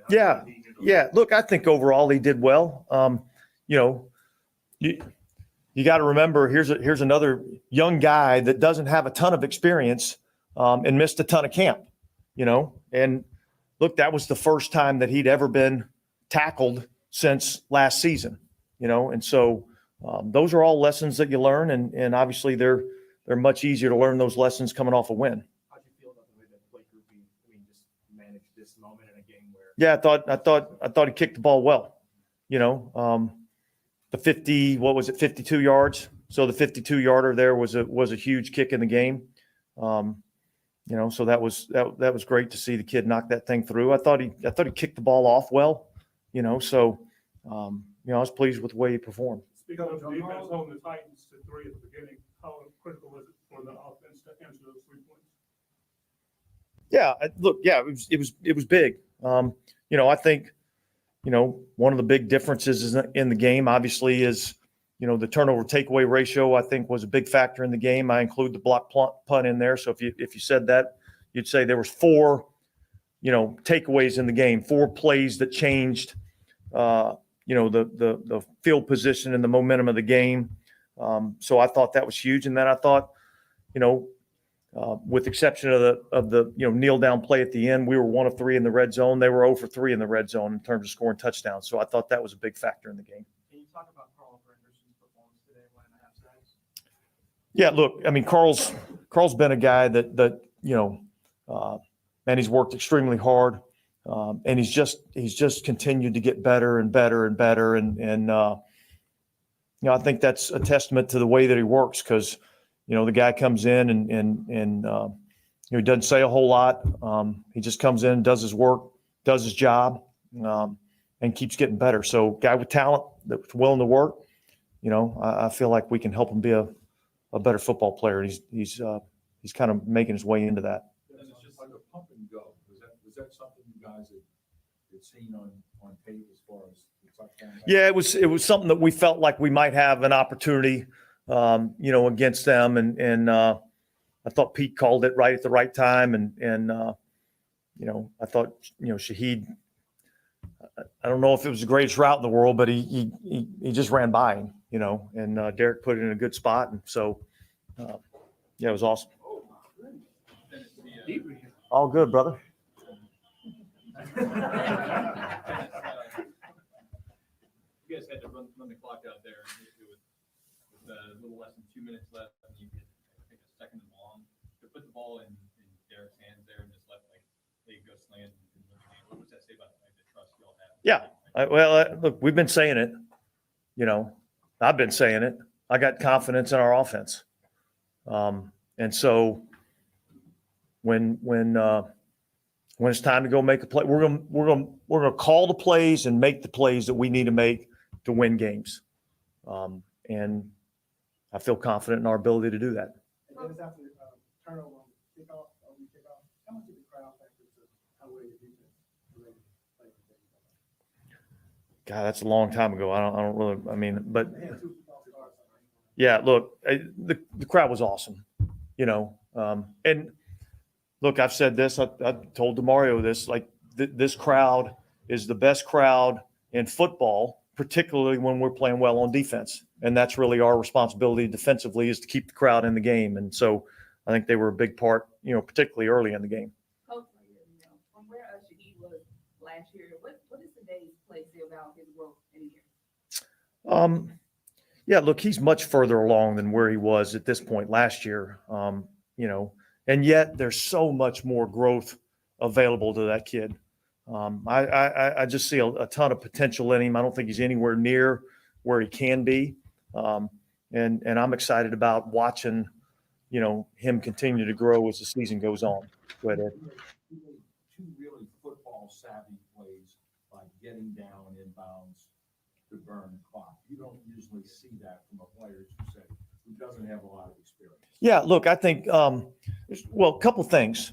Okay, I thought there was excellent communication going on from Pete to Derek to the guys in the huddle. So we all knew exactly what we needed to do on each one of those plays, and we all knew the importance of making sure that we stayed in bounds, and obviously he executed the play, you know, just like we would have liked him to.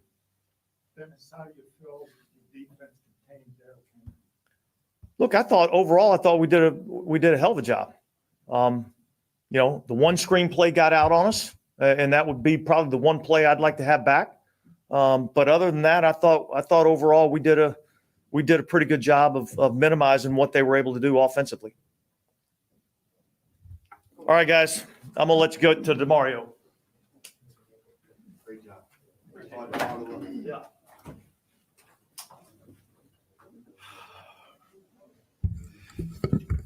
Am I good to go? Oh man, I got a lot to say, so y'all buckle up. I started to realize something.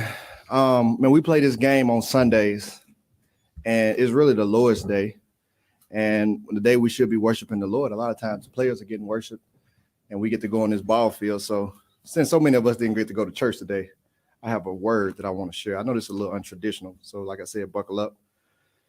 Revelations 3:20 says, "See, I stand at the door and knock. If anyone hears my voice and opens the door, I will come in and dine with him and eat with him and he with me." I want to tell y'all about a knock that I heard this week. A lot of people don't know this, but on Friday, my daughter, she's 4 years old, she had her third epilepsy seizure attack. It's my same daughter who survived retinoblastoma. She's been totally cleared of that, but she had her third seizure, and it's been almost 2 years. She was about a month away. If she would have had no seizures for one more month, then she would have been off the medicine, but now we have to start that clock all the way over. It was on Friday when a bunch of kids were over at the house and she was playing, and I noticed something was off.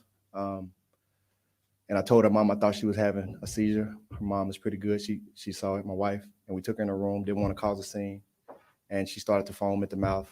And it was her worst seizure. For 30 minutes, she seized. She wouldn't come, and we had to call the paramedics. They came. And so over the course of time, it ended up being a total of 30 minutes. They got her in. My wife got in the paramedics with her. I got behind them driving. You can imagine all the thoughts that's racing through your mind. The last sight you see of your daughter is she's totally out of it. Got to the hospital, and my wife told me that my daughter stopped breathing in the car twice.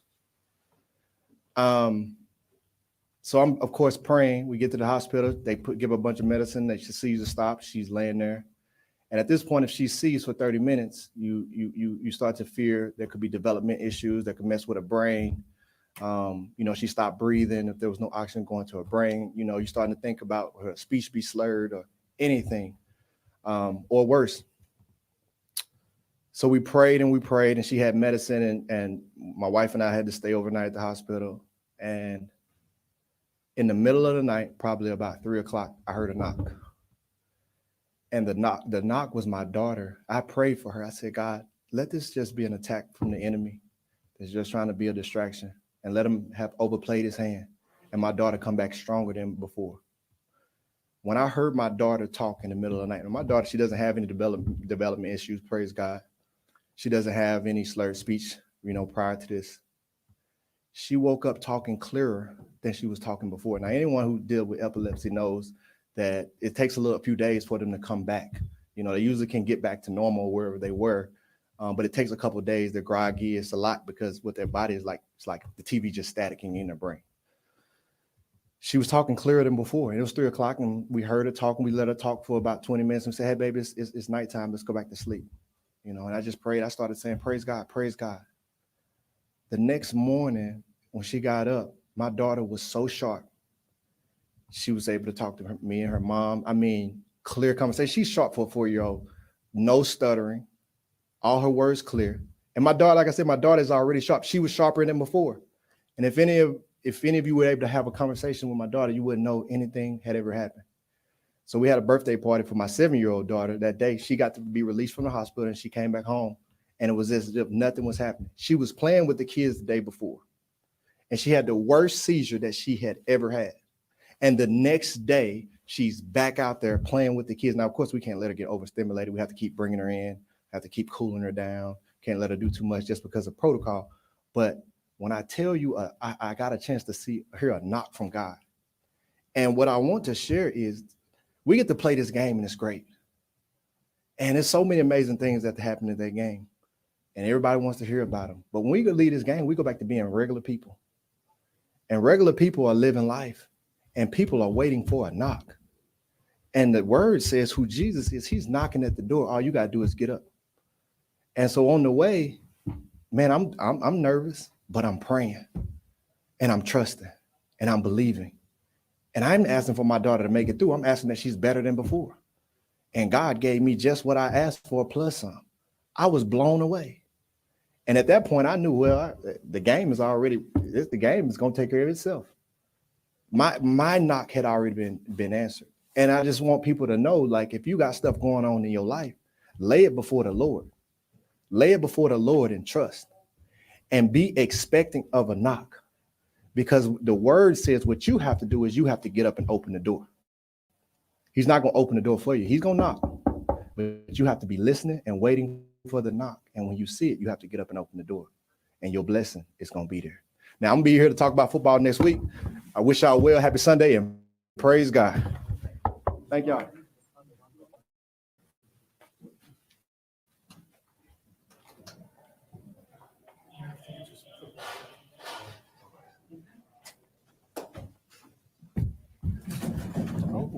Uh-oh.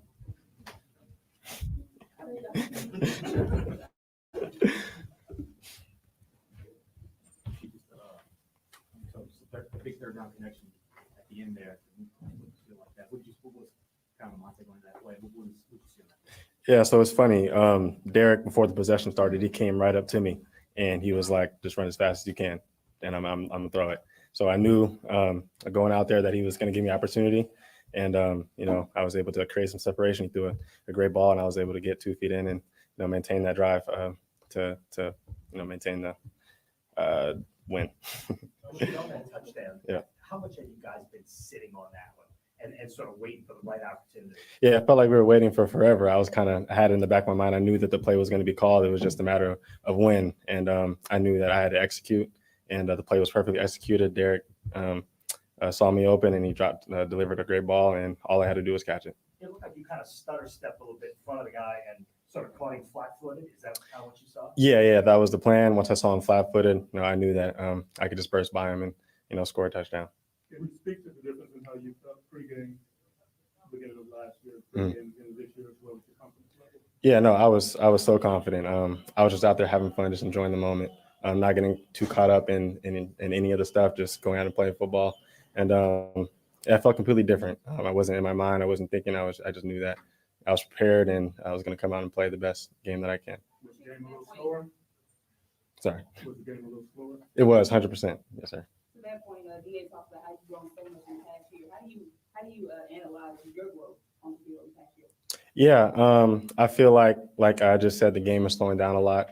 I've been taking more time in the film room and spending more time just focusing on the little things. And I knew that going into the season, that would have taken me to the next level. And still a lot of work to do, but I'm definitely proud how far I've came. How do you feel emotionally on the open kickoff? You get the long touchdown, you get one of the touch plays to the gun. Yeah, no, emotions were everywhere. It was a hard fought game. A lot of stuff that we had to clean up, but we got the win. That's all that matters. And the emotions are higher right now. And we're going to enjoy this for the time being, but we know that we got to get back to work next week. Got a tough opponent, and the emotions were kind of up and down. My teammates kind of kept my head high, after the turnover on the first play. And I knew I was going to get more opportunities, so I just had to make the most of them. Did that take a minute to get past that? Like, what is your process to get past that? You kind of just got to just shove it in the dirt, move on to the next play. I knew that I was going to get more opportunities in the back of my head, and I knew that there was plenty more game to play. So that's kind of what I was thinking. On the kickoffs, do you kind of have that opportunity to kind of make that decision when the ball's in the air about whether you're going to take it out or not? Yeah, absolutely. Riz gives me full go on that, whether to take it out or keep it. He believes in me, and he believes in my decisions. Oh, yeah. Cool. Thank you, guys. Yeah. Great job, brother.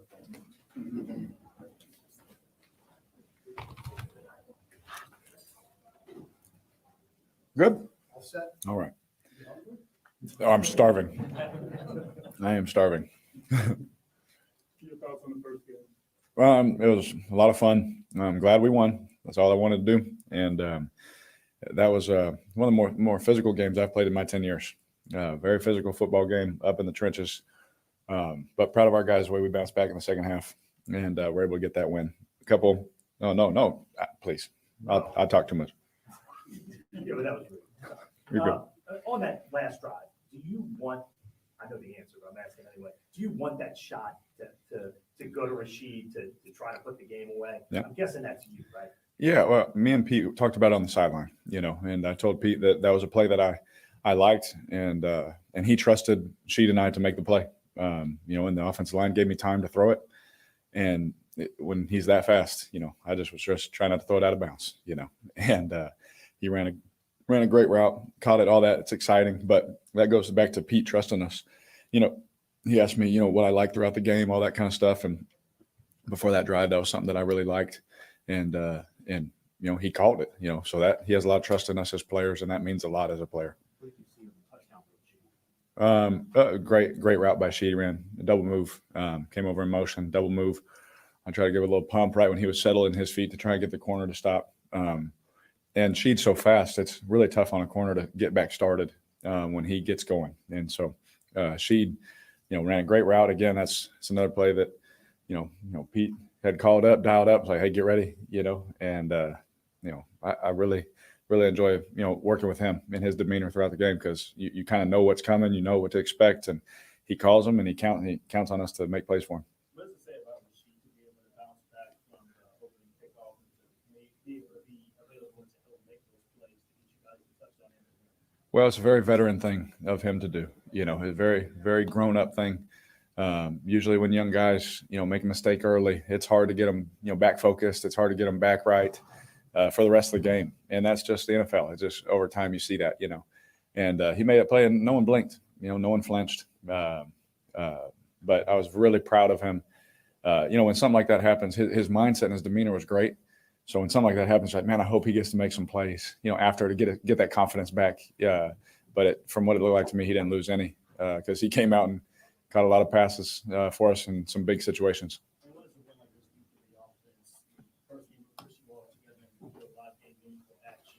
Yeah. Well, the exciting part was, everyone talked about the weapons and, throwing the ball and down the field and all that kind of stuff, things we've been doing in camp. But we showed that we could win the ultimate physical type of game, right? You're good. Yeah, we showed we could win a physical football game, and we're going to have to be able to win in any kind of different way. And so I'm just glad that we hopefully got that one out of the way. No, I'm just kidding. How proud are you to execute the drive to run up the clock and seal the deal? Well, it felt good. It felt really good. Obviously, you could tell I wear my emotions on my sleeve sometimes. So I was real excited, real fired up. And, the one that got me the most excited was the run that creased at the end, because that's the one that did it. O-line, called it right. They blocked it right. Jamal made the right cut, got down, did exactly what Coach Ash said, get down. He did that. That right there is what makes me proud, because it's game on the line. We get this, we win, and we didn't have to put the defense back out there. That makes me happy. Talk about your connection with Chris Olave as well as Michael Thomas. Yeah, I think today was awesome because the ball was so spread around so much, and Chris obviously went over 100, and that's fantasy people's favorite thing ever, and he did that for them. But when we can spread it out, no matter who gets the 100, no matter who gets the touchdown, as long as we keep that mindset of big team, little me, hopefully we'll see a lot of good days for Chris and Sheed and Mike and Juwan and everybody. And so the fact that we were able to spread it around, everybody made their plays when they were called upon. That's good to see as a quarterback, because now I can trust them all. Now if they're doubling him or they're playing robber, I can go to this guy. I can trust him to win. It helps me with my decision making for sure. Can you explain what you saw on that big version deal that last drive? And you don't see a lot of things run the clock out. Yeah, that's all Pete Carmichael, just trusting us as players. It's a play that we talked all game, and before that drive, it was a play that that him and I had talked about. I was like, Pete, I love this, and what was awesome about that, because it was our first game really playing together, with all the situations, all the scenarios, game on the line. And Pete trusted us, to make a play. And, as a player, that means so much to us, that he would trust us in that situation to go get that for him and for the team. And, hopefully we can continue to do that, because he showed us that he trusts us. So we got to keep proving to him every week that we can earn that. So that was the design Yeah, if they gave it to us, like if we had the one-on-one good release, all that. If not, I'd had something else. But yeah, for sure, we were trying to get it to Sheet. Derek, what about that you guys had been sitting on that double move, the one that turned into the touchdown? What was sort of origin of that? Like, were you guys talking about that last night as something? Like in the last few days, like when did you identify that and know that that was something you wanted to go to? Well, we saw something in practice a couple weeks ago. We're like, hey, it'd be kind of cool if we did this, and sure enough, as you watch the tape, you're like, man, it looks kind of good in this situation to call it. And we ran it at practice. We actually didn't connect on it in practice, funny enough. But today we connected, and those were the ones that matter. Derek, what about the defense? Just talk about the way that they play. What does that do for you as a quarterback? If they don't play that well and we lose the game, everybody's mad at me, and rightfully so. And that's how it should be as a quarterback. And this is the ultimate team game. This is the ultimate team game. It takes all 11 on the field at once, all three phases. And, all three phases had some plays that they'd like back, but all three phases played their butt off and played physical and grinded and did anything they could to win. So, anytime we can get a win, yes, I'm so proud of our defense. Yes, I'm so thankful, with the takeaways that they got and, kind of washed ours away, and helped us in that. But like they would say, they expect us to finish the game, just like we expect them to get us the ball back. And as long as we keep that expectation for each other, knowing that, hey, if it doesn't happen, we got your back, we'll take care of it. Keep that kind of mindset. I think we're going to have a good season. Talk about how physical it was during the game, especially in the first half. Tell us a little bit about your ability to maybe sit in that pocket a little bit longer in the second half and make some of those throws. Well, it's all the offensive line. I try my best to not be a statue, but be back there to let my guys get open and let them run. And when I have to get out, try and go get as many yards as I can or make a play with throwing it. But they did a great job in the second half. And this is without watching the film too. They made it just be like, oh, my fault, But, in the second half, it just felt better. The timing of things, however it worked out, it was just better. And very proud of those guys. I think everybody, offense, defense, everybody felt like a little rusty on this or on that. It's week one, and you hate to say that, but it always happens. But we cleaned it up really fast, and we're able to bounce back to get the win. You said you've been waiting for this game for a long time. How did it feel emotionally to finally get that first touchdown after you had been grinding it out with field goals most of the game? Yeah, it felt great. But again, in that situation, that was the expectation. We got to score. We got to get a touchdown, to win this game. And thankfully we did. And I try my best, until the game's over to stay, here. And like I said, I get emotional. But after that touchdown, it's like so fun. Like in my head, I'm like, oh, cool, first touchdown. And then like literally half a second later, it's out. It's like, okay, well, now what do I got to do? And, the best part about it is that we won the game. We won the game. That's literally the only reason I came here and wanted to play this game so bad, was to win this game so that we can hopefully continue to keep stacking them. Derek, who's kind of the interview of how Mike Collins played today? I love Mike. He's the ultimate competitor. And wow, on game day, I love the communication that we have. It's a different level, man. He reminds me so much of Devontae and the way that they both approach the game. And it makes sense because they're two of the best receivers in the whole league. And his mentality, his violent route running. You saw the one he caught over the middle on second down to get us back into a third and manageable, and took a shot. And he told me, he's like, if you got to throw it in there, throw it in there. And he let me throw it in there. He took the hit, and he bounced up. And just that mentality that he brings, it elevates everybody on offense. It means, man, I got to do that for us too. I got to match that. And I'm just so proud of him. I know it's been a long road for Mike. I know being able to start the game off big, to him down the sideline. I know how much that meant to him. But knowing Mike, he couldn't care less. He cares about the next rep, And so I think that's what we've all fallen in love with Mike. And I'm the same. I haven't been around him as much as y'all, but it didn't take long for me to see what he was about. What makes his communication a little bit different, or something that stands out to you? He sees things the way quarterbacks see them. He sees things, with certain reps and certain routes. And he's like, hey, when they go zone, I did this. Are you good? I'm like, yeah, I'm good. And like he was like third in the progression on that one. I'm like, but now I know if these are shut out, I know he's going to do it, bam, right when we see that. So it just helps you so much. You get to him quicker, even on that third down, I almost gave him a little or second down, I almost gave him a hand signal just because I saw something. And there was one earlier in the game, I gave him a hand signal and he ran it perfect. We were about to hit it when they hit the ball, and he, I wish we had that play for Mike, but I don't know. He just sees things the way I want him as a quarterback, and it's really impressive. What happened on that interception before half? I forced it. I was dumb. I was way too excited. I'll just be honest with you. I was like, I'm making every throw now. I was pissed off. I walked to the side. I was like, what are you doing? So I know it's funny right now because we won. It wasn't funny at the moment. I take it very seriously, but that was me being stupid. That was unbelievable. Yeah. When we scored that touchdown, I could help myself to start dancing, man. That was awesome. That was ridiculous, man. It was good to be on that side of it. Last year wasn't so fun. So, Derek, how would you describe how Trevor Penning was sort of handling? Look, he had some struggles. Yeah. How he was handling that, like in the huddle, and how you thought he was. Oh, he was great. Great mentality. Great demeanor. Every game is not going to be everybody's best game, and he was getting held on one that, something happened. There's so many things and so many different things. Could I have got the ball out quicker? I'm going to watch it and be critical of myself, to help him. But I was so proud of his demeanor and the way he carried himself because no one wants to make a mistake.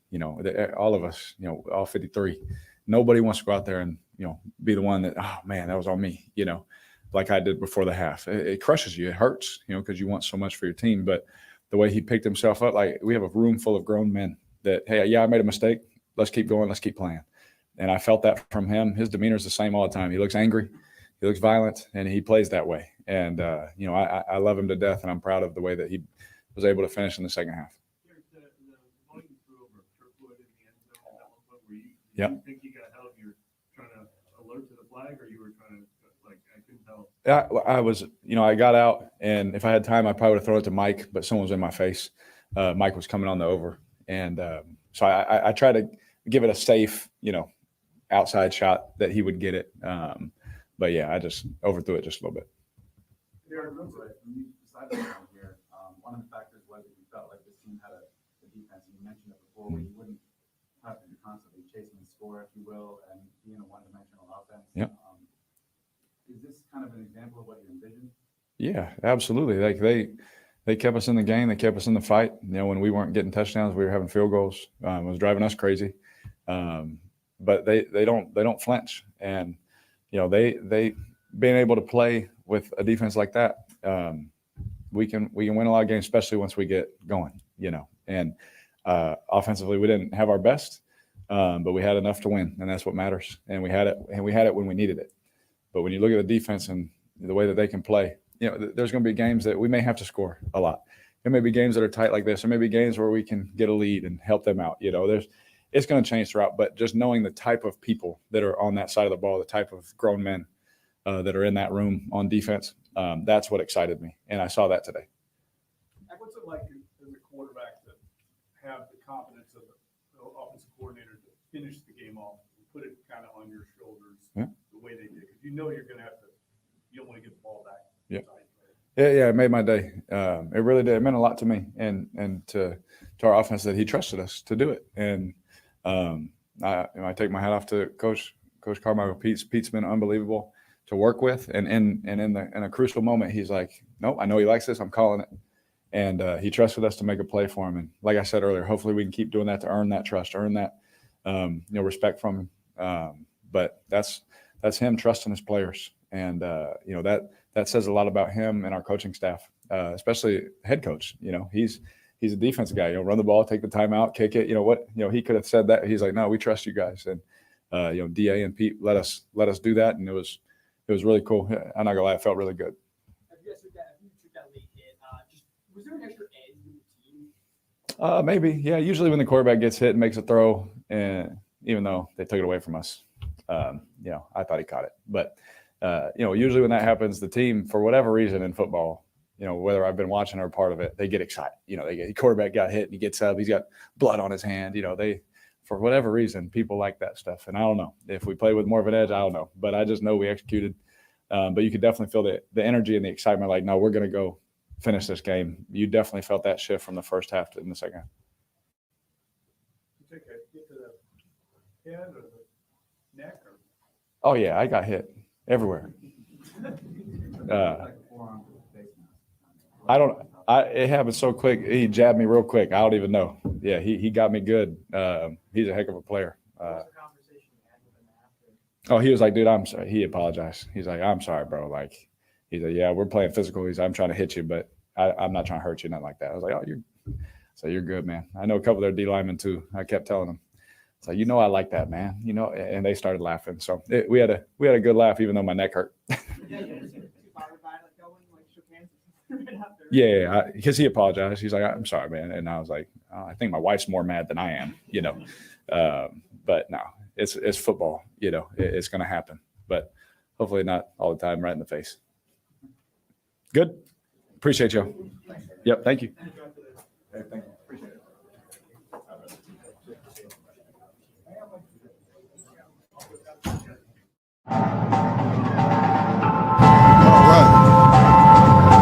Just heard from head coach Dennis Allen, linebacker Demario Davis, wide receiver Rashid Shaheed, and quarterback Derek Carr. Scott, before Dennis Allen so rudely interrupted us, I was asking you about the offense here tonight. What did you? All right, y'all. Shout out to the fan. Appreciate y'all chilling out as we went through those rounds of interviews in the building. Shout out to the Black and Gold Nation. Saints get the dub, 16-15 over the Tennessee Titans. As we heard the breakdowns from Dennis Allen, Derek Carr, Rashid Shaheed, and others. It's a pretty good breakdown. Demario Davis, hearing his story, was pretty inspiring as well. Shout out to Demario and prayers to that brother. It's the reason why, man, faith's so strong, man. You see a lot, man. You see a lot. You deal with a lot. So shout out to that brother.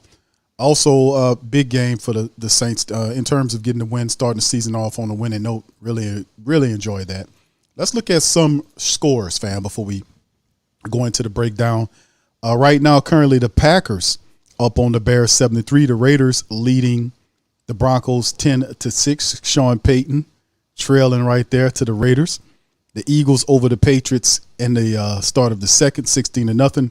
Dolphins leading the Chargers 10-7. Just under 12 minutes. And you look at the Rams trailing the Seahawks 10-7 in the second. And then, of course, final games. The Falcons got the best of the Carolina Panthers today. That's the next team we got coming in this thing. Falcons, we heading to them, actually. 24-10 over the Panthers.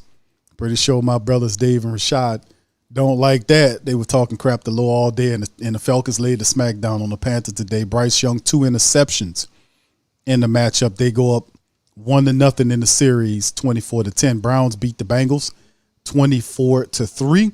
Jags over the Colts 31-21. Buccaneers. Shout out to Big Game James. His squad behind Baker Mayfield's 2 touchdowns, 20-17. They beat the stinking rotten Vikings in the matchup. They go up 1-0 as well. So shout out to them. Of course, the Saints sneak by with a win 16-15. 49ers over the Steelers 30-7 as well. So shout out to the fam. Appreciate y'all for being in the stream. Let me bring in Pops Q to join the broadcast and get his thoughts on the game. Welcome on in, Pops Q. How you doing, sir? I'm doing good. Hanging in there. I enjoyed the win, So I'm just excited for the season coming in. I know the Saints. They got a learning process to go through with their players, because this is the first time these guys ever played together. And there were some good things. There's some good things that got accomplished. Even though Derrick Henry got his yards, they kind of neutralized him in the second half. He didn't have so many big runs as he did in the first half. So they concentrated on stopping him, and they didn't seem to. And there was some excellent secondary play from the Saints secondary to kind of limit the Titans in what they could do. And I just thoroughly enjoyed the game. There was times when I thought the Saints would not do so well, but they took their lumps and they came back, and what counts is that they got the win. Even though it's about 1 point, they still got the win. Indeed, yeah, it was a good win. It was enjoying seeing the Saints defense play as good as they did today, and really multiple sacks. There's a ton of pressures. Really, when it's all being said, is it could have been a lot more sacks than that. Cam Jordan batting the ball down. He had 3 deflections. The Saints sacked him 3 times, knocked him down multiple times. Could have been 5 interceptions in this matchup. A couple of those things left on the field. So the Saints defense was astounding. They were able to minimize the rushing attack of the Tennessee Titans due to the fact that they kind of abandoned the run to a degree with Derrick Henry. So credit the Saints. Saints' only other unit that needed to step up and do anything was the offense, and they finally was able to get a touchdown, which was enough to push the Saints ahead in the matchup. So there's a lot of stuff to clean up going into week 2 against Carolina. We got to get on the road and take on them. They're going to be kind of upset that that they lost to the Atlanta Falcons. They're going to be looking for a win against the Saints. They don't want to start the season 0-2, especially when you start the season 0-2. You open up your schedule going right into the NFC South schedule, and then you go down 0-2 in the division and your regular record. So they don't want to do that. They're going to try to do what they got to do to kind of clean up some stuff and come back at it. So we'll have to monitor the situation, see how it all goes. But they're upset about that. We have to take advantage of that. So yeah, definitely we got to execute better. Offensive line wise, we got to clean that up. We got to come back at them. That's who talk to me, Pop, about who you favor as the player of the game. Give me a couple of players that you like that play well in the game. All right. Well, one player that played. I mean, I'll give a shout out to the defense. The secondary, the player, the cornerbacks, Lattimore, and the young man on the other side, they were outstanding in picking off balls, causing deflections. They were right on top of Tennessee's receivers. Like I haven't seen done, in a long, long time. If we don't have any major injuries or anything like that back there secondary, they're gonna take us far, and the offense will get their wheels under them as the season goes along. Derek is starting to find some of his receivers. I know there's a lot of times the offensive line didn't really protect him very well, but he still was able to get some excellent passes off and get some completions. That touchdown was a thing of beauty. That they tossed that pass downfield and the kid was wide open. I thought that was an excellent play. Their run game, I don't know if we're going to see very much improvement in it until we get Alvin back, but it's enough sufficiently to help us kind of supplement the pass. That breakaway run up the middle. I think that was the fullback. I believe it the fullback that got the ball and he made that great blast up the middle that gave us the first down to secure the win. That was outstanding play. Yes, interesting going into it because, like I said, I would have to say my player, the player of the game, multiple players, but it got to be on the defensive side of the ball, how they played. I mean, then again, you got to give credit to the kicker, the young kicker, Blake Grupe. Oh, yes. He hit everything. So, I mean, if it wasn't his production, if he missed one of those things, the Saints will not win the game. So credit to the young rookie in this first matchup. Let's hope he keeps this production up and let this be the floor in which he develops going into the season. Still a lot of football left, but let's see how this all shapes out. So it worked in the first week. We got the dub on him kicking, punting well too. So outside that, the focal point Derek Carr has to – you kind of see he was upset about his production. The interception really peeved him. He was upset because that shouldn't have happened. He threw it right to the dude. Just I don't know what he was looking at, but yeah. And outside that running attack, we're gonna need rushing attack. I don't expect it to be. We have 50-something odd yards of rushing against the Carolina Panthers. Right. Defense, Titans defense was the best last year and do that, and they're doing that. And this year it appears that they're gonna continue that. So let's kind of span ahead and look at do a mini preview for the Carolina Panthers before we kind of shake a leg on this thing. So let's see what the biggest adversaries that they lost to the Atlanta Falcons today. They're going to be looking at us, looking for an opportunity to try to get a W in their building. They always play us tough out there. Yeah. Let's look ahead. What we need to do to neutralize and get a win and keep this winning going against Carolina moving ahead. Well, we got to learn how to confuse the young quarterback that they have. It's a rookie. So we've got the schemes. Got to come up with the right schemes to confuse him. Just enough to throw his game off.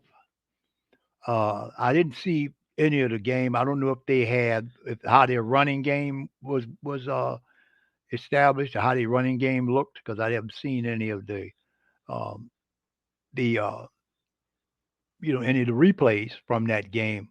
But we've got to stop the run. Just do the basic things that we did. I mean, we did a hell of a job on Derrick Henry.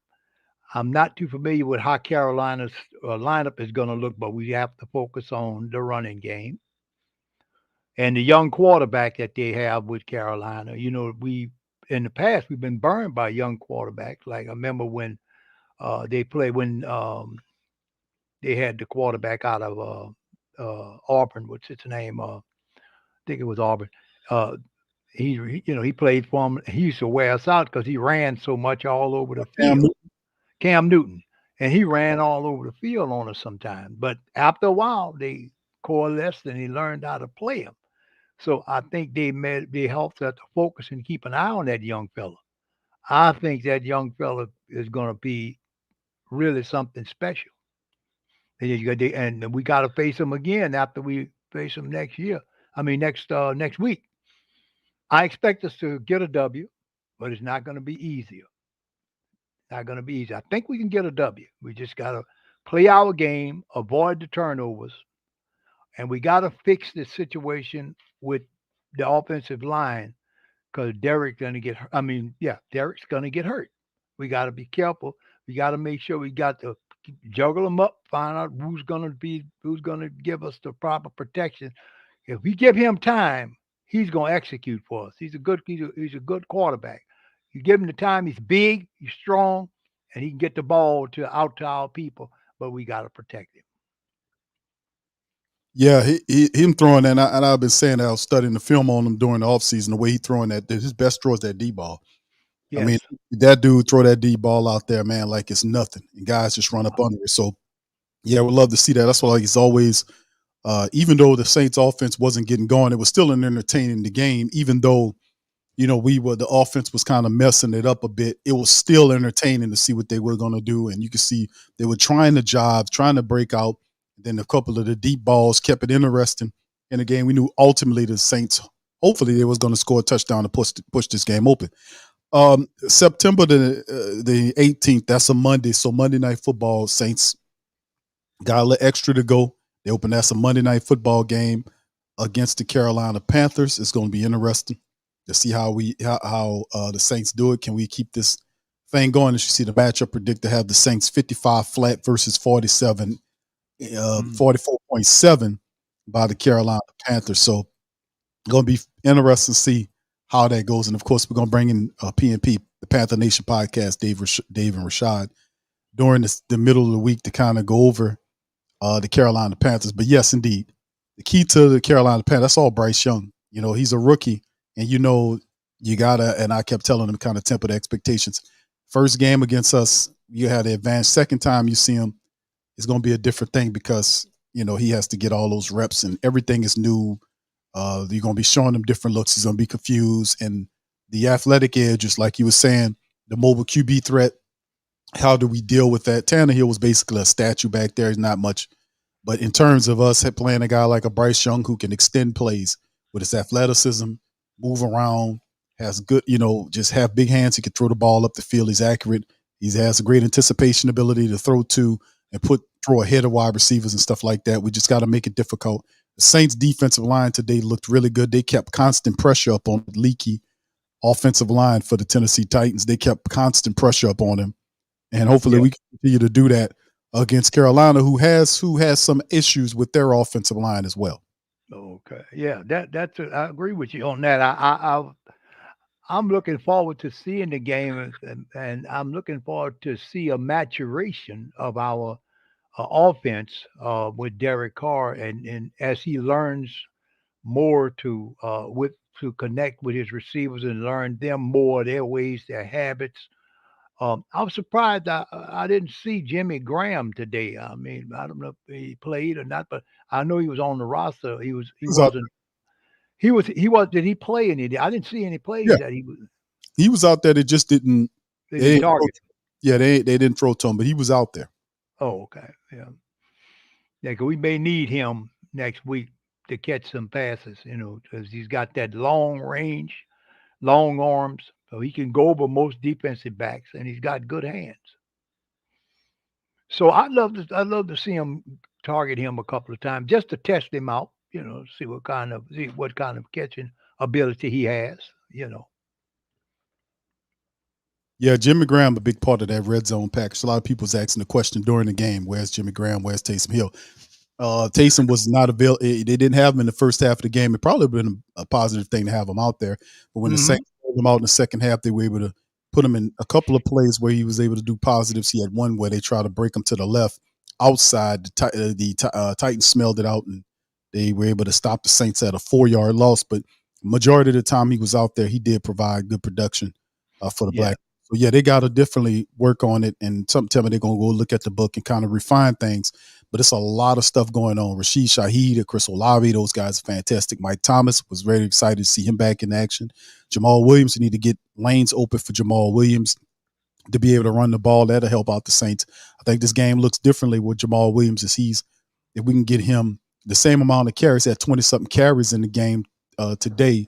Imagine what he looks like a full use. That's 122 carries, all buck and some change in yardage and maybe a score there. So that kind of helps out Derek Carr too with the play action and Right. get flowing. So yeah, we did see that the offensive running game was jammed up, but ultimately we were able to win it out and get the game going. So with that being said, listen, man, any last thoughts on that, Pops, before we skedaddle? Yeah, on that play that they ran Taysom, I noticed all of the players for Tennessee went with the flow. If Taysom had thought about it, he could have cut back against the grain, and he probably would have made some more yardage than he did. But they forced him. He was running parallel, but sometimes you everybody, you got 5 guys going with you. Sometimes you could turn around and run back the other way, and that'll mean they'll have to come running after you. So I mean that'll tire them out. Sometimes you have to have the wheels thinking inside your mind to say, okay, well, oh, here come everybody coming. Let me turn around and run back the other way. And you cut back against the grain, maybe a pop one, maybe a break one, and get a long yardage situation out of it. You got to keep the wheels. I know they've used that play excessively down through the years with Taysom running the ball. But sometime in certain situations, you can cut back against the grain. And maybe they would have gotten more yardage than they did out the play. I think, as I recall, they only got a couple because he had to go out of bounds. Yeah, that Taysom Hill, like I said, yeah, but it was tough running against them because they Yeah. stout up front, and they had not only just stoutness, but they had some athletes there too. They were able Yo, to kind yeah.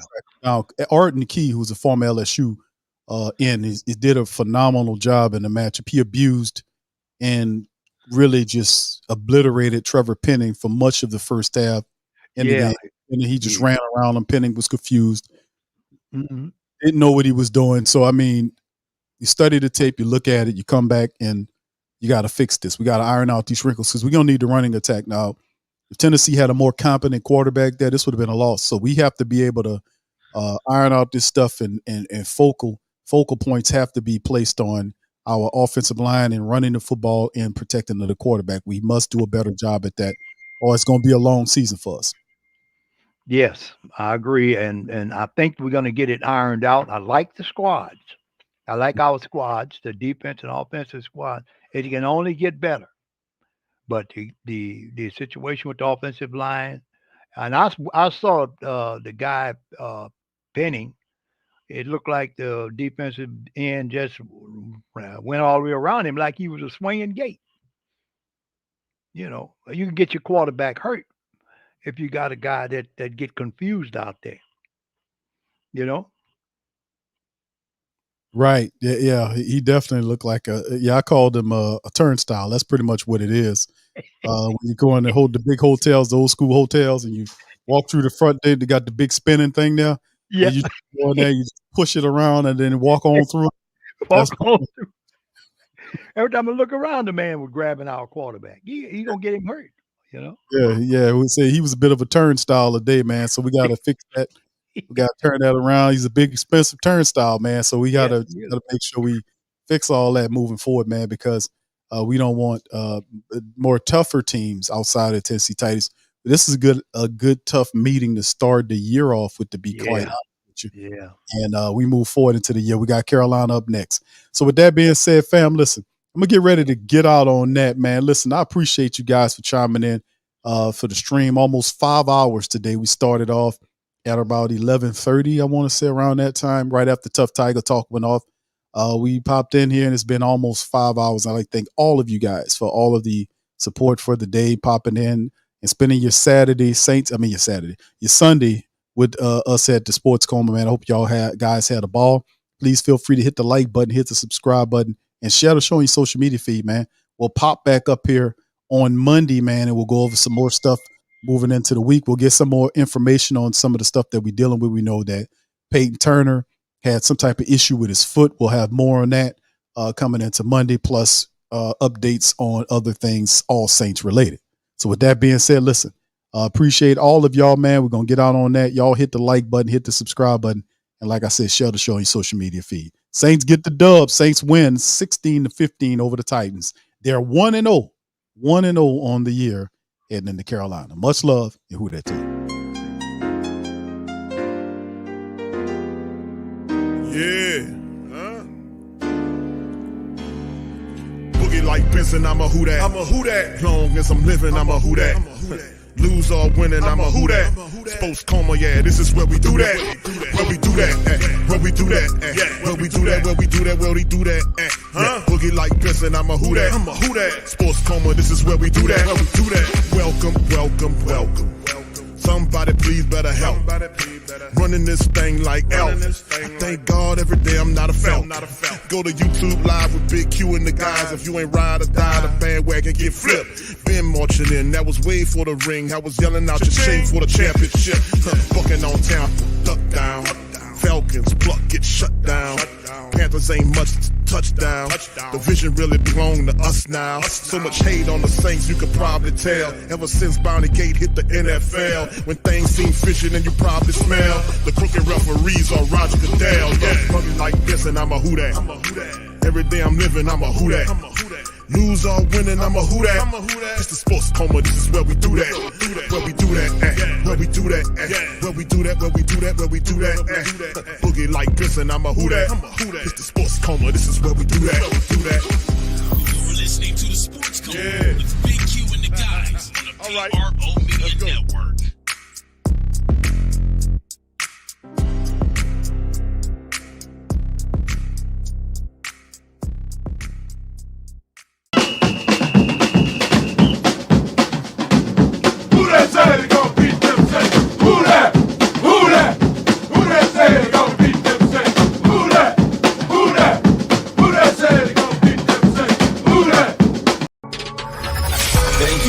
Saints Central, your black and gold home for the New Orleans Saints.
Platforms store where you can go and buy all the latest merch to support the platform. Available at the pro shops, we have dozens of hundreds of products available for you and your family. Unisex tees for men and women, hoodies and sweatshirts, tank tops, kids and baby items, long sleeve tees, mugs, pillows, wall art, bath bedding, face masks, phone cases, stickers, bags, fanny packs, socks, hats, and many other items. Please feel free to check out the pro shops. The link is in the description section below.